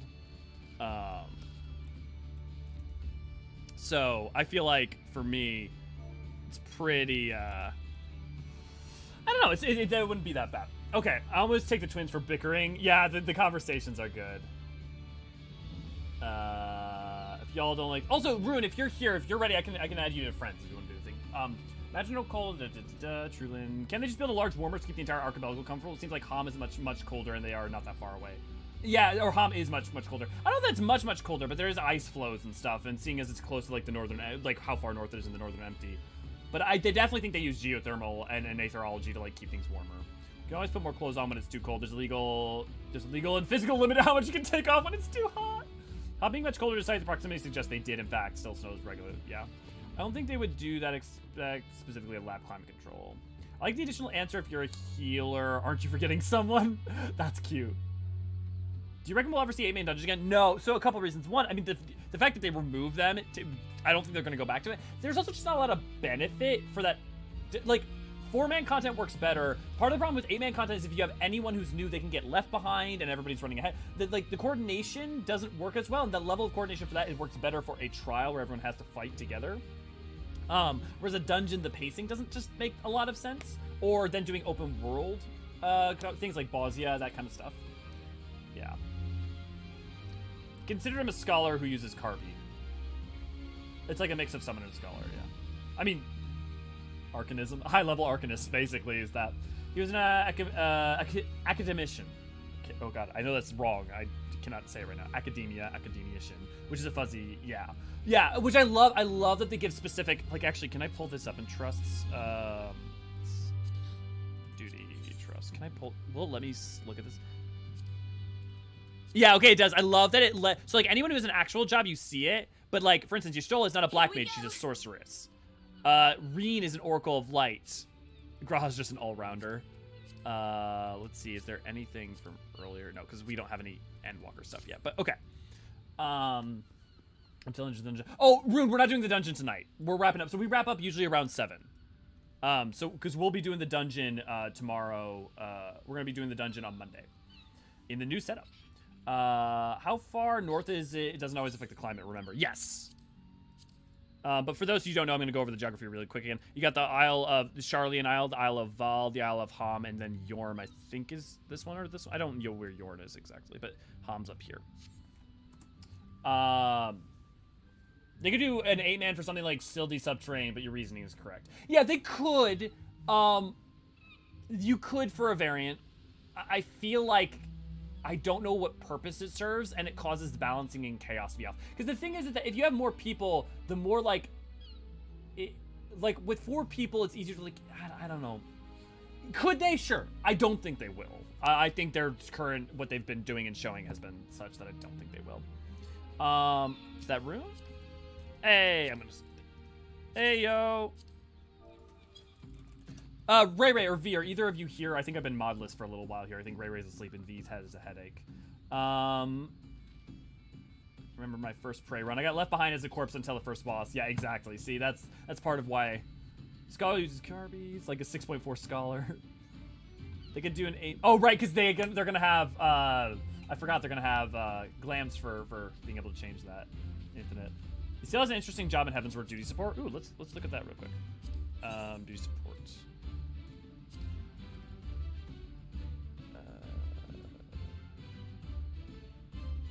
Oracle of Frost. Interesting. That is interesting. I love this, like, Chivalric Knight for Horshfan. Bannerets. Archon for Y'shtola. The job Parago. Archon. Interesting Archon for those who...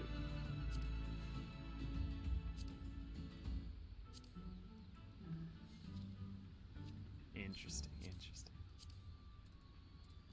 Oh, right. I forgot Stormblood isn't out yet. That's 6.4. Yeah, those are all just classes. Okay. Oh, V, Ray, you're both here. Oh, wow. Awesome. Do you guys want to start doing the wrap-up stuff then for me? And I'll just keep answering questions until. I know we've taken her to Packlethon. Is there any special dialogue for taking Reen to a trust in the source? I wouldn't be surprised if there are. The trust, with the way the trust system works, though. I mean, there may not be any specific comment that's given. Here we go. Here we go. Again? I'm standing next to you. I know your character's standing next to me. It doesn't mean you're around. You could have fallen asleep and your computer and your game could have been left up. Can we have the Parago job, pretty please? Yeah. Oh! Ray, should we do a rewrite? Well, no. No, we shouldn't. I appreciate they don't get the real names a lot of times. That or they get the non-job crystal names. Yeah, as a lot of jobs are defined by you being the only one, an exception. Or not being the only one, but having to have a job crystal, right? At the very least. And so, like, Y'shtola has a lot of black mage style spells, but isn't a black mage. Or, you know, there's a lot of things that Alfino has that are, like, kind of scholar abilities and arcanist abilities and stuff, but it's not any of those one things in specific, and so it's academician. Yeah, so. I feel like at 1460 dungeons, they should have just implemented squadrons better. I mean, that's what, but isn't duty support just better squadrons? I mean, maybe you have a point, Rune, about that's like a... Because, like, I feel like, dude, as someone who leveled and did up all my squadrons to max and did a whole bunch of squadrons, duty support, in my opinion, is just better squadrons. Yeah, since it's YouTube, we're contractually obligated to say like, share, and subscribe. You could just click the like button real quick. Just like, boop, boop, boop, boop, boop, boop, boop. And if you're going to click it, make sure it's an odd number of times. If you click it an even number of times, it undoes it. If you enjoy the stream and you're a member of our Discord, why not come join us at discord.gg/Eorzean or Eorzean Archives, where you can come talk to me or anyone else about lore, Final Fantasy XIV, get people to play stuff together, or any number of stuff. It's a good old time. Imagine getting Gaia and duty support.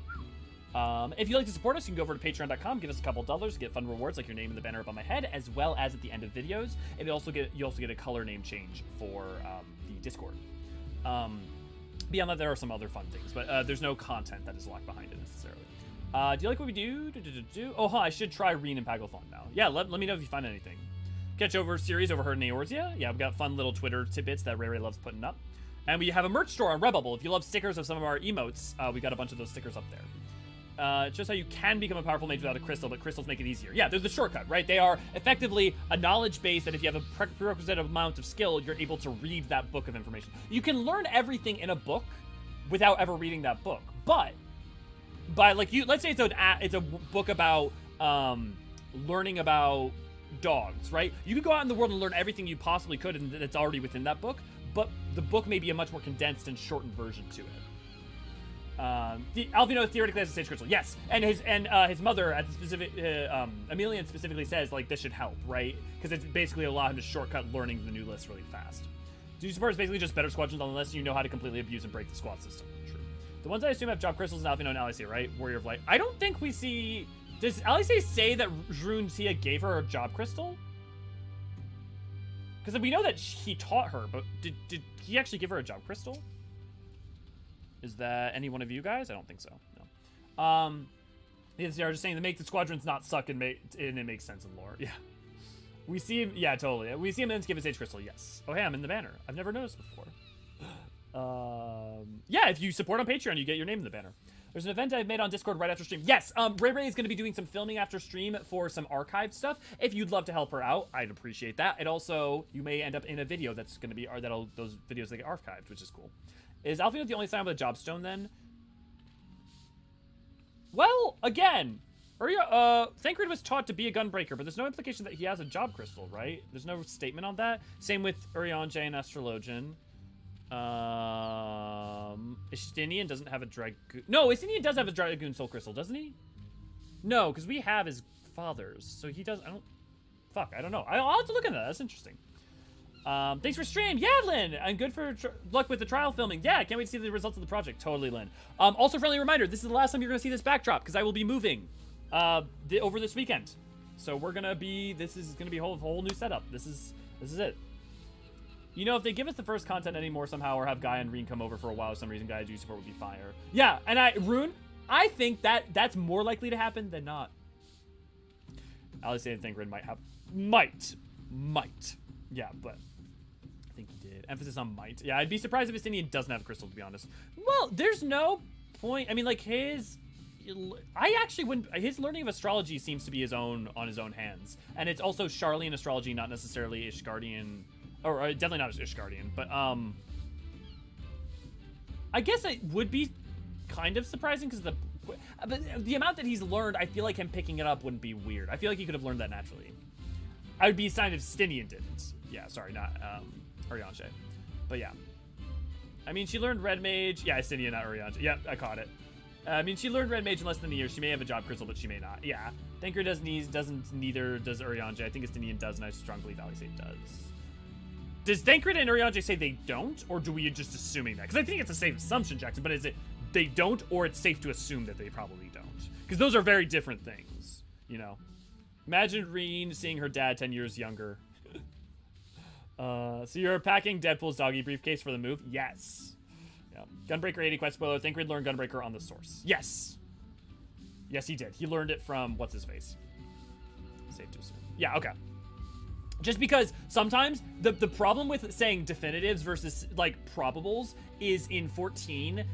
Sometimes if you make you can start to make like further assumptions based on if something is fact. So I try to like very carefully like say I'm not always successful, but I've tried to like be like very pertinent, like probably versus yes, and here's why. What question in the Q and A and fantastic, and FanFest. Well, hey Yukio, maybe you could ask one of us, and one of us will be there. We'll get a chance.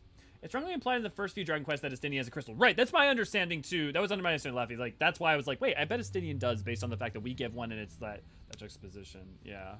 So I think he probably does. I think you can possibly bet the Scions that they have learned actual jobs on the source. Alfino for Sage, I would say for Red Mage, likely have job crystals, i.e. Alice's rage to give to you. Yeah, Jeroen giving her a red Mage Soul Crystal makes sense with how we get one from him. So that would make sense, and how Arya gets one. So I think that's pretty fair. But yeah. Okay. Any final questions? Any final thoughts? We're gonna start heading out. I'm gonna have to go. Well, first I'm gonna have to go pee, but then I'm going to need to go do a whole bunch of stuff. I assume all Dragoons have one, given how few of them there are. I mean, even just holding on to them so that their experiences are borne out into them and woven into them is probably pretty likely. Yeah, that's fair. It's important to remember that not everything said by characters is true. That's also a very important thing. Or a lot. This is absolutely the same ballpark, but sometimes it is also not true, but it is not true because the character does not realize it's not true, not because the character is lying to you. Yeah.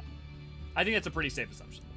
Do you ever stream, Elio? One last question. Music motif stream this week or moving? So I'm probably going to be mid-driving while that's going on, so probably no musical stream. Probably going to be, probably that Saturday I'm going to have off. I'm planning to still do Thursday stream, though. That is the plan.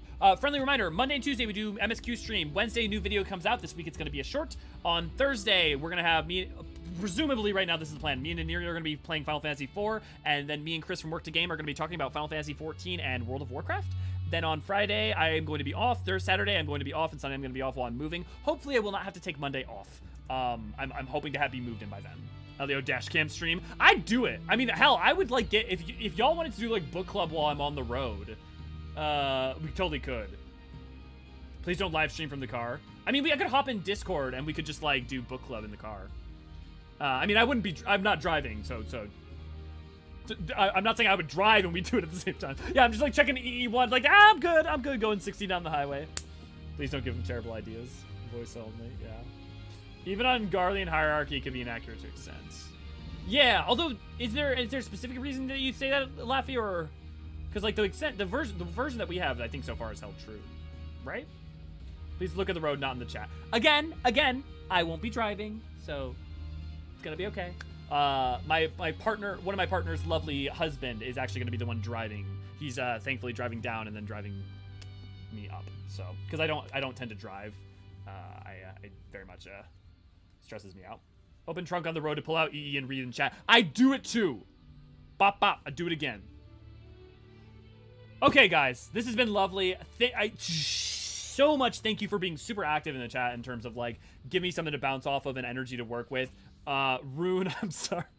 Sorry for the call out post earlier on existentialism and nihilism and stuff. I feel like me and you actually do vibe in a lot of the same stuff. We can rebuild map 3. You know, rebuilding, that's going to be interesting. Because I think you can't, I don't know if you should rebuild. I think they need to build a new nation. You know, I think they should, well, no, I take that back. They should rebuild, but they've also got to make sure that that they don't repeat the same mistakes, right? So they have to move forward. They can't just stay standing, you know? No, please take a break from work for once and focus on moving. Christ almighty. Never! Yeah, you're probably right. We'll figure out. I know if they aren't technically names, but I don't remember what they're called. Well, I just mean the architecture. Yeah, totally. Yeah, I think... Yeah, we'll talk about... We'll get to map 3 and talk all about it, Rune. I wanted the glory of the city. Yeah, I think that glory is the dangerous thing, though, right? Like, I definitely know what you mean by the glory of like, the wondrous grandeur of it. Like, I definitely the grandeur, but I think glory is the exact thing we have to be careful of, you know? And also, if you have not played Roll Quest 5, or the final Roll Quest for Endwalker, highly, highly recommend you do. Yeah, I won't try to keep you. Yeah, no worries, Rune. I have thoughts on that, Rune, but I can't convey vaguely enough to not spoil. Don't forget that you can also talk in Endwalker spoilers, or in lore discussion, or in general in the Discord as well. Glory be. Okay, I gotta go. Have a lovely evening, everybody. Cheers. See you guys real soon.